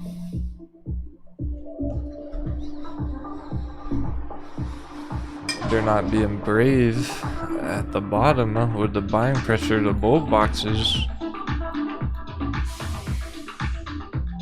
And they're not taking profits at the peaks. The bearish territory. Just be on the other side of the trade. Just all those boys.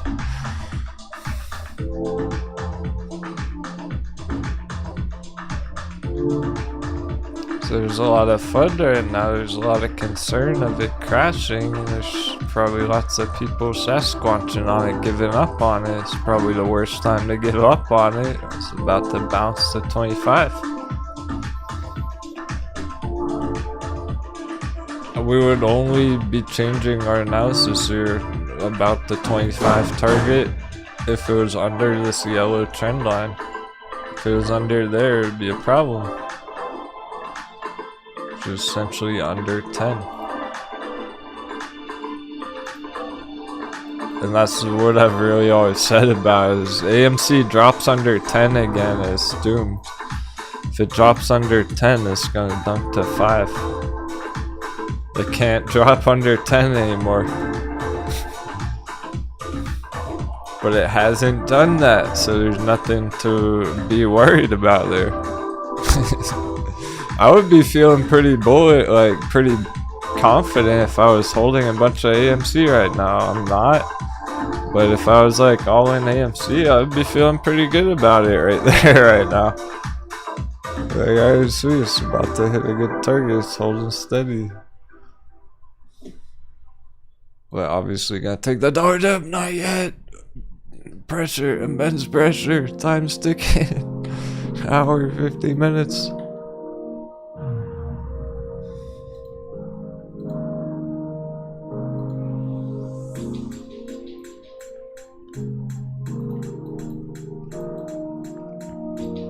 That's the closest we got to a breakdown. Hopefully that shattered the support. And the next time will be the really start falling under. All still normal. We got some wiggle room here.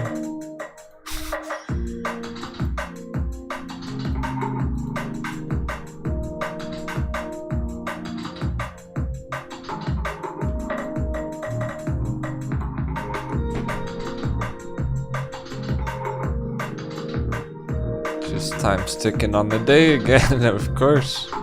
Like, is it all gonna roll into tomorrow? Are we even gonna get those bigger developments today? Like, I wanna see some kind of better bounce here, some kind of more dollar dip. If dollar just goes pancake, dollar just flatlines at the very end of the day, it's like, what the fuck? And it might.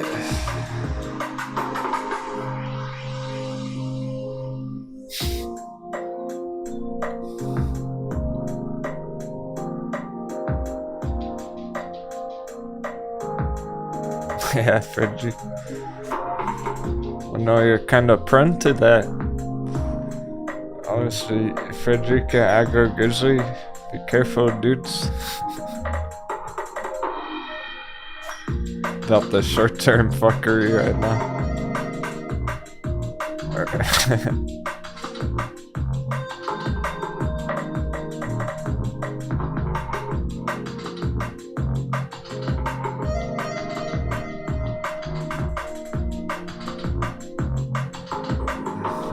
See, day trading S&P essentially is a gamble. It almost is flip a coin if it's gonna bounce or not there. That's not worth putting your money on trading.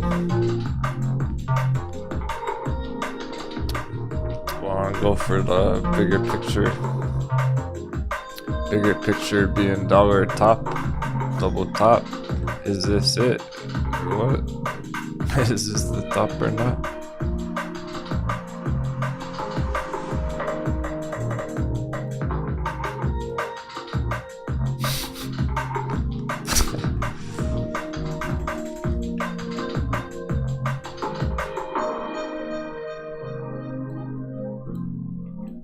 I'll probably get some kind of move in the next hour, 50 minutes. We better see something play out there. Or else tomorrow might be even crazier than today.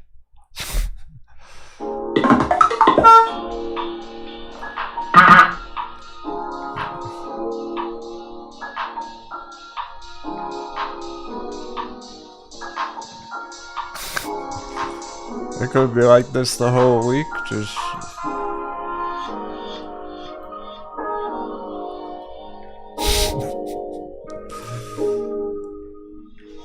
When the charts are ready, they'll be cruising. When they actually do make their decision point here, it's gonna move rapidly. If we do get that dollar dip, it'll dip quick. If it breaks out, it'll spike up quick. That's why it's so awkward showing so much like anxiety for it. Well, it's flat as a pancake here.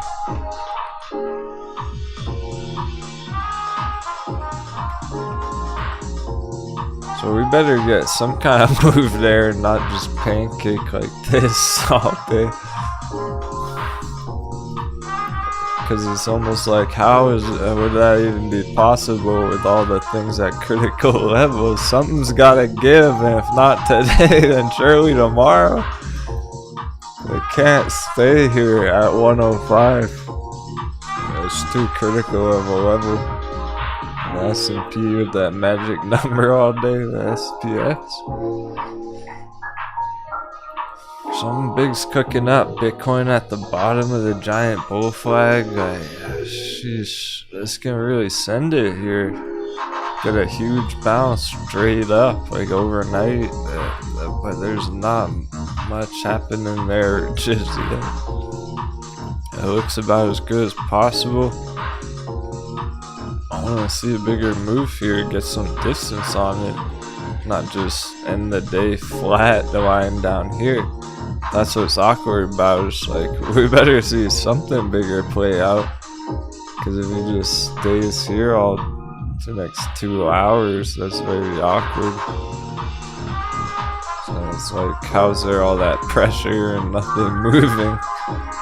That's how it was Friday. There was so much pressure and nothing really moved. Power hour and the day. So that's all spilled over to today, this week. It's like, I can't just fuck around here forever. S&P as well, at the 400 area. The stop on short term coconut bat. We're about to roll into some way bigger action. It's just can still turn super bearish. I guess let's put it that way. That's why there's anticipation for it. That's why we got so much anticipation for it, because everything's still at the risk of turning super bearish right now. We know they are long term. Like, a lot of them are crashing, topped out long term already. But this is about this week, next week. Is Tesla about to just keep going straight down? Essentially. AMC. AMC, even though it has that setup, it has this beautiful setup here, and it's healthy, and it's maintaining, it's very stable, and it looks powerful. It's still at risk of smashing down if dollar keeps going.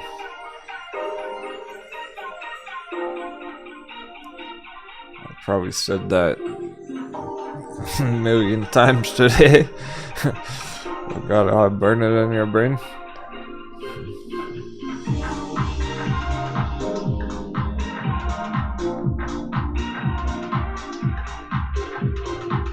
Nice, Frederick. There you go, man. Took advantage of that LTCN. Quadrupled his position from 100 shares to 400 shares.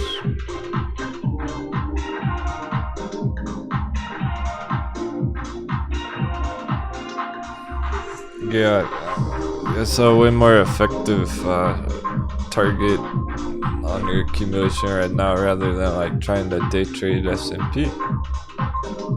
Cause it's like, okay,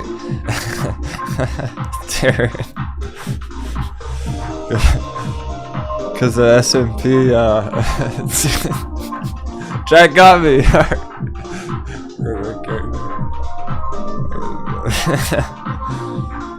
Darren with the ding dong in the chat. First time anyone's done that. I think about trying to day trade S&P. It's like, oh, the setup's perfect. It should bounce, get dollar dip. I'm gonna go end of day calls, and then it stays down here all day. Doesn't make it far up. Run out of time or whatever.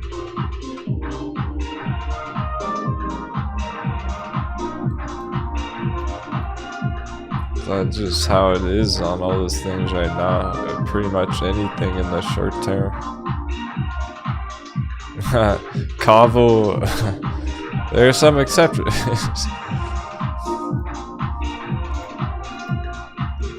Kavo is an exception there. You're getting a breakout from resistance today.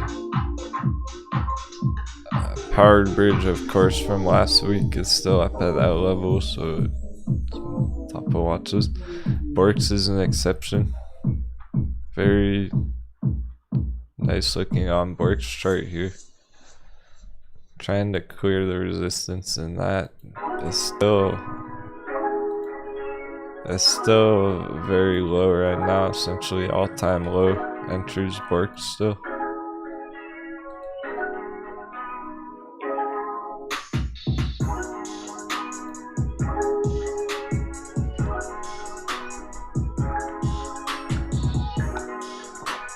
So I was just getting started in exception CVM. Right off the bull box, the buy box. Perfect bounce action.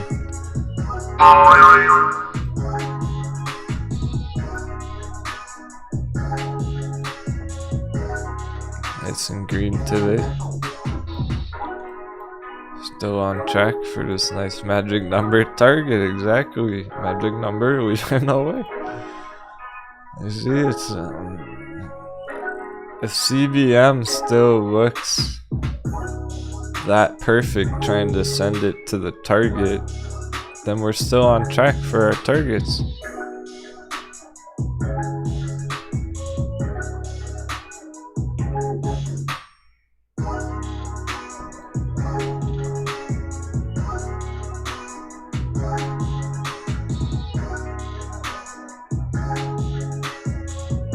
Those are exceptions right now. A couple of therapeutics. 3 therapeutics, frequency, qualigen, sigil on. Look at sigil on the pirate wedge here. Check that out. It's a pretty attractive pirate wedge.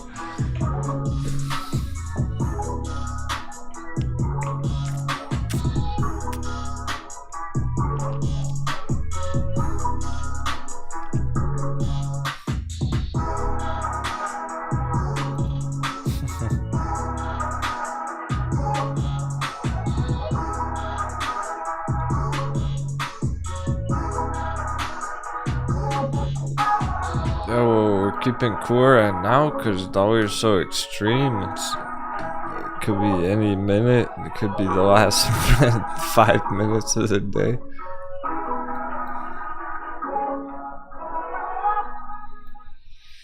It did get through that trend line.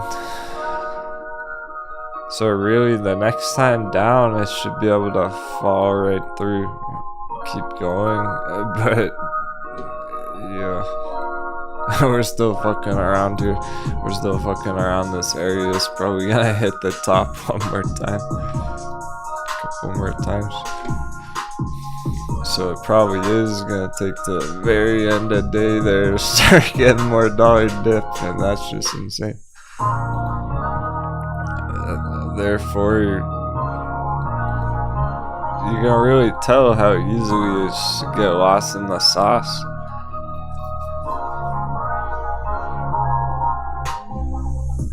There are a lot of very bearish looking charts right now today that make you think, oh, market crash hardcore, don't touch anything.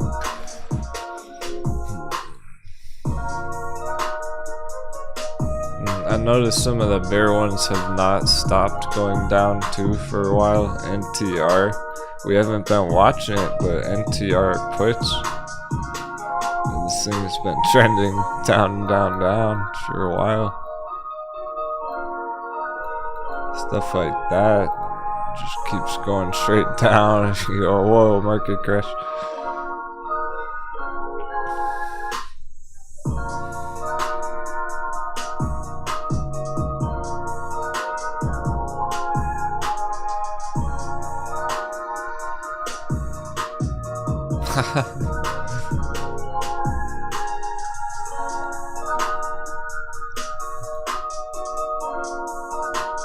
Lois is doing good on her red box puts. That's cool.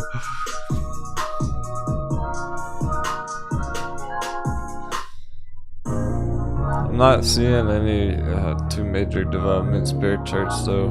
That's stuff that's already been happening for a while. Nvidia right at that horizontal level, the line in the sand, if you will. And I will. Nvidia falls below there, it's in big trouble. Nvidia holds right there, it can bounce. Still, that's what. We're still on for the coconut bounce as long as Nvidia's sitting right there.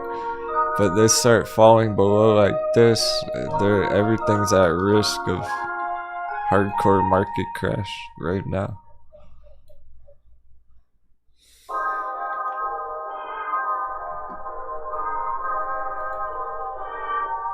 Amazon, flat level right there. Bounce spot.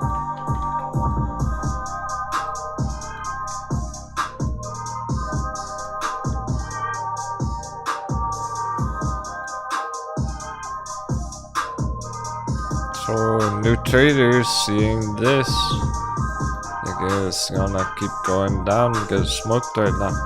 Not so much.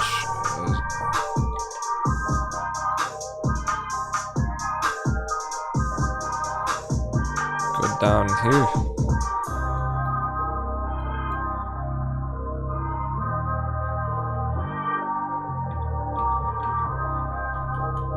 I'll leave that there.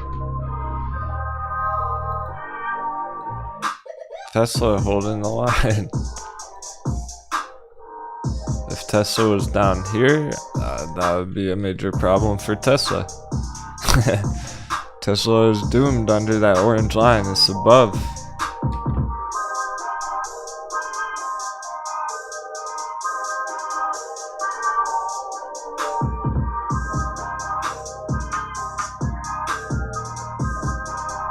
But there are some charts that you see them and you go, holy shit, market crash.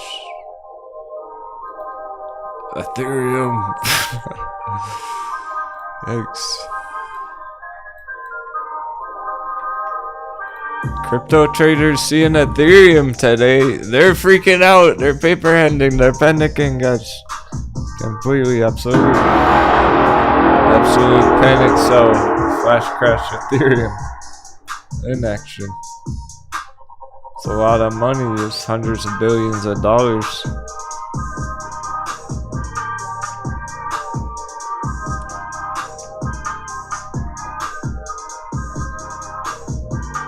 So when you see that chart, it's pretty intimidating. It doesn't exactly invoke confidence.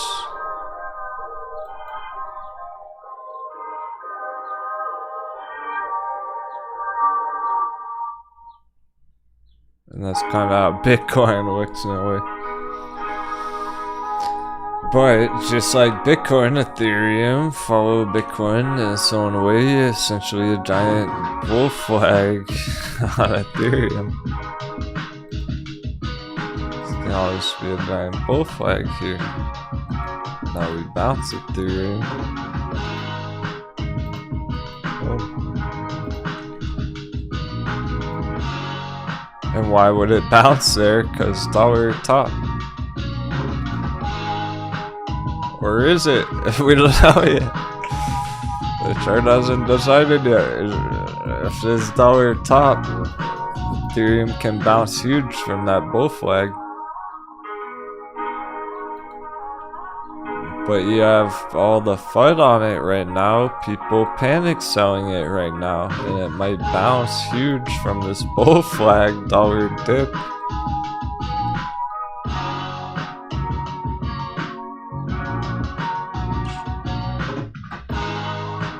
So even the way Ethereum looks right now, if I was holding Ethereum, I wouldn't even sell it there to try and get in at the low. I wouldn't even get out there to try and get in lower. I would be holding it there for a bounce. If you wanted to get at Ethereum, you should have taken profits at $5,000.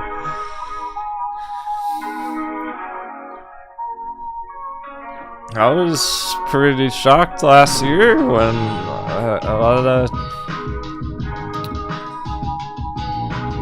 of people showing up in the chat being very excited about Ethereum at those prices. Like, oh yeah, I'm holding a bunch of Ethereum, or I'm buying Ethereum. $4,000, $5,000. It just, even at this price, yeah.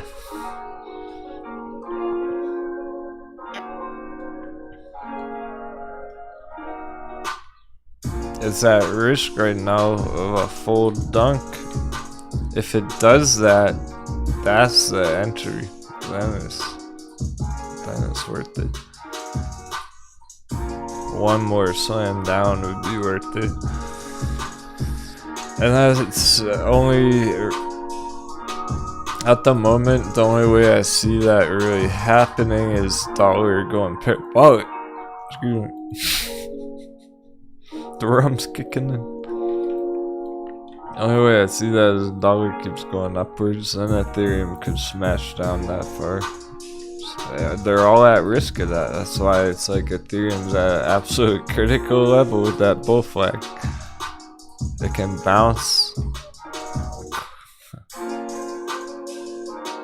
or it can smash down to $100 from this level, depending on what the dollar does next. Now, since it all is so extreme like that, to get beyond to fuck. Cook into my butts. Get next thing. To get beyond $105, you just gotta recognize that it's the highest dollar's been. The triple tops, 3 AC peaks. So the last time dollar was up here is right here. That's in 2002. We're time traveling. Time travel doesn't just...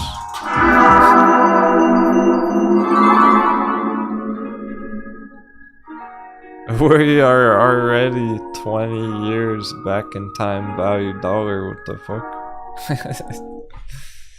Well, that's pretty crazy. Already. It's very extreme already up here. That's why it sold off. That's why it went down the last two times. 105 is already up there. So anything beyond this is just almost doesn't even make sense. Back to 2000. 1999. I mean...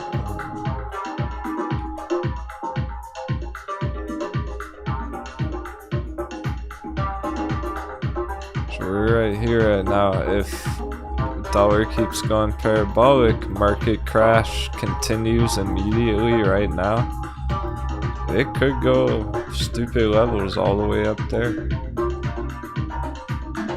It's already very extreme. Anything up here is insane. So that's why it's kind of like either one, anything's possible right now.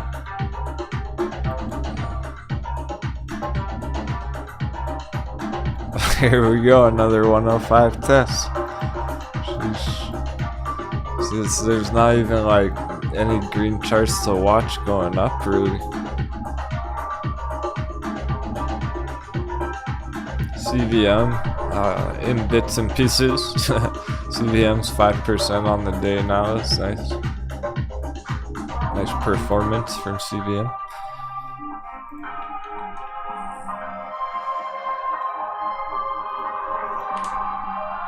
Hour 30 minutes. Time's ticking.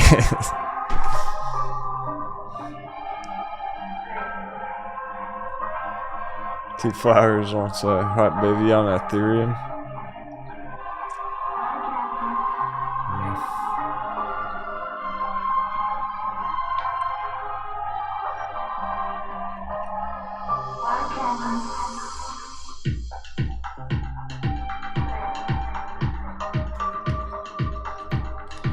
Well, the whole crypto market cap's lost a lot of value. Is pretty small.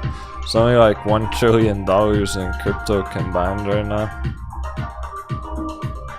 All of crypto. That's like half the size of Apple.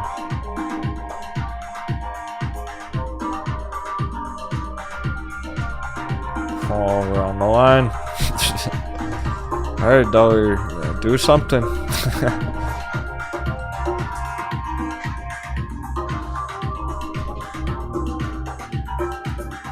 There, have my end of day shot for good luck.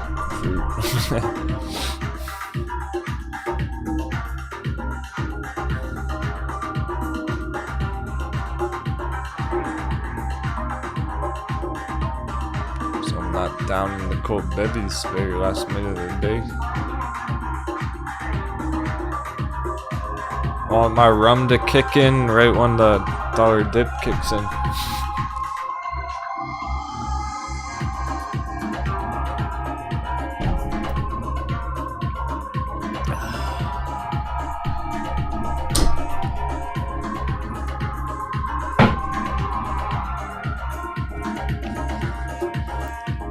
I'd pass it around if I could.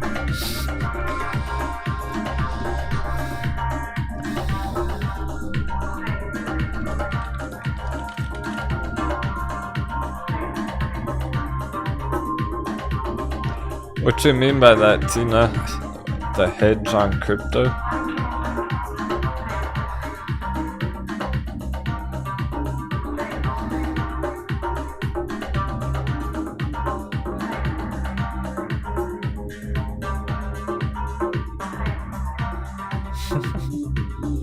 Nah, everything's holding, everything's on the line.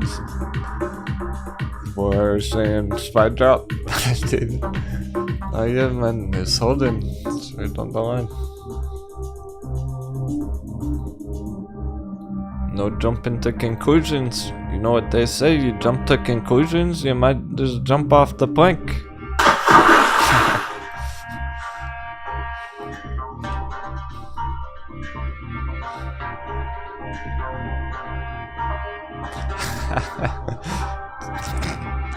Like that, T-Flowers.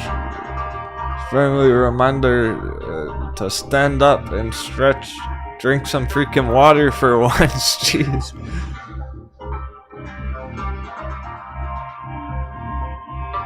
There's an idea we can all get behind some water. Put down the salt water.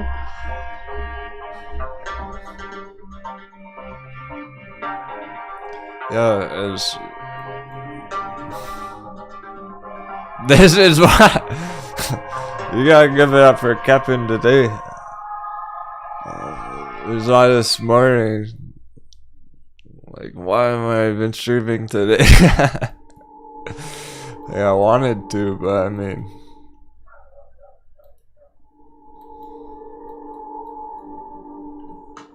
Oh, it's clearly gonna be a journey, mindfuck today.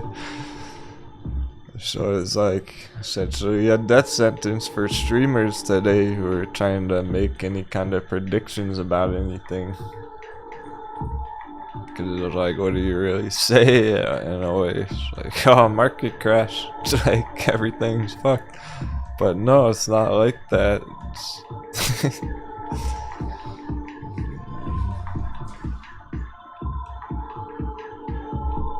It could have been like that. I'm sure some of the streamers saying shit like that. It still could turn into that, but we're not backing down. We don't back down from a fight. Don't give her uppers.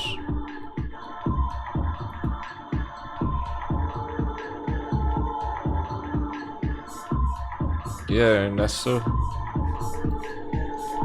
Therapeutic, so he goes. Oh, it's perfect. Breakout, support, retest, jump on. Support, retest, success.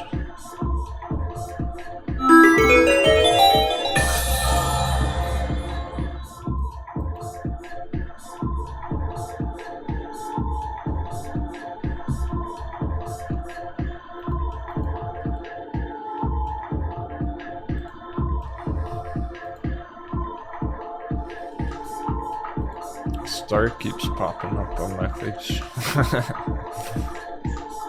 I'll give the crew some stars on me. Jump for the stars. Sure, there it is. Sure, it on it.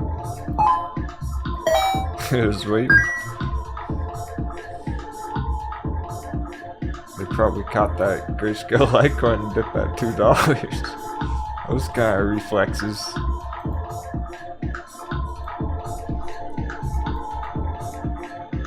Oh, there's a dark head after all.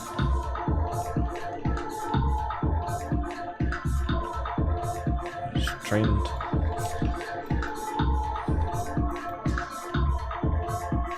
Therapeutics. About to squeeze. Rocket ship! Why not? Okay, I'm giving it a rocket ship, I don't care. Rocket ship, Bitcoin, rocket ship, therapeutics. They're about to bounce, they're about to squeeze, let's fucking go.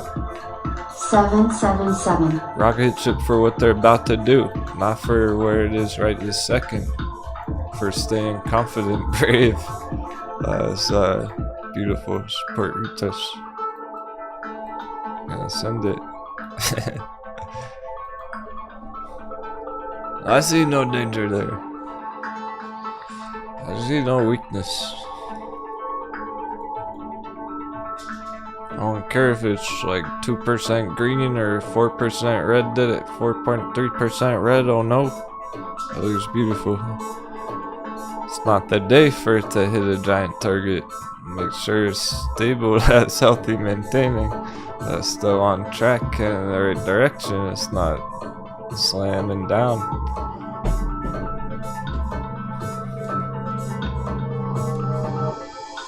Let's get this treasure back to town.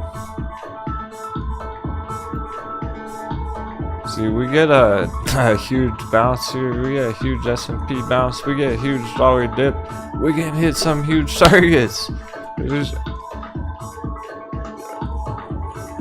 AMC, GameStop, like 150% targets, but there's 500% targets here on the pirate wedges. There's 1000% targets that could get hit between now and the end of the month on some of these.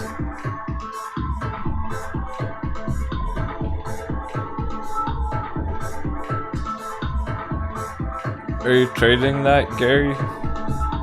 Yourself? I'm only gonna pull up the chart if you're trading it. You just said the chart's having good price action. Okay, yes. Got it last Friday? Okay, cool. Nice.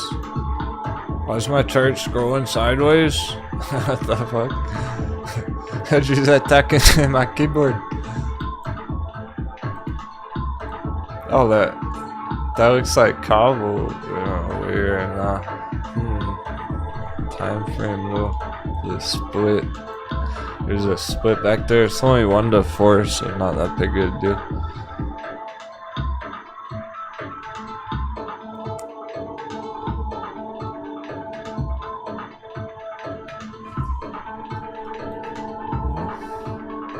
Okay, so it is still up a lot. Like his long-term bullish here, it's essentially a giant V.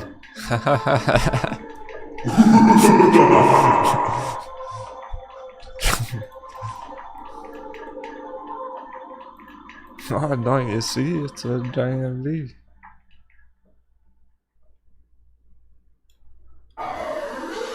So that's just a giant V on the long term. It's up 10x from the bottom. It can get closer to its top. Maybe all the way, maybe not. Either way, it looks about halfway up essentially. Like there's still a bit further it can hit. It can still go, so it's at 10 right now. It could hit 20 there.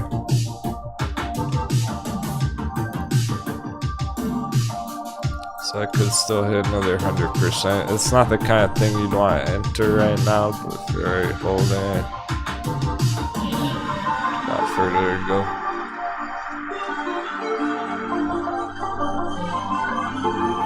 It's like a long-term combo.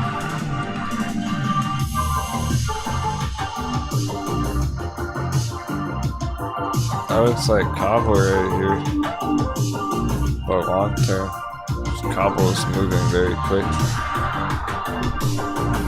Nice Hornet snatched up some grayscale Litecoin 250. Yeah, it's been over 250 now. 260 all afternoon. There we go. I wish I had the dry powder to scoop some up myself. I don't right now, but it's okay. I don't really care. I'm glad some of you were able to, you know. As long as some of you do it, I consider that a victory. It feels like I'm winning if some of you are getting those kind of entries. Because I'd rather my friends in the chat be the ones pillaging that than some random fucking hedgies or whatever. Some random moon boys like getting lucky on it or something. So great job everyone who stole all that dirt cheap grayscales, man. Potentially the hottest bevy of the day. Look at me too excited. Oh, like I almost wanted to go buy some shares, right? That 10 shares for $26. That's pretty good.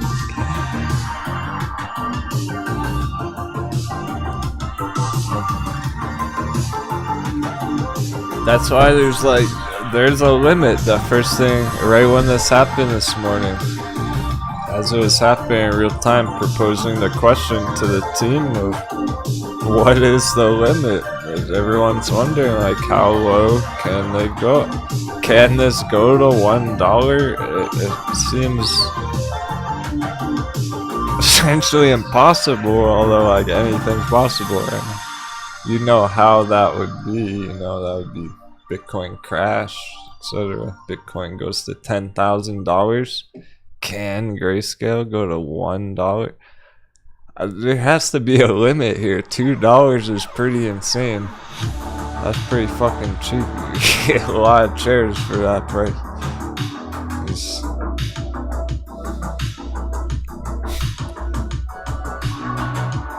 So for anyone who does have dry powder, you'd be scooping that up. That very well might be the limit. So now it's kind of like fasten your seatbelts and Bitcoin bounces a giant bull flag. Holy fuck. Bitcoin bounces from here. The targets are just over the moon on grayscale Litecoin now.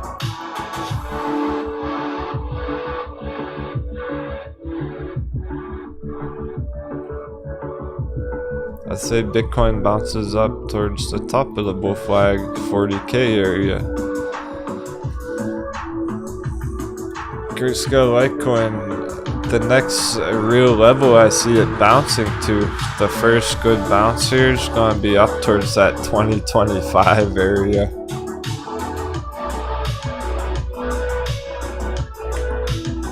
Back here.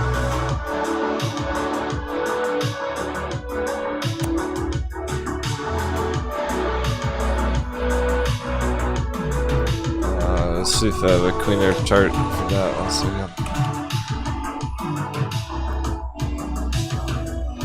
Oh, look at that feast, bear steak feast. That red meat. Alright.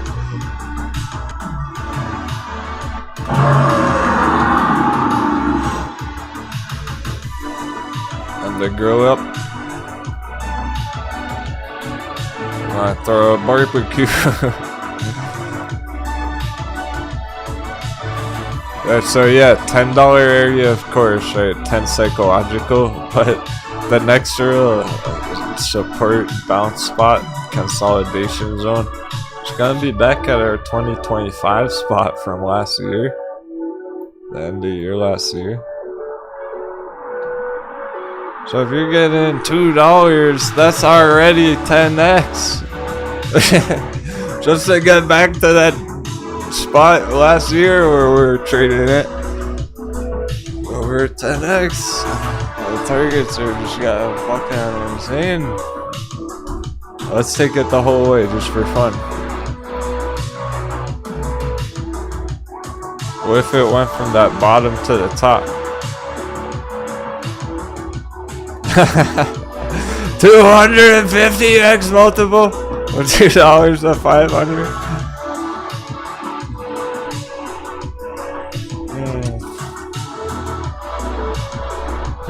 25,000% targets.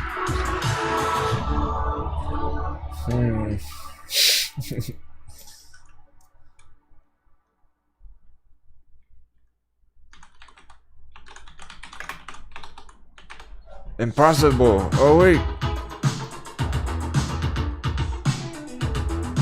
Bitcoin. Grayscale Bitcoin's already done that.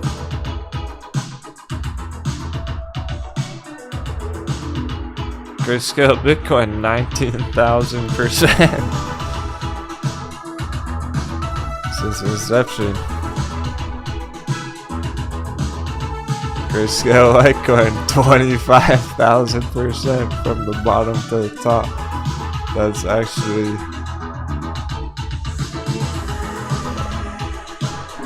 legit. Of course, that's best case scenario, but really, it's kind of like the sky's the limit when it comes to crypto. You're getting them dirt cheap like that. Stay calm, hold strong. Ain't nobody better in our paper. That's Monster Grayscale. That'd be bad. $18.5 billion, 19,000%.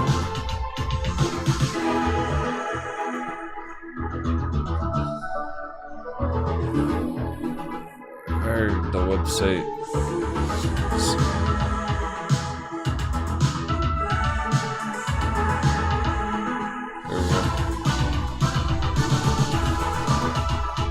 Grayscale Litecoin, $87 million.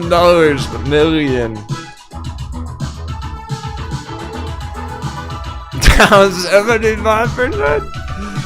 Deception.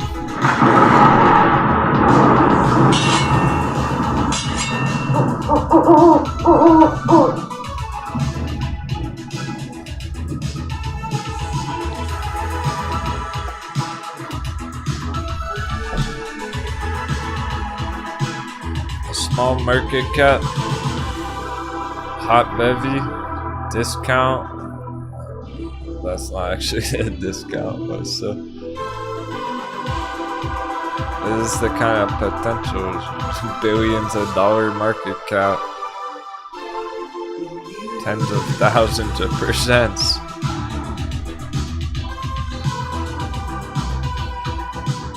Let's see where Grayscale ETH is at.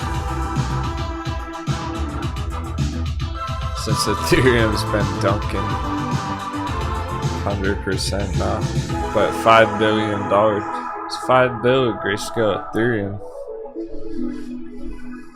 That's as much as AMC market cap. Sheesh.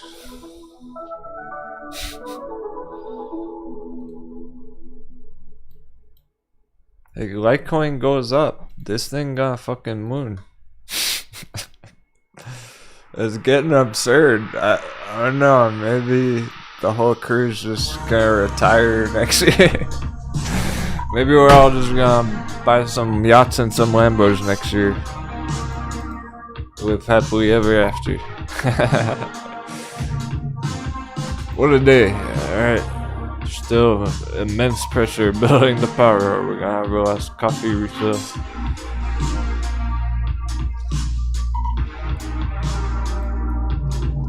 So far so good. Really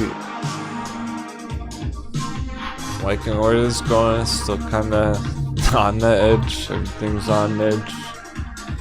Let's see what they do. Just finish nice and healthy.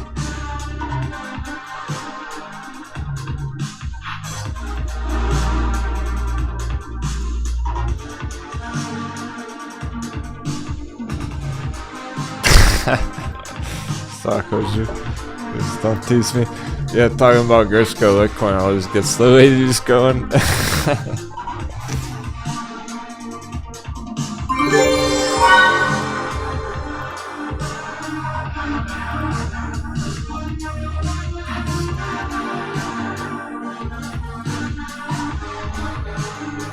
They like the safety, they like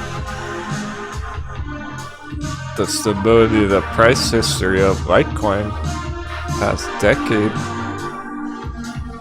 And then they see the discount. What the fuck? SPX is still 377.7. Or was those magic numbers? We might not even see a move there. Let's just be ready for anything. I'll be right back.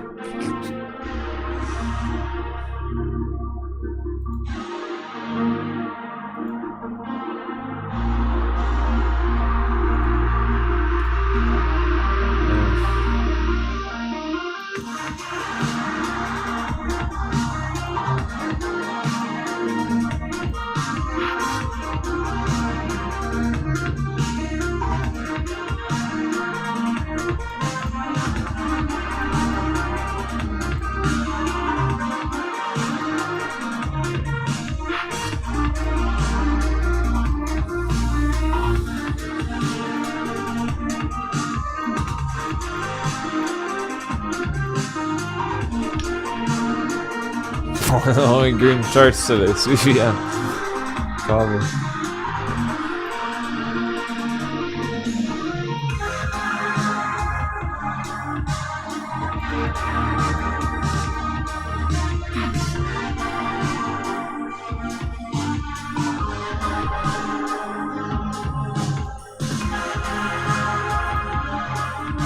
Sooner away in Cabo here might give us a clue.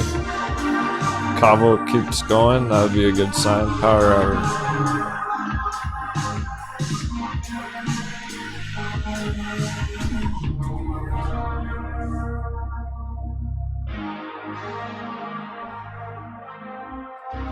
Nice Tomas. Up 40% VXX call. That's a day trade, right? Might want to lock that in soon. SPY, magic number, it's tripping me out.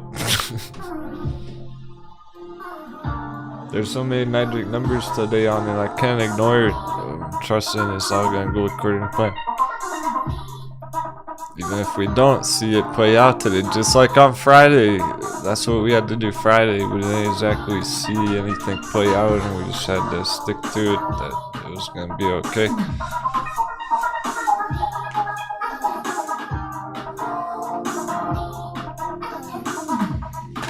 Market crash next month.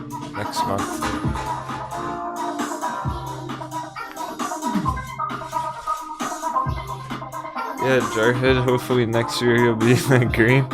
Well, if we get this continuation coconut bounce, you might hit some green this week on some charts. That's what I'm hoping for, if we hit some good targets this week, next week. Go get profits. Doesn't take till the end of the year.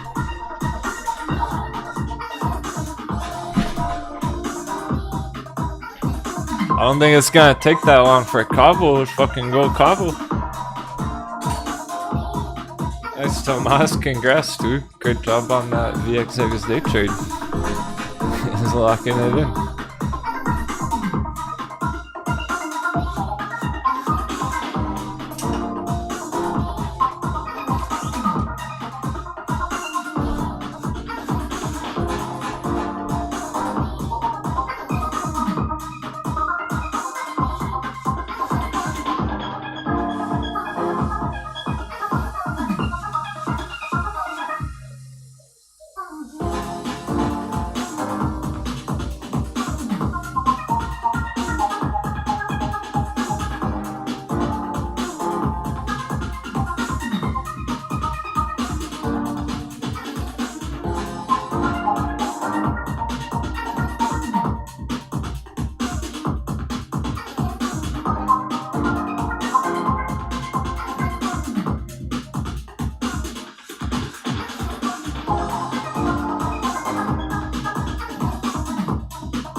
Alright, Cabo impressing. And just like that, we have a green rally power hour, 40%.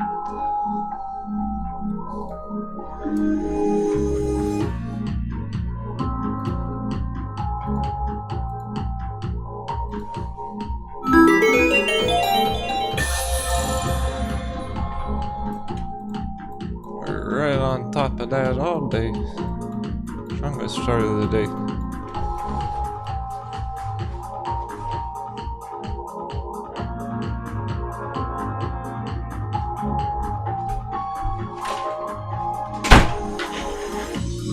Rocket fuel engaged.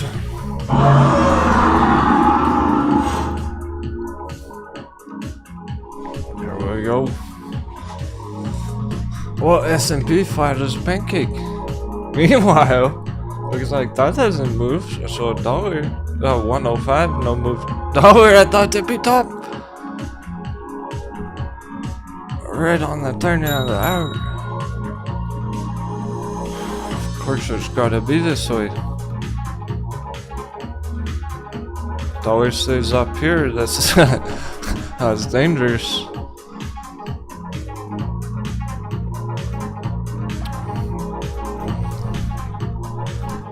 Dollar stays up here. S&P drop down again tomorrow. Market crash right now. Dollar dips were good. It's okay to be around this area. It doesn't have to be the exact green line there. It's overextension. Because it's all part of that double top. From here. Give it some wiggle room.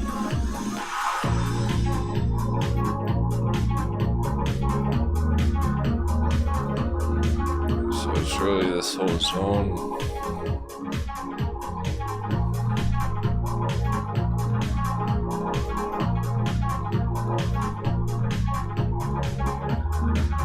That is the last shot. That is the last shot. We don't get dollar dipping now. When are we gonna get it? Next month when dollar's way up there. If we don't get it now, when are we gonna get it? Dollar go way up here first.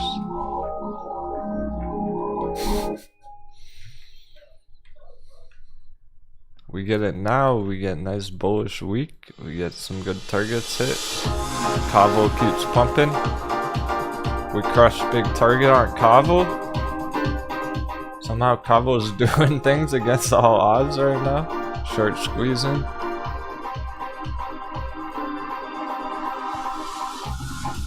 So we get that actual dollar dip. And Cabo can hit way bigger numbers this week.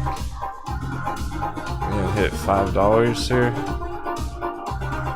That's already said bottom was 70 cents. That's already almost 10x. Jeez. Cabo's on fire.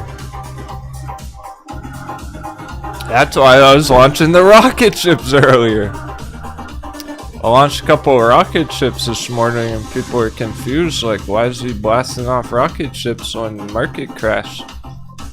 Oh, cause this is why. Cause they're still sending it.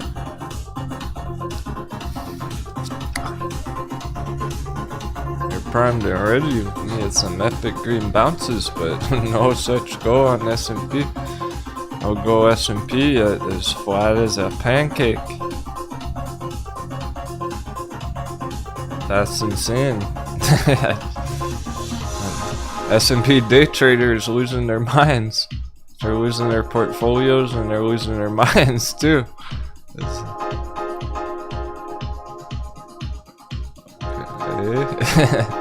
It's all up to dollar there.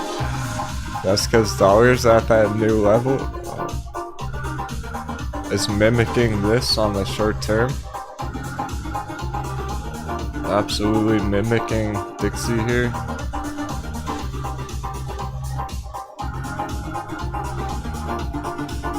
That's scary holding. 45% green Kavo.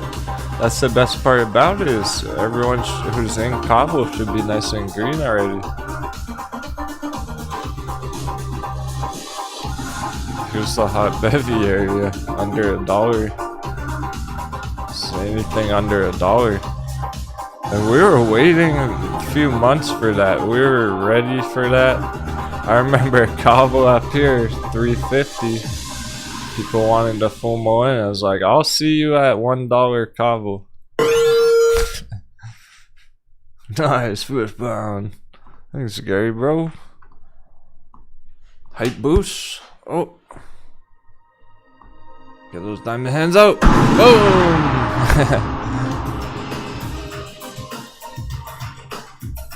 Diamond hands prevailing Kavo. See, it's those pressure levels just went too far too fast back here a few months ago. Here's where in control is worth taking profits, locking in down. Down here, undervalued, bullish territory, buying pressure. Just enjoy the ride. Let's go even further this next time.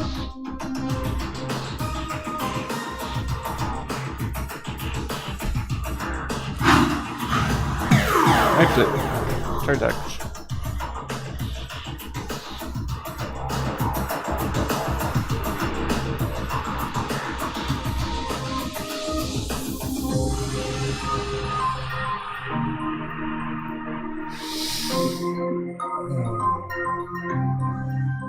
Nice, so congrats, Gary. Crushing Kavo.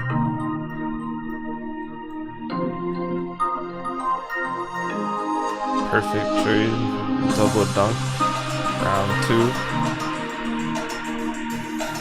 2. Just like the first time, 500%.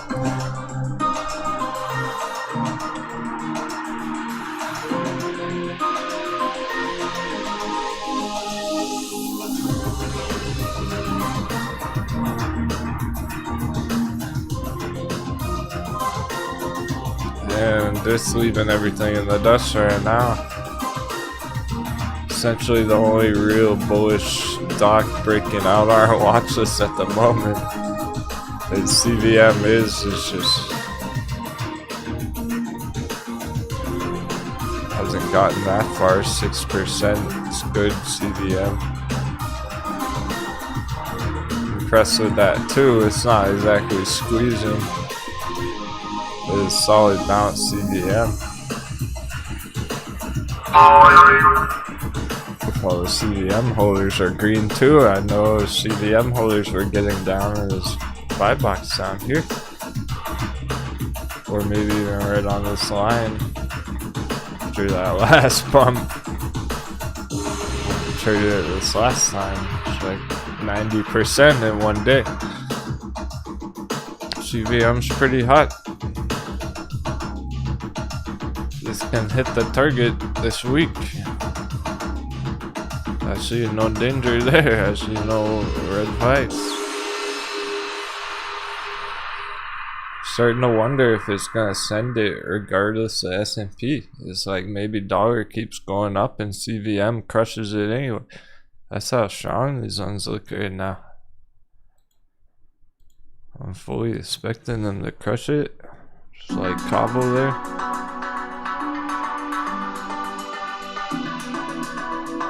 So it can pretty much only be good things for Kavo right now. Yeah, and Borks is one of those two aggregators. If he, he was talking about being a coconut earlier, Sasquatching on a bunch of things. He's like, Borks is gonna be my last one, my last kind of YOLO. If it doesn't work out, I'm taking a trading break. You better not Sasquatch on it then. Don't give up on Borks. Give this all money.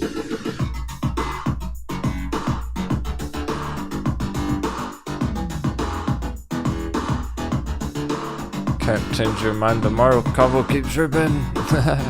45%. My good. Are we gonna get trippy digits, Kavo? I'm doing the funny voice too.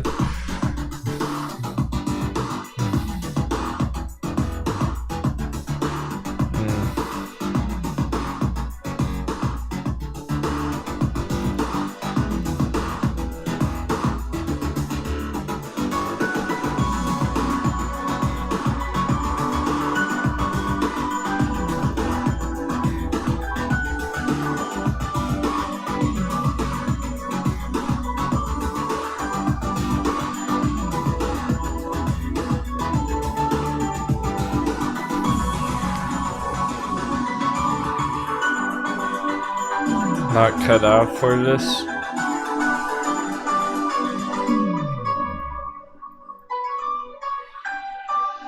Shit, dude, I just think you're trying to keep pace with the captain, and that's like an impossible task. They're big moon boots to fill.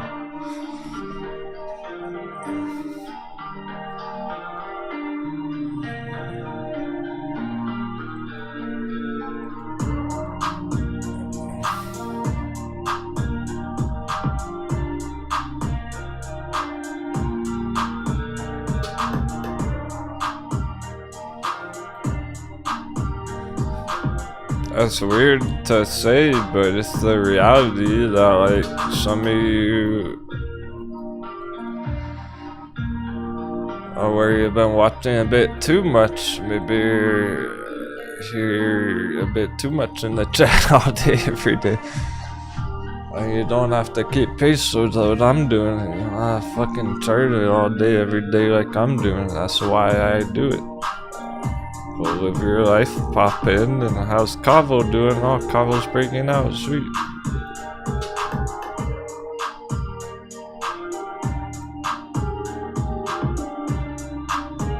Like if you're here all day, you see other people popping in. They'll pop in on their lunch break. Gosh, Cavo, something is going. And then they'll pop in again tomorrow on their lunch break.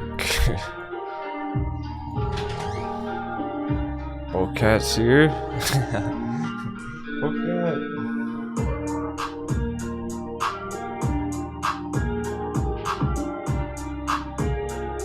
Got some meows for Cabo? Restless Vex chain here.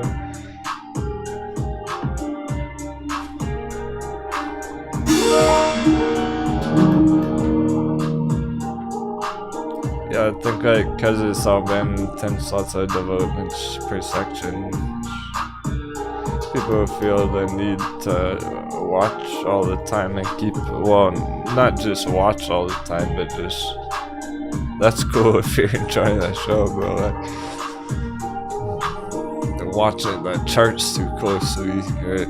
Over trading's the biggest problem that traders have. Over trading meaning like, oh, you see Cavo start blasting off and you FOMO into Cavo, and then tomorrow morning Cavo goes down and you go, oh, Cavo's crashing, and you panic sell. Tomorrow you change your mind, and then the next day it bounces, you change your mind again. There's no need for that. It's like Cavo, you can just put a target, literally just like getting the order in place beforehand up at 4.99, then go on vacation, check your portfolio in a month, see if Cavo hit the target. You set the target, you go on vacation, you don't even have to watch the chart. You come back in a month, you'll probably have a bunch of profits sitting in the bank.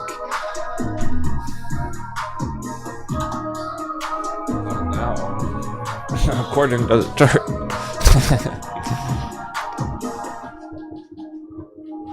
How is on bullish mouse?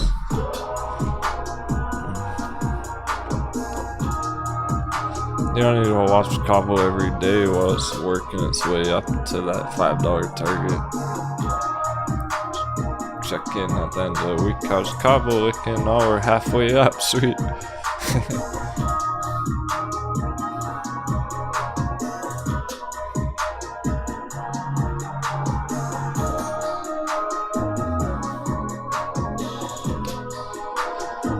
Maybe if we weren't keeping up with so many hot bevies, if we weren't diamond handsing so many long-term charts, we wouldn't feel the need to keep up with them that closely, to monitor them every day, all day.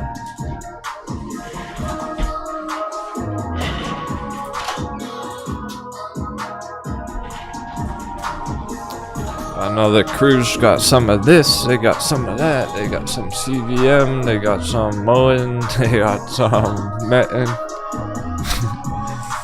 A little bit of everything. I keep up with it all.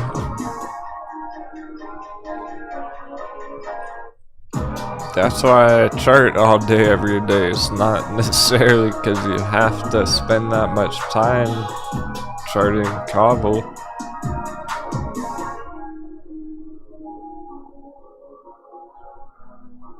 We got our breakout, we got our target, and now we just let it do its thing. I don't really need to add anything else to this chart right now. So we're basically done with the cobble chart till it hits $5. There's no need to like chart cobble all day if you're in cobble.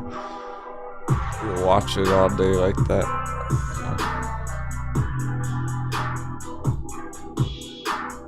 And that's important realization for new traders. It really fucking is.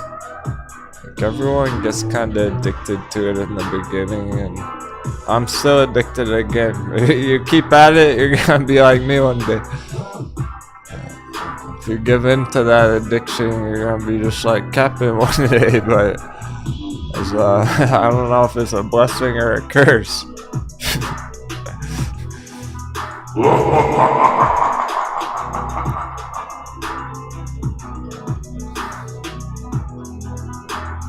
To being a professional trader, is that a blessing or is that a having to watch the charts all day? It's fun till it's not. It's fun unless the pressure's on and you're crossing your fingers for a squeezy. The beauty, the real fire of the hot bivvies is that you don't have to worry about them too much. You get in the right price levels, you can feel comfortable holding them all year, not worry about them that much. Grayscale Litecoin at $2, I mean, I'm sure everyone who is scooping up Grayscale Litecoin today is feeling pretty comfortable with those entries. I don't think they're gonna worry too much if it goes 10% up or down tomorrow. They're locked and loaded. They're ready to diamond hands that shit all year.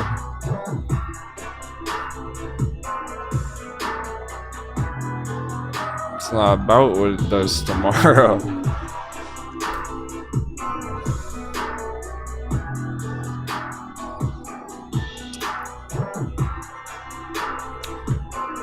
If it's not crashing to zero, it's gotta be getting to its limit.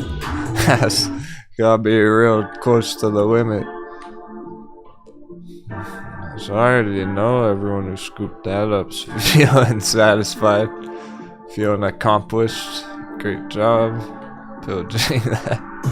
For real. Great job. Brave as fuck, savage. Taking advantage. People making mistakes, paper handing it way lower than it deserves to be. The crypto panic, crypto FUD, S&P market crash FUD is at the low of the day. It's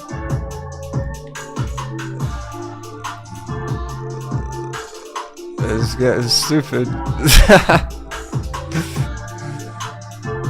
That's like my least favorite word to use. I'm using it all day.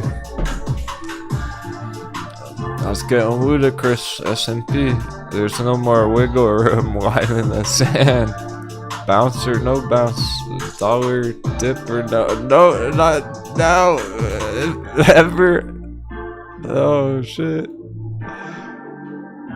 It's gonna be dollar. Yeah, 30 minutes.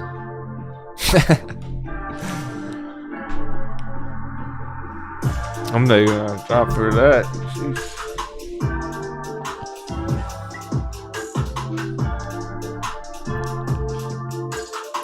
Shot of the day for that dollar blow off top. There's no more wiggle room. There's not even any more time left on the day. Is it?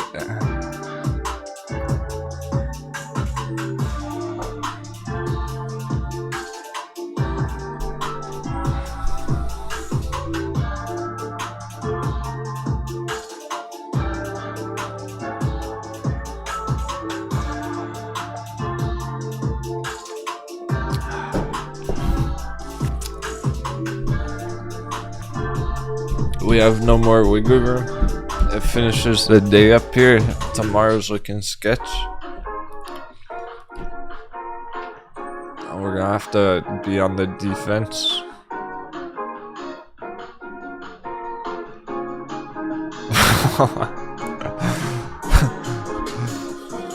Let's get it up there.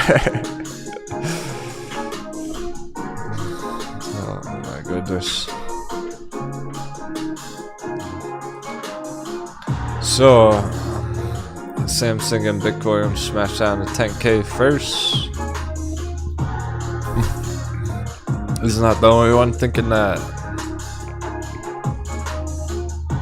That's what's at risk right now. Slam down, $10,000 lower. Bitcoin.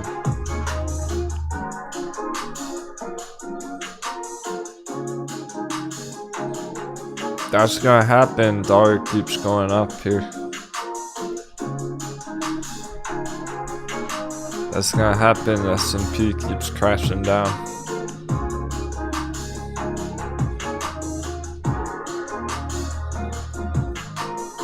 Good thing a lot of our favorite altcoins are already down at these 2020 levels. This is Bitcoin and Ethereum looks like this.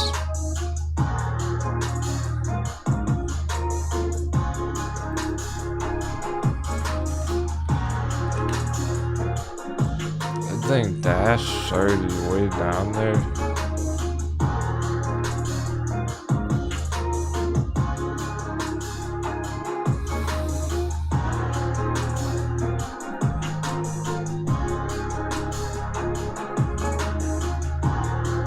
Dash has the full dunk. Bitcoin, Ethereum up here. And they look like they get smashed down still, and they might. A lot of the altcoins already have, so I think Dash will hold up fairly well. There's a limit here.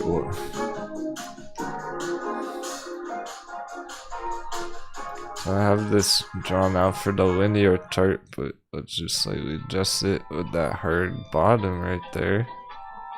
Horizontal line, like to go any lower than that almost doesn't even make sense. It would be so cheap on Dash.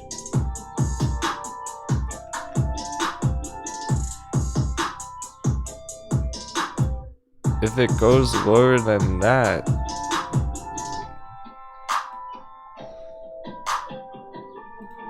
how low is it gonna go? What is gonna dunk down to this support? Dash down to $10? Dash to $8? That is too low. I don't see Dash going down to $8. Like, it almost seems impossible. But if the dollar's mooning to $120, dollar's gonna go way up to 120, then it's kind of like anything's possible right now. If dollar's going back to levels 20 years ago, we're already there. We're going back 20 years price levels on dollar. Dash could dunk down 10 years price level. Like,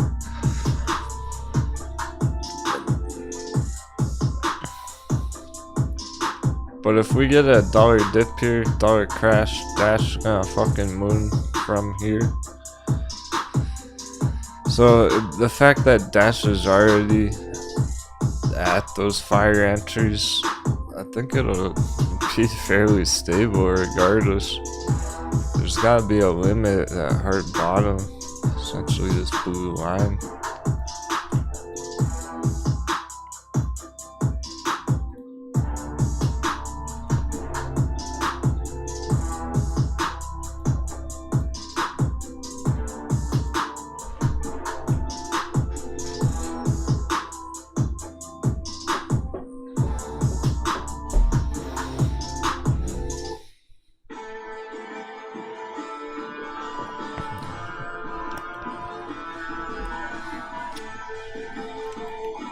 These are all holders back here. They're not gonna paper hand Dash like 5 years later.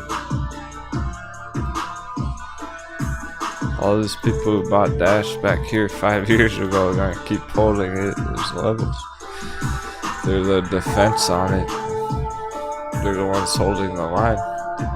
It takes people who bought it here, everyone who bought it here, to paper hand it back down to those levels. I don't see that happening.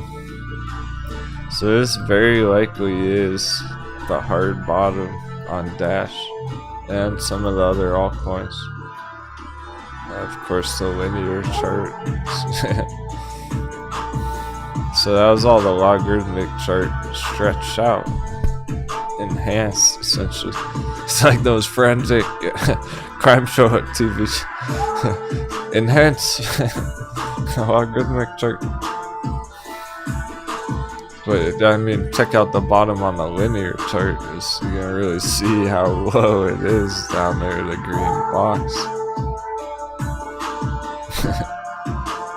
So it's a really high probability that it is the hard bottom.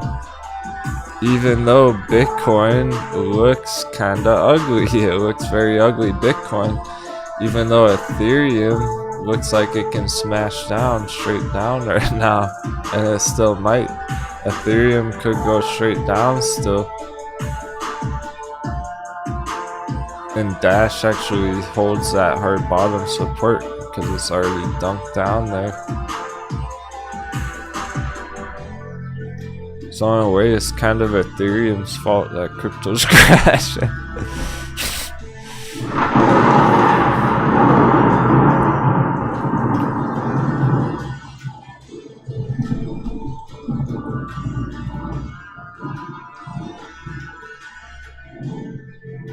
Ethereum's a huge market cap. It's dragging down the crypto total market cap charts. Hundreds of billions of dollars being leaving Ethereum. But it isn't the giant bull flag.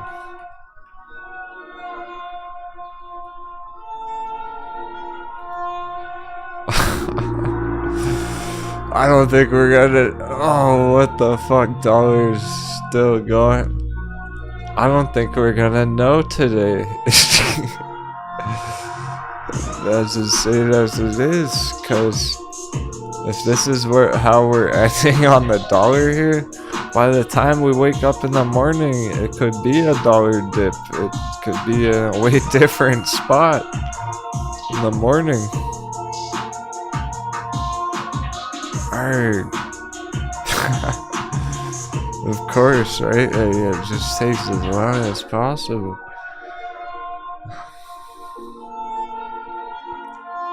If we don't get any kind of dollar dip, there's no telling where it could be in the morning. Essentially, the time we wake up, it could be we keep going straight up as way up here, or it could have dollar dipped overnight or after hours pre-market tomorrow. We'll start earlier tomorrow. Make sure, even though I might be maybe a tiny bit hungover tomorrow, we'll make sure to start a bit earlier there. Sorry, apologies for the 10-second late start this morning. Not like we missed anything.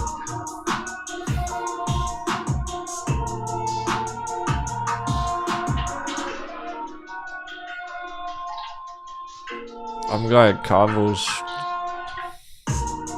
looking as good as ever. That's still giving me confidence for tomorrow, but tomorrow's that last day. If we don't get green tomorrow on something, some dollar dip, that's it. We're gonna have to call it as right back market crash. Dollar's just not gonna stop. Essentially, in that case, and we're not done with that, and it could go all the way up to that next resistance. We're at 120, we're at 105, 120. So this is the bottom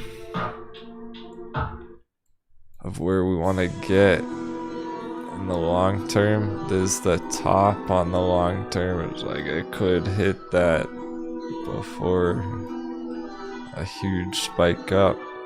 That's still possible. So tomorrow, if that keeps going up, we pretty much have to just roll with that. We pretty much just have to go with it. That dollar's just not gonna stop then, which is really, really crazy. That's the thing though. That's the thing. Like, what the fuck? Dollar keeps going up.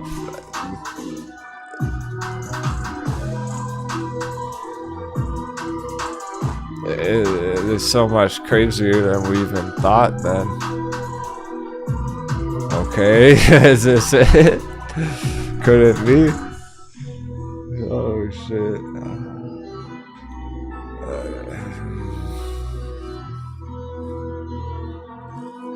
We knew the market crash was crazy. Could be a lot worse than we thought. Dollar keeps going up. Ethereum is gonna dunk down to 100. Tesla's gonna dunk down to 100.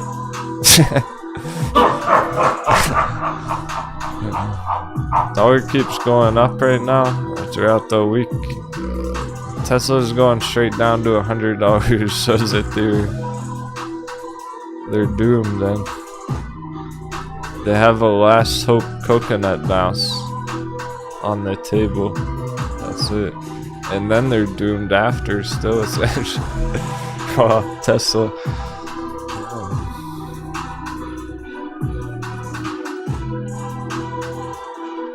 And I don't think we're gonna know today. There's not really enough time, which is kind of frustrating, but that's why I'm taking some shots.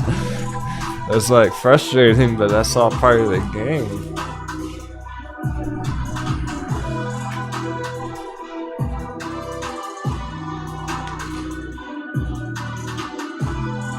So basically that stays up here 20 more minutes. We're not gonna be able to make a solid prediction about it tomorrow. Even though it would be up, looking like it would continue by the time we wake up in the morning. It could be anywhere. If it's maxed down right now, and somehow, some way, I still wanna believe this is about to happen. I'm gonna visualize it. I'm putting the energy out there. I'm gonna mark this top.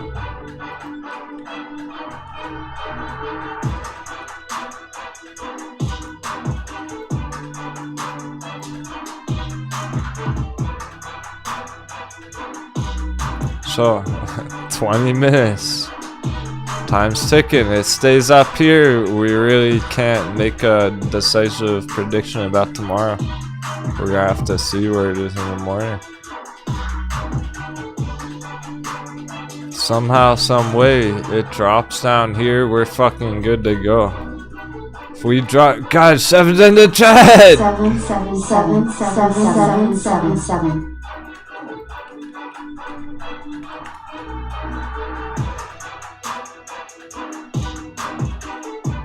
If we drop down here right now, we're good to go. And we killed it. Yeah, you get it. There we go.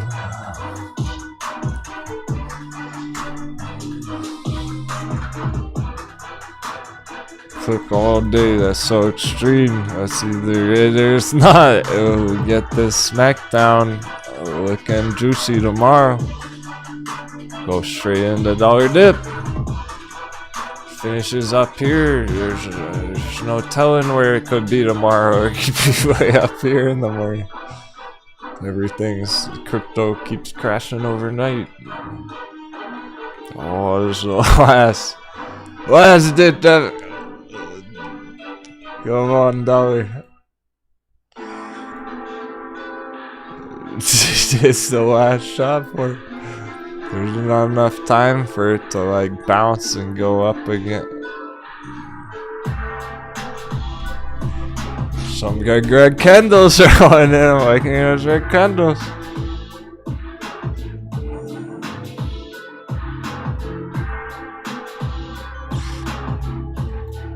We're going weird.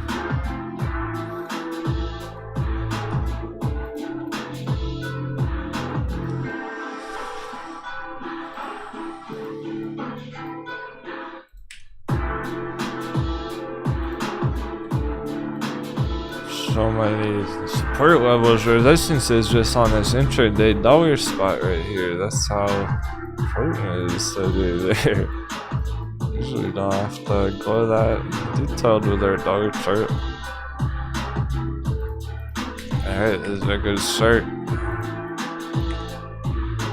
That keeps happening, we might be perfect shape for tomorrow. After all that. Like I was saying, I'll take the very last minute of the day till we really know. Holy shit. So yeah, so S&P red as can be right now. The full 4% on the day. The dollar's highest it's been, S&P the lowest has been. This is make it or break it the rest of the week. The rest of the month, the rest of the market crash.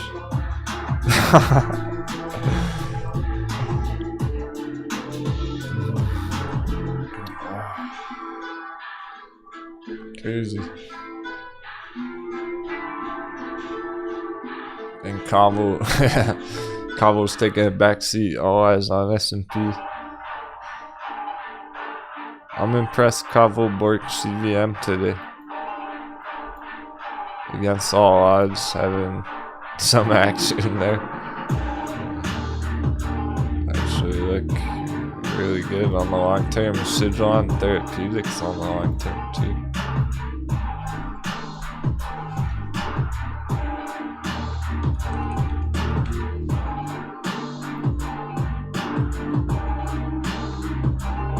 On a few green charts today, a hot heavy pyro-ish.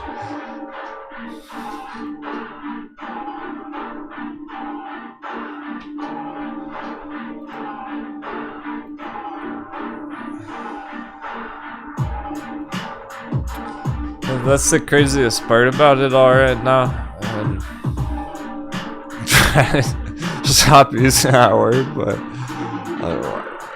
again, it's like, what can I say on a day like this, right? We're kind of at mercy of the markets right now.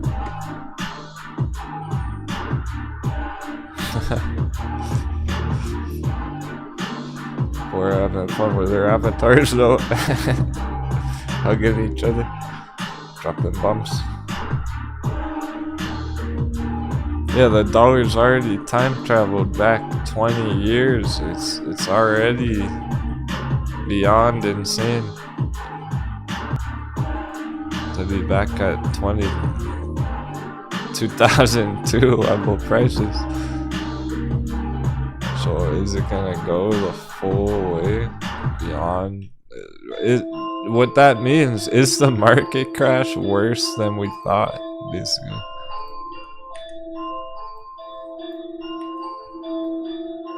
We knew the market crash was gonna be brutal right here. Is it worse than we even thought? That's so extreme. It's so extreme it almost doesn't seem possible, but like essentially anything's possible right now.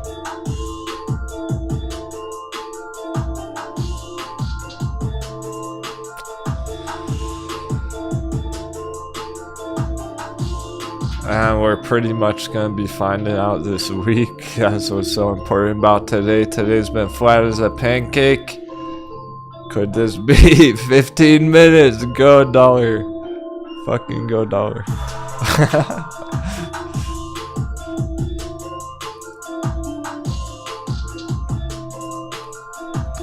I wanna delay the market crash for the first time all year. That's the best case scenario. We know we're in the market crash. We gotta get that shit over with. It's happening. Days like this is obvious.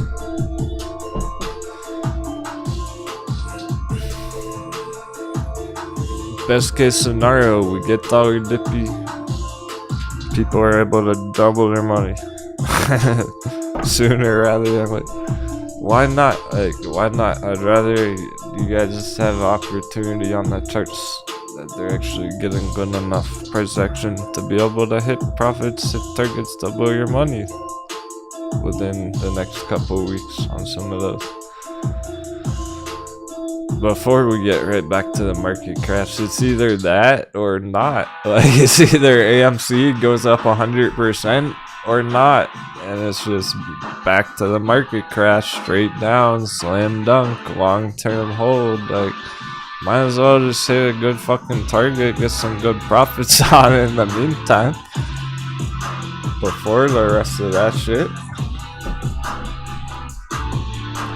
So that is the best case scenarios for dollar dip, coconut bounce still on, AMs, because there's a bunch of people in them right now. I know a bunch of you are in these right now. AMC hits that $25 target, GME hits the 220 target, Cavo hits fucking 500% target.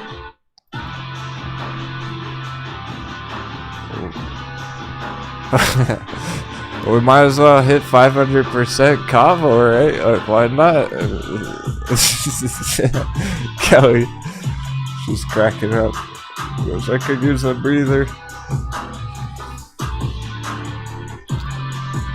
I'd rather hit 500% targets Cavo for the team than not hit 500% targets Cavo.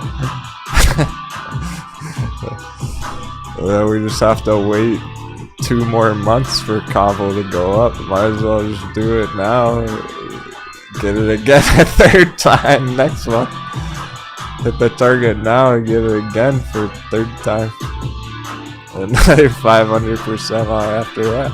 I mean, this is best case scenario. Idealistically, we hit these juicy short-term targets and cruise locking in great profits on these things over the next week or 2, and then we're back in market crash. So it's either that, it's either we keep going up, dollar dip, nice rally, we hit good targets, epic wins, and then market crash, or it's just right in market crash right now and there's no targets involved. Cancel the 500% Cavo target. Like, I'd rather just hit that target. We might as well just smash the target, get some wins, and then market crash, right? AMC dunked down $5 later on this year. Next month, whatever. Might as well get good scalp out of it first. One more shot for the day.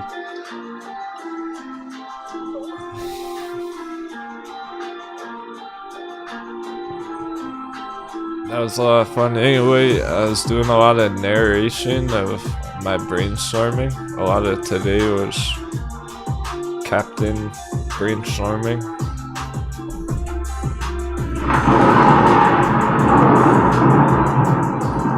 For my own understanding, essentially. Because it's like I have to figure it out real time as we go with you guys. And I'm completely ready to go right back into the market crash, and we fucking might.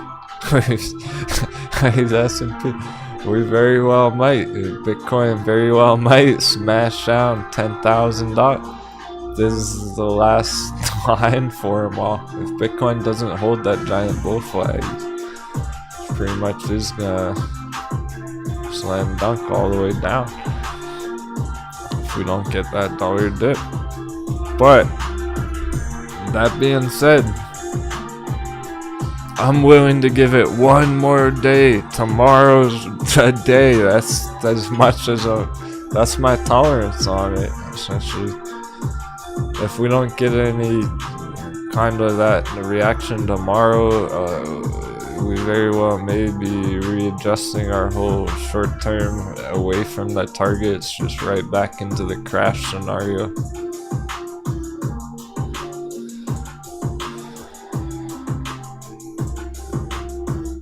I'm gonna take a peek at a couple of those bear charts at the moment because they are right on the edge of a cliff. So Nvidia's getting down there. God, it's like exactly as low as the bottom there. Nvidia's right on the edge of the cliff. It can't drop any lower than that. We're just gonna be liquidating people straight down market crash. I fucking wish we saw a bigger reaction today. If we don't get a bullish reaction tomorrow like this, if we don't get dollar dip, that's it. Like, there's market crash time in that case. There's just no coconut bounce, cancel the targets, fasten your seatbelts. I'm gonna give it one more day tomorrow. That's my tolerance on it. Cause it's still sitting there. It's still on the line right there. It's not actually exactly a warning right now. It's just in the caution zone.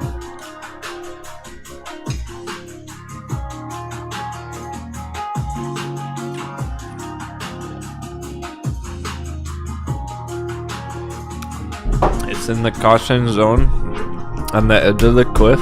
And a bunch of them are the mainstream S&P. Tesla essentially the same.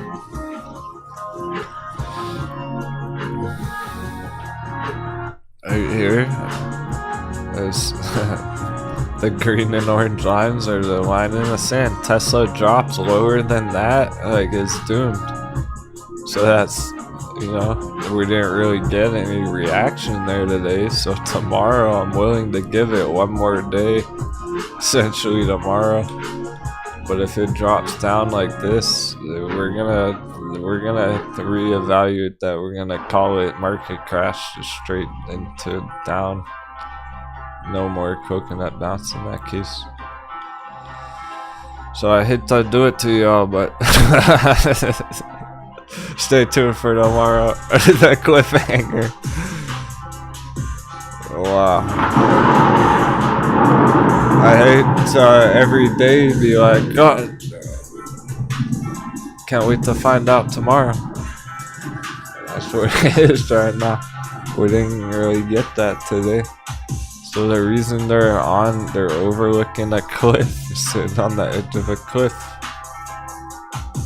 is because the dollar's at that top area. It's the top area. We have to give it wiggle room. This box isn't even accurate. I just drew that out in 1 second. There was no accuracy to that box whatsoever. So as far as we know, that's the top of the box right now. That's more accurate than what I had there. So as of now, that's the top of our bear box, and I'm willing to give that one more day. And it better not stay flat. What the fuck? It better not pancake tomorrow. There's so much pressure.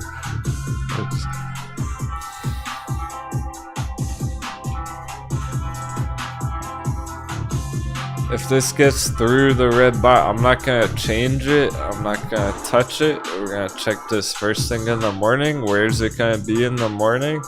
Could be drastically different. We're out of time. It's ending in that insane predicament.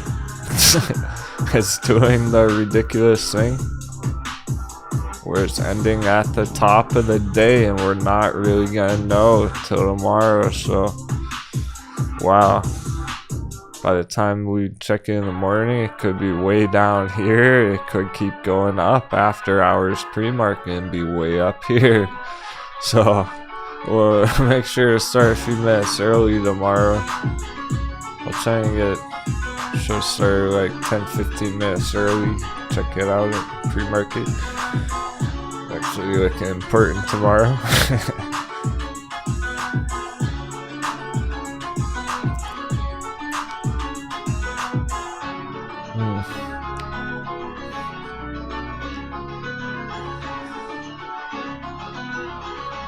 Save some of those questions for after hour. We'll keep going after the bell for a bit. Make sure everyone's feeling okay.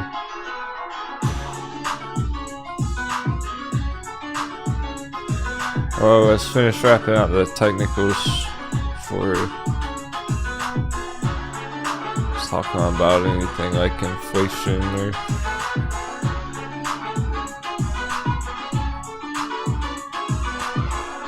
alright, so this is gonna be our bear box hard resistance dollar. Looking at it, pull off top, double top here from our 3 icy peaks. This morning, we hit it this morning. I was like, okay, we need to give it more than a minute. We're gonna need to give it like an hour. Fuck, we had to give it all day.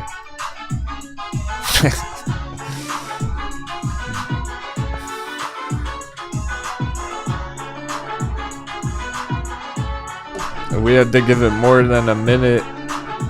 We had to give it more than an hour. It's all day.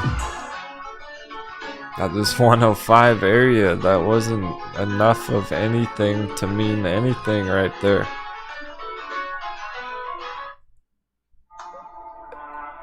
It's clear that something big's cooking up though, for better or for worse, depending on your perspective. So tomorrow's pretty much my limit, my tolerance on it. If it's going beyond there tomorrow, that's it. No more coconut bounce, no targets, or straight market crash. Everything's smashed down. Bitcoin would probably be below the bull flag, like it would be brutal but incredible at the same time. Some the pirates really want that. They really want that. They just get the market crash over with. Sooner or later it will. It's the market crash right around the corner either way. It's just about hitting good targets in the meanwhile. I'm rooting for the crew to hit some juicy targets this week, next week.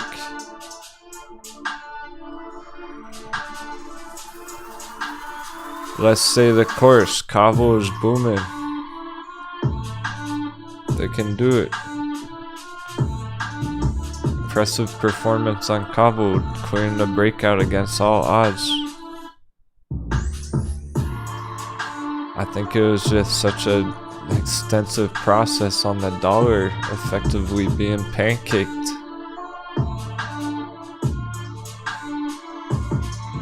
Three, two, one. No end of day battles, it's just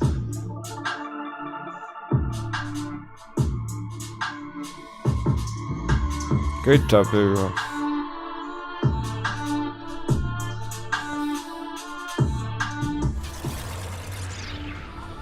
Thanks so much, all the kind words of support today. Awesome conversation in the chat. So, we're on track. We didn't have to quite change anything yet, but tomorrow we might. I'm ready for that. You be ready for that. If dollar keeps going up tomorrow, it's more brutal than we thought. Fasten your seatbelts. If we get dollar dip tomorrow, we're gonna hit those fucking targets. But it's kinda make it or break it there. I can't wait to find out. Thanks again, everyone. We're gonna dive into a bit of a market summary, some crypto crunch for like 30 minutes. Let's just take a quick mental break, lower the sails. Hope you have an awesome rest of your day, and take care.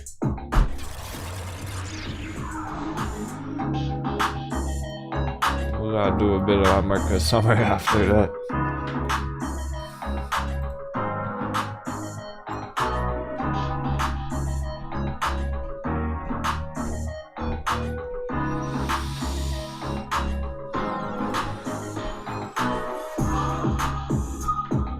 Yeah, watch now Bitcoin bounces. Now we're gonna get the dollar dip after the bell. That was pretty wild. It doesn't get any crazier than that. So really, if you're just keeping along, you're doing great.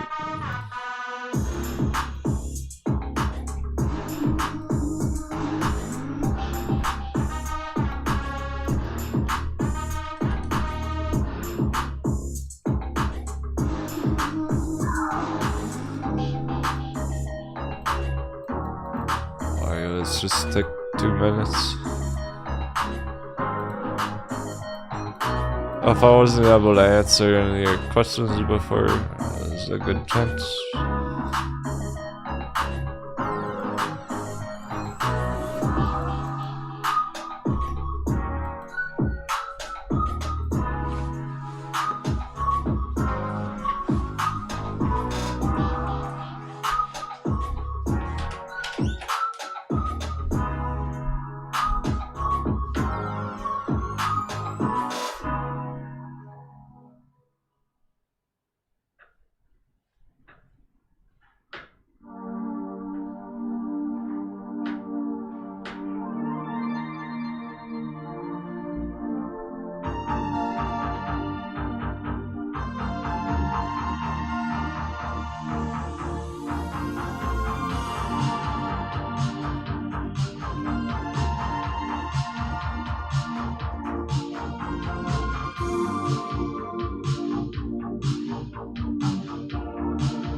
The wind's picking up quite literally.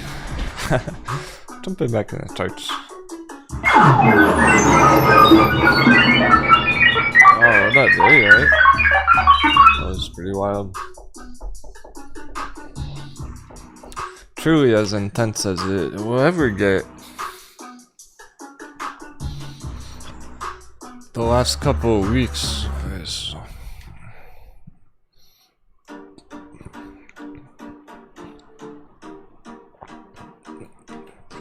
never seen anything quite like it in my days.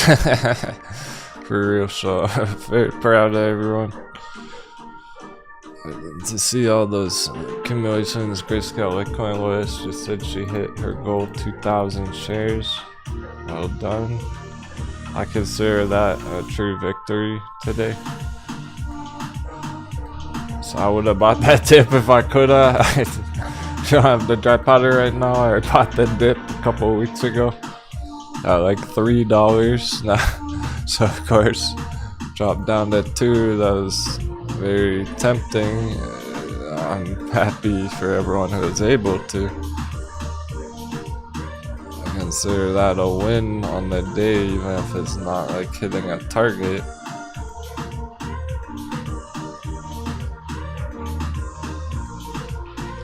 I mean, check out the buying pressure instantly popping 30%. That got bought up instantly. As soon as we saw it drop, it was like, go, go, go, before we could even place the orders.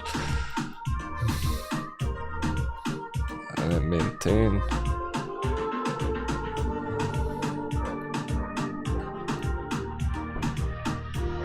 So that really is, for people to be sticking to the plan, still accumulating that, lowering their class average, hitting their goals once and for all. Really hitting their goals. Like before, they might have been getting close, still working on their accumulation. Now they're like hitting those big holes, those big diamond hand cargo boxes, thousands of shares loaded up.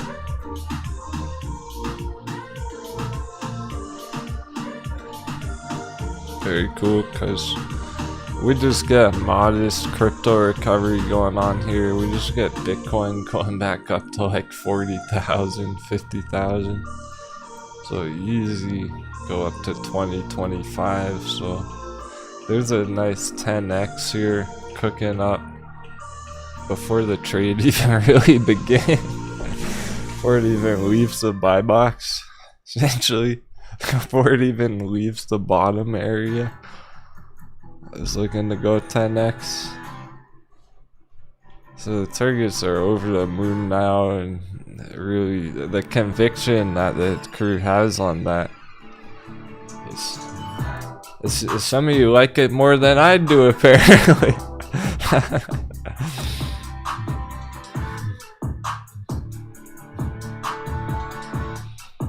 The conviction I'm seeing on it, that you know, lets me feel confident that you're not gonna give up on it. You're gonna be able to ride it up.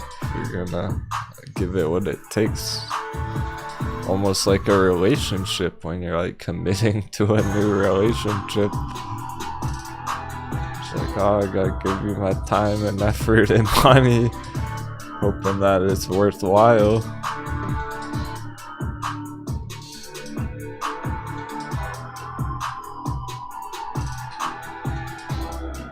That's about as risk off as it gets in altcoins, as far as I'm concerned. Ethereum, sheesh. I wouldn't touch that with a 10-foot pole right now. Even on the bull flag, that just, you can see why there's so much FUD right now, okay? It's obvious why people are freaking out, why they're panic selling crypto. Look at Ethereum straight down there, it looks like a giant mountain top. Brutal. So that's all the crypto panic right now. It's basically all Ethereum's fault. It's just the large market caps, Cardano as well. Dogecoin, I'm sure Doge is not holding up well right now. Yeah. Got some market cap on it. Dogecoin still has like more money in it than AMC. What? Bullish on AMC, bearish Doge. There you go. There's your DD, your 2 billion.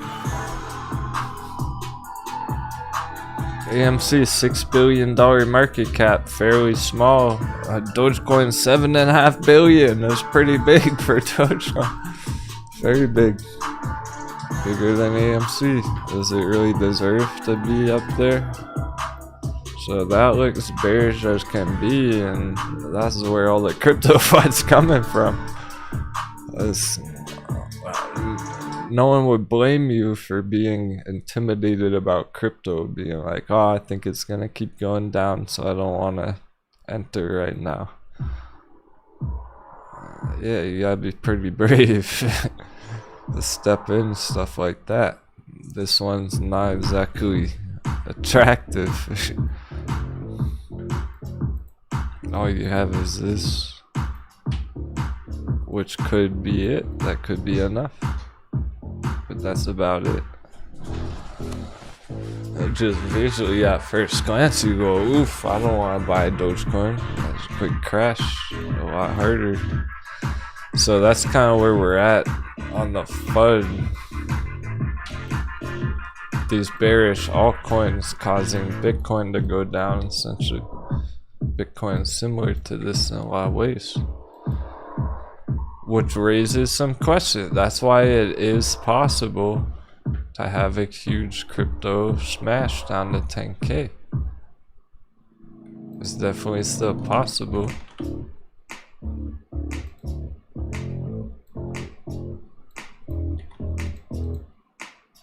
Because it still is way up here. And go down to this bottom area, 10K. So that's valid concerns and everything. Where we left off with the dollar, I'm giving it tomorrow. We better get some dollar dippy going on tomorrow, some Bitcoin bouncage. It can play out right now. Alright. We're gonna visualize it and we're gonna channel the energy.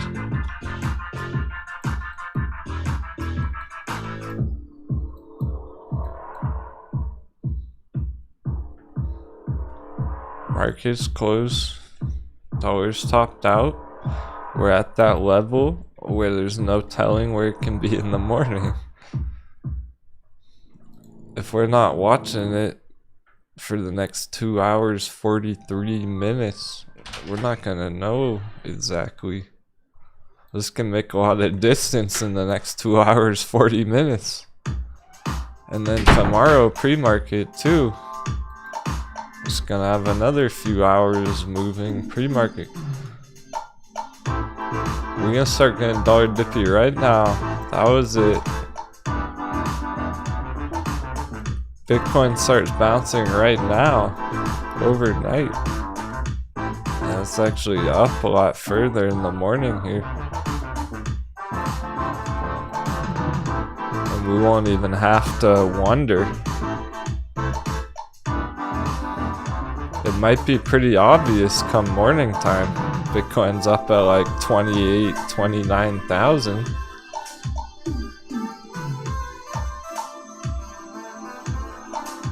And dollars dipping. So imagine that tomorrow morning if Bitcoin's way up here and dollars dipping, how good that would look. So then dollar continues, Bitcoin continues over 30K. I think everything was just so extreme today. There wasn't really enough time for the bigger picture to develop.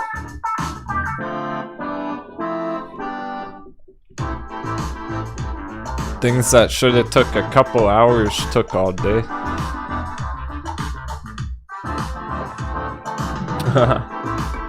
The crew's jumping around in the bevies. Hope you all had a nice day. We'll do one more battle royale before we end.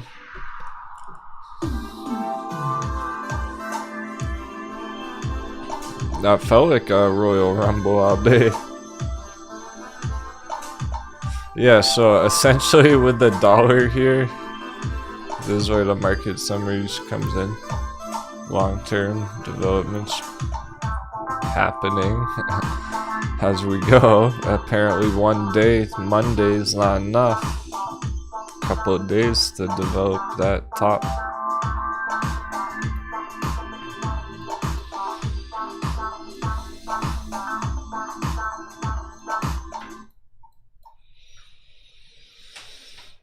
Since that's absolutely critical, same with Bitcoin giant bull flag.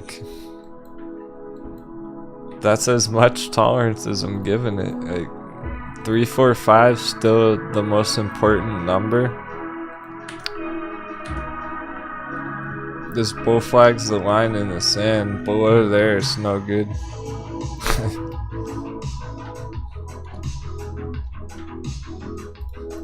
While we're in the bull flag, we're bullish. Think of it that way.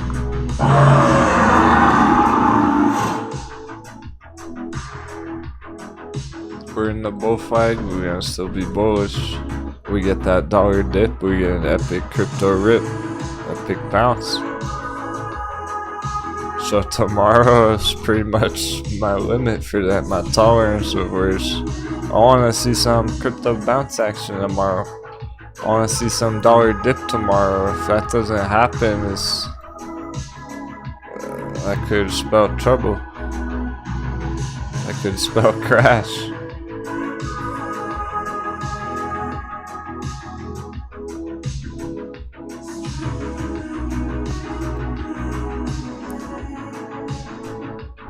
So the S&P right on that line long term.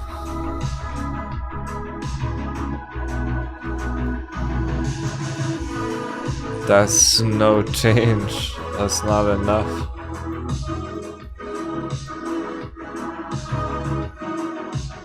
Just right on the bottom of our channel here. We're on the magic number. So that's the limit. Is anything below that, we're turning completely bearish. Short term, mid term, long term, straight down crash. If we get some green tomorrow, we get some dollar dip tomorrow, looking incredible for those short-term targets. Hit those cobble targets, Borks, Green Pro, CVM, AMC, GME.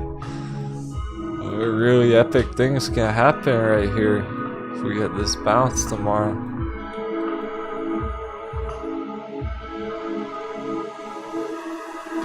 If it's all red tomorrow, ugly, that's no go, that's the problem.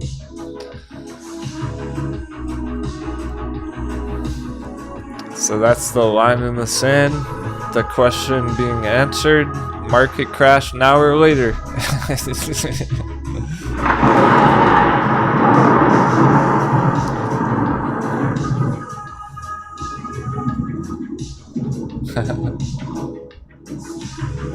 Tina says feels like we could be officially a recession. The sooner we get there, the better. Yeah, and that's pretty much true. I feel that way as well. If I think a lot of us are ready to get the market crash over. We kind of do just want it to smash down, don't we? We've been dealing with market crash 9 months to get it fucking over with. Tomas prepared for the worst. I like that.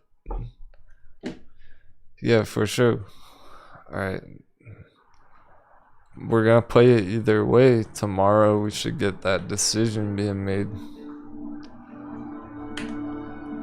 With either a good bounce from the support or just continuation breakdown, and then it's below all the support and it's just straight down, it looks like.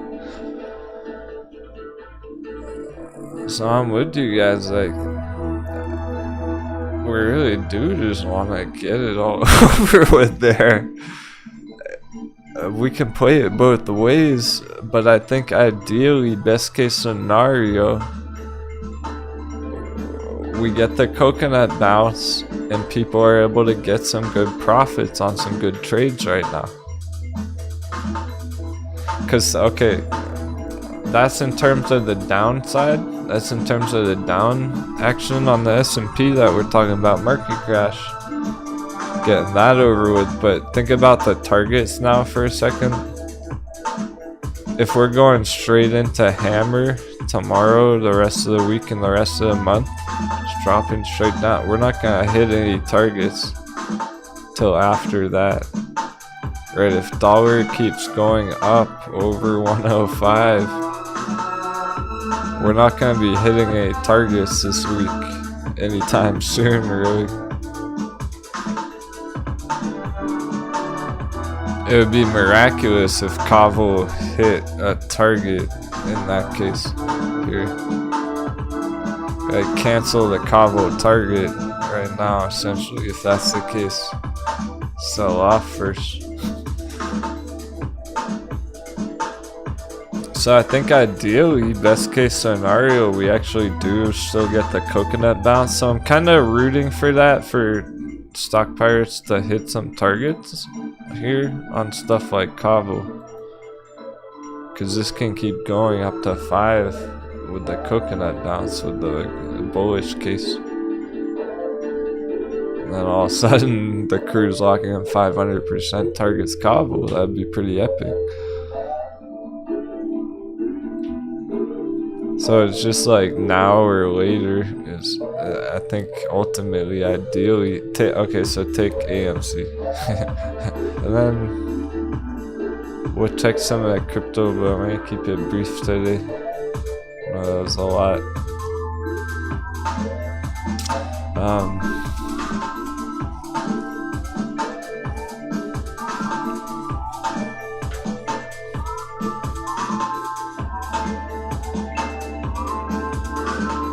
Picture.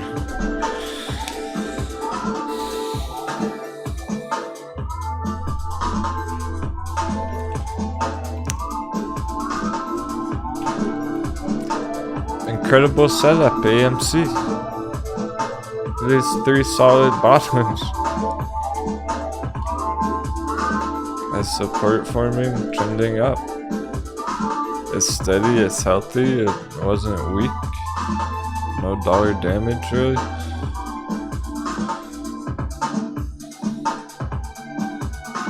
Now or later, are we gonna hit those targets now or later? Kavo, also AMC, GME.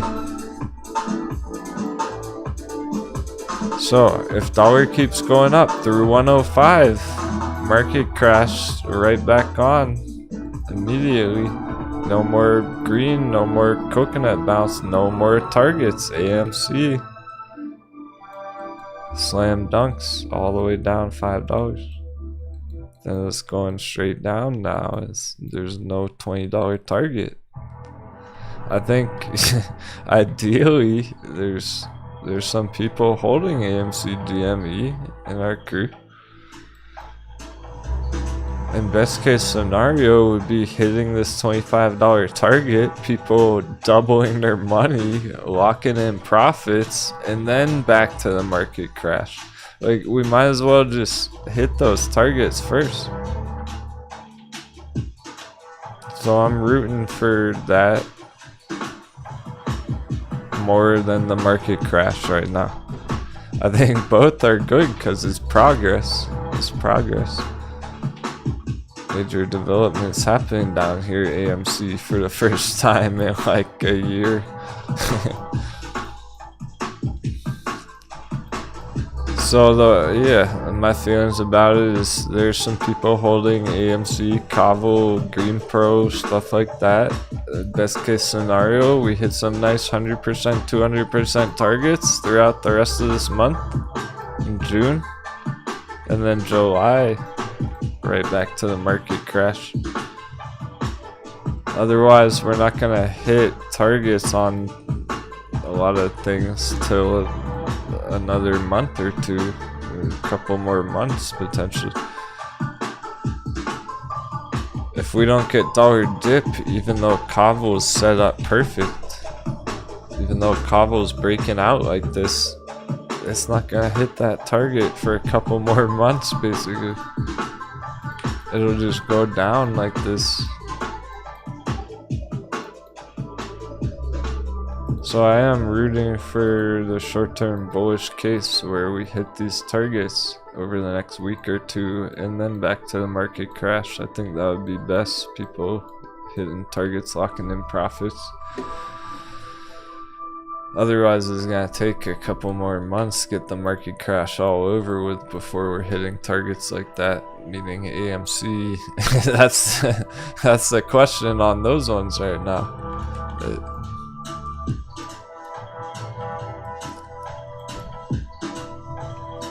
Is it gonna dunk down to 5 first, market crash, and then hit targets? Or are we gonna hit some good targets this week, next week?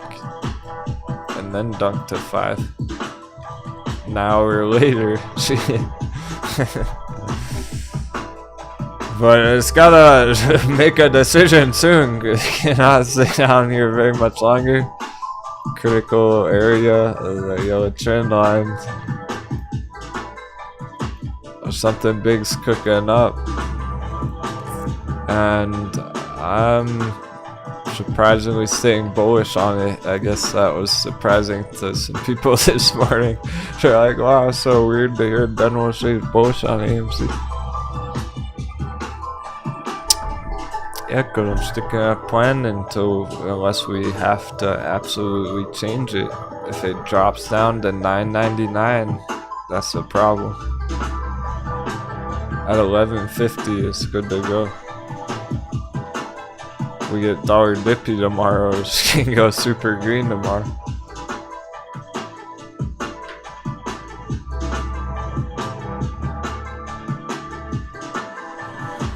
Alright, so chalk it up to a lot of market madness right now. The mind games, the confusion, the panic, the FUD is at its maximum lately, currently. That's kind of what today really was an effect of. So this is our final line in the sand. Bitcoin, giant bull flag. I just want to take a couple altcoins. We'll call it a day. Without critical everything else is, those levels is below that, essentially doomed. We're not giving it any more room.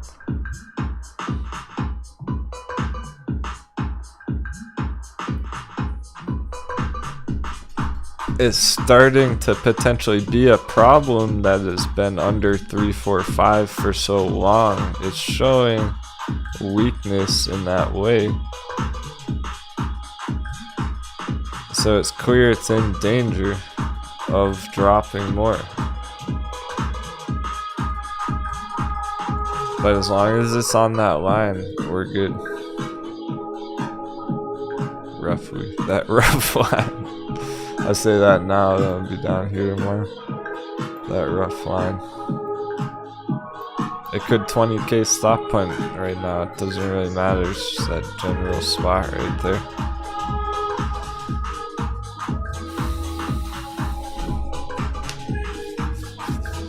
Below that, it is essentially doomed.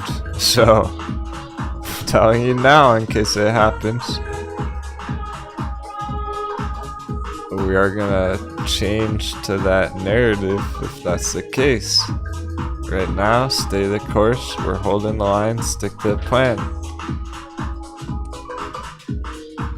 Everyone who pillaged Grayscale Litecoin today, or any other crypto, this could be super epic right here. This could be the best bounce ever on crypto coming up. So the last thing we're gonna do is give up on it, Sasquatch on it, and start losing confidence or faith about it. Now there's just perfect drop opportunity, just like that last one.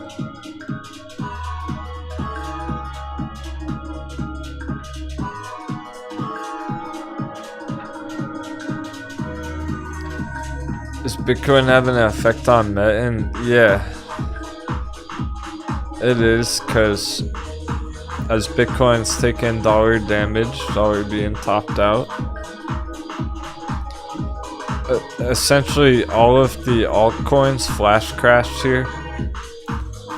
Bitcoin didn't go down too much there in terms of percentage, but a lot of the altcoins did smash down huge percents right here.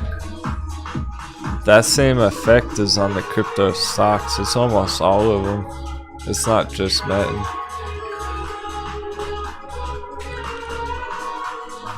So if we didn't have that crypto flash crash, we wouldn't have got this slam dunk on muln below the long-term trend line. However, that's been proven to be some of the best entries on a lot of our hot bevies to date. Usually when people, I mean, it's probably every time so far, you know, able to catch an entry under that red trend line there. Those are the real fire ones. I can't think of one that hasn't bounced back after that. So it's working its way right back up above that trend line and then beyond. But yeah, look at this as the crypto flash crash. That's Bitcoin hurting that right there. Without Bitcoin slamming down, muln wouldn't have gone that low either. It's on Sphere 3D as well. Sphere 3D was up at 2. It's up at the $2 range. And it essentially flash crashed down to $1, 50% here. It's down at 80 cents right now. And it looks like the altcoin, that looks like the Bitcoin candle bars right there.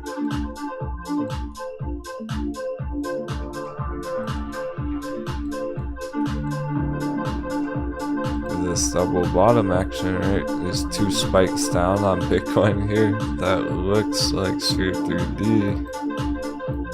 These 2. So it certainly is. It's Sphere 3D would be up here if Bitcoin didn't flash crash like that down to the bottom of the bull flag. So it hit the altcoins and the crypto stocks, TCAT as well even. Just remembered it is on TCAT 2 because TCAT was bouncing from long-term support and TCAT got up to $5 here and then crypto flash crash. TCAT smashed down 50%. So basically all the altcoins, all the crypto stocks down 50% there because of Bitcoin. But TCAT, that's about the limit there, the long-term support trend line. So to go lower than that almost doesn't even make sense. That's stupidly low. It doesn't look like it's going to. There's no sign of that yet. Because TCAT's healthy, that gives us some extra confidence.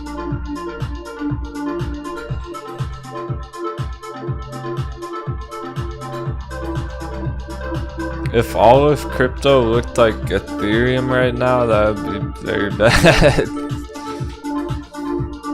Alright, so okay. Ethereum can bounce with Bitcoin, giant bull flag. Ethereum can bounce with dollar dippy. This can go up from here.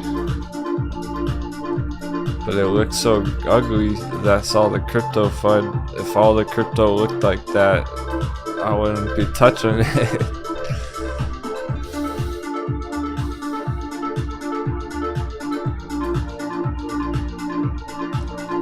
Ethereum just never came down far enough, basically. It was only down like 50%. It's finally getting down to better entry levels, but okay, but the point is, and I've always said this about Bitcoin and Ethereum, so it's important now more than ever.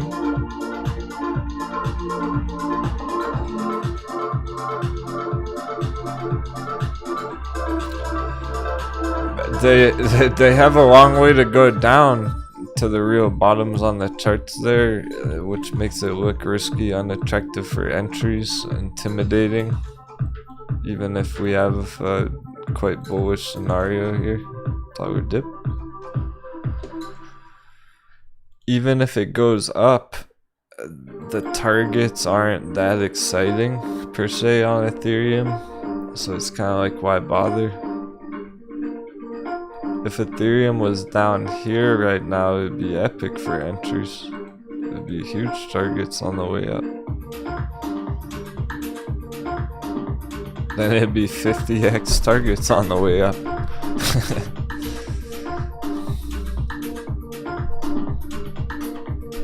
From 100 to 5,000.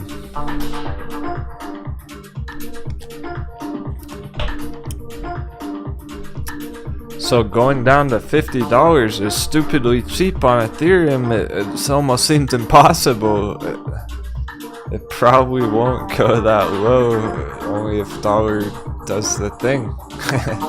Only if dollar goes to that insane like 120 level. Way up here, but we're not calling that yet.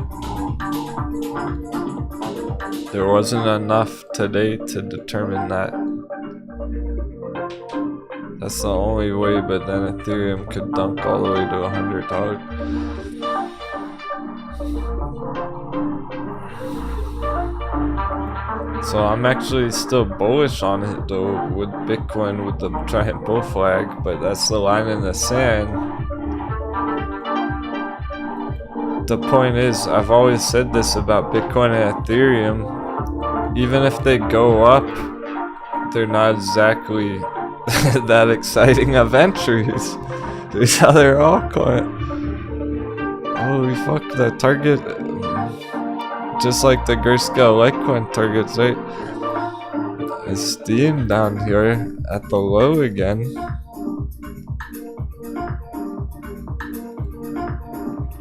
So here's Steam on the short term. Clean it up so good. And it's not just about Steam, it's illustration. An example of how the bullish ones would be performing here.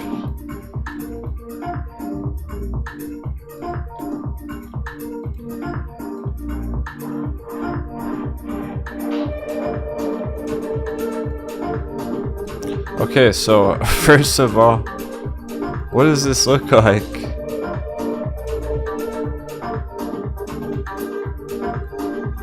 We'll wrap things up soon. couple minutes here. Super important. Couple after hours. Okay, take a look after hours.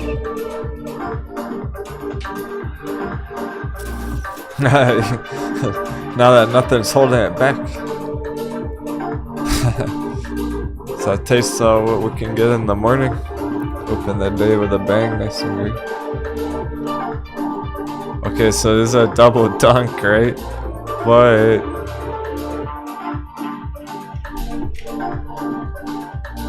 we're talking about Steam USD crypto versus dollar. If we inverse this,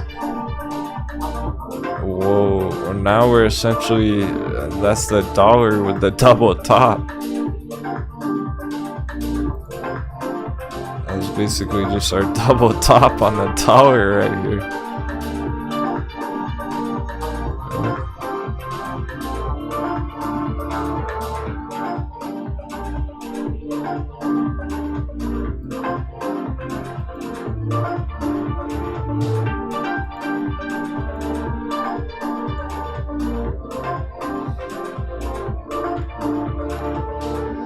So that's the only reason they're even down there right now. Like, but it's holding higher lows as well.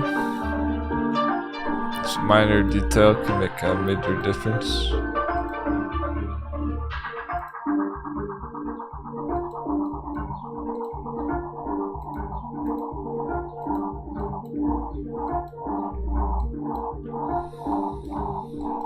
And the targets are just over the moon from here.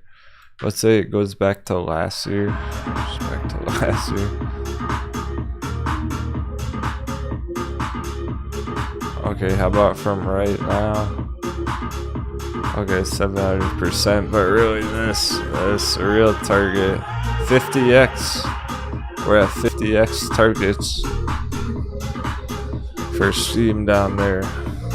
Jasmine, someone asked about Jasmine. That's also major targets. Make sure it's holding the bottom. Yep. Yep, so that's mimicking the dollar as well. That kind of double dunk. The dollar with the double top. It is maintaining the bottom, Jasmine. So that's the real fires.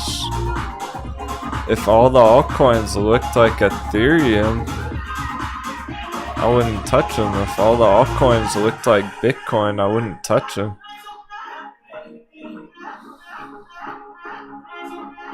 A lot of these have already dunked enough. is down enough. Get bought back up, start going on a nice trend like Kaval right now. Say Jasmine starts pulling a Kaval, even though Bitcoin's treacherous because it's hit its limit. So I'm not worried about Jasmine going down. I'm not worried about Jasmine crashing lower. It doesn't really make sense to go any lower. And we don't see any sign of that yet. So let's stay the course. We're gonna stay bullish. We're gonna go for these bounces. Dollar's fucking insane. We're gonna have to check it in the morning. What a day.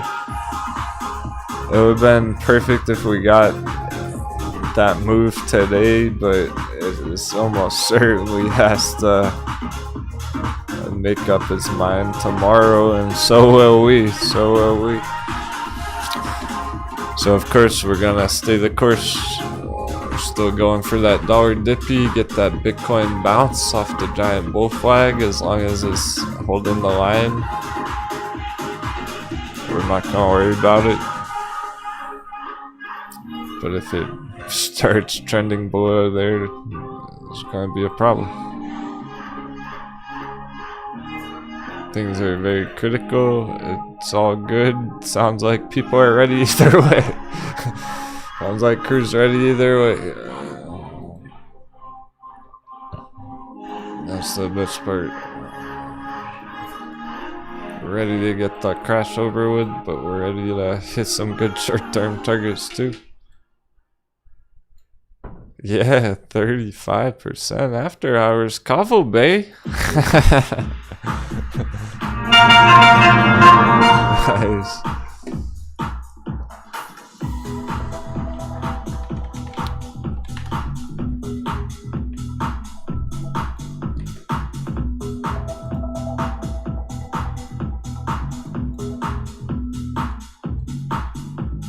So that pass.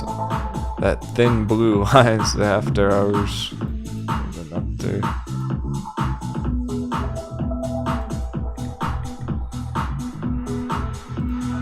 At 244. Oh shit, we're hitting 5 this week. Let's go. Sorry, halfway to 5. That's why I was blasting rocket ships this morning. You see? Oh, it was a pretty good day through all of that, things considered. Kavo turning up the hype. That's the kind of shit we're gonna get tomorrow on a bunch of other charts. Alright. Cool. Happy about that. Let's have a Royal Rumble, finish it off.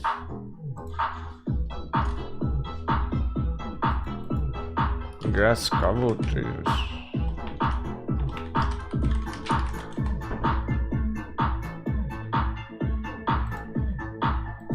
We're about halfway there. 250. We're going for 5.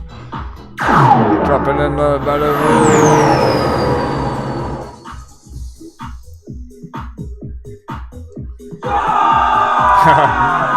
Go, Kelly's diving off the left on her own because she's smart. Gizmo right in the middle. Get the Streamlabs treasure chest. Captain with a sword, kicking Super Sean's butt. All the ladies are having a slap fight. Kelly and Lotus going at it. And Beto is killing Gizmo. Gizmo is going down. Fuck off. Guster fuck in the middle. Dirty Dark. She's not got a face. She's not got a face. The ladies can get it, but Lotus not taking any prisoners. Kelly, no, I'm sorry. I'm so sorry, Kelly. I had to be done, Lotus. She's a savage! It's her day! Get him, Lotus! I'll root for you. Yeah, Super Sean! Beto is going down! Oh no, he's got the health pack! Oh, watch out, Lotus! Oh, she needs a health pack! Oh, I tried to pick her up! I tried to save her! I tried to give you an extra health pack! Beto is down! Sean Skeleton. Oh, Super Sean. Pretty sure that's Super Sean. Awesome. Oh, fuck. That was a long fight. Pirates mean business. See, they're not gonna get their Kavo shares easily. The Moon Boys trying to buy their Kavo shares back. I don't know who they're messing with. I got private from our diamond hands. Wait till they offer $5. Oh, then we'll open negotiation. Look at this Kavo treasure back to the moon base, back to the town. Anything over 5.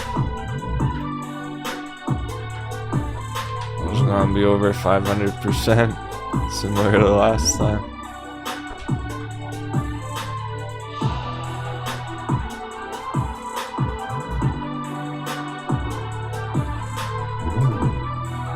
If we get Dollar Dippy, that's for sure hitting.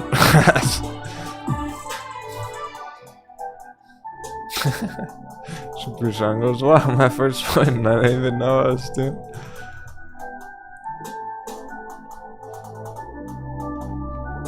The ladies were annihilating everyone.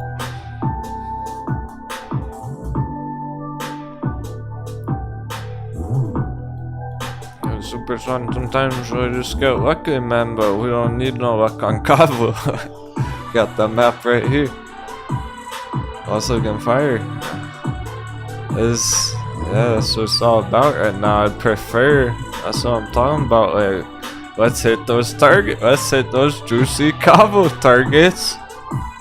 You lock it in and make it a win in the middle of the market crash.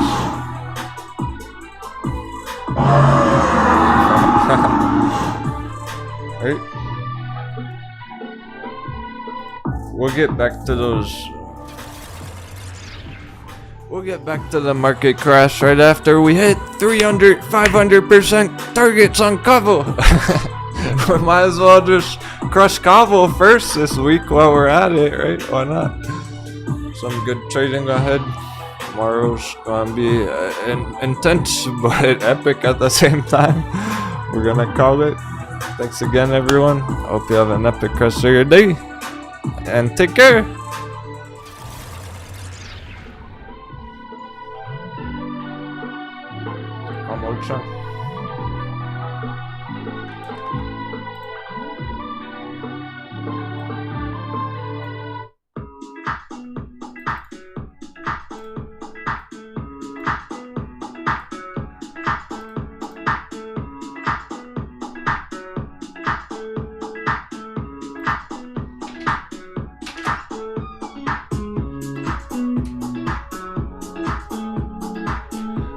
Trying to start a few minutes earlier tomorrow.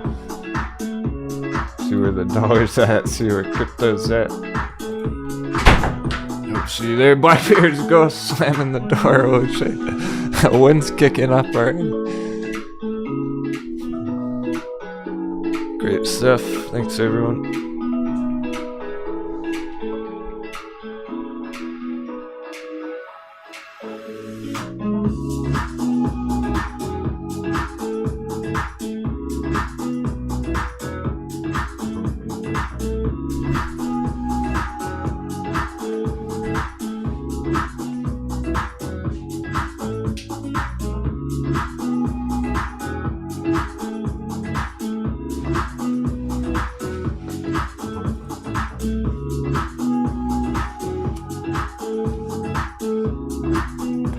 Today's preparation is tomorrow's victory.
Shout those booty coin. We didn't get that dollar dip yet. It still happened overnight. Same question tomorrow. That'll be the same question tomorrow. Dollar dippy. Happy trading.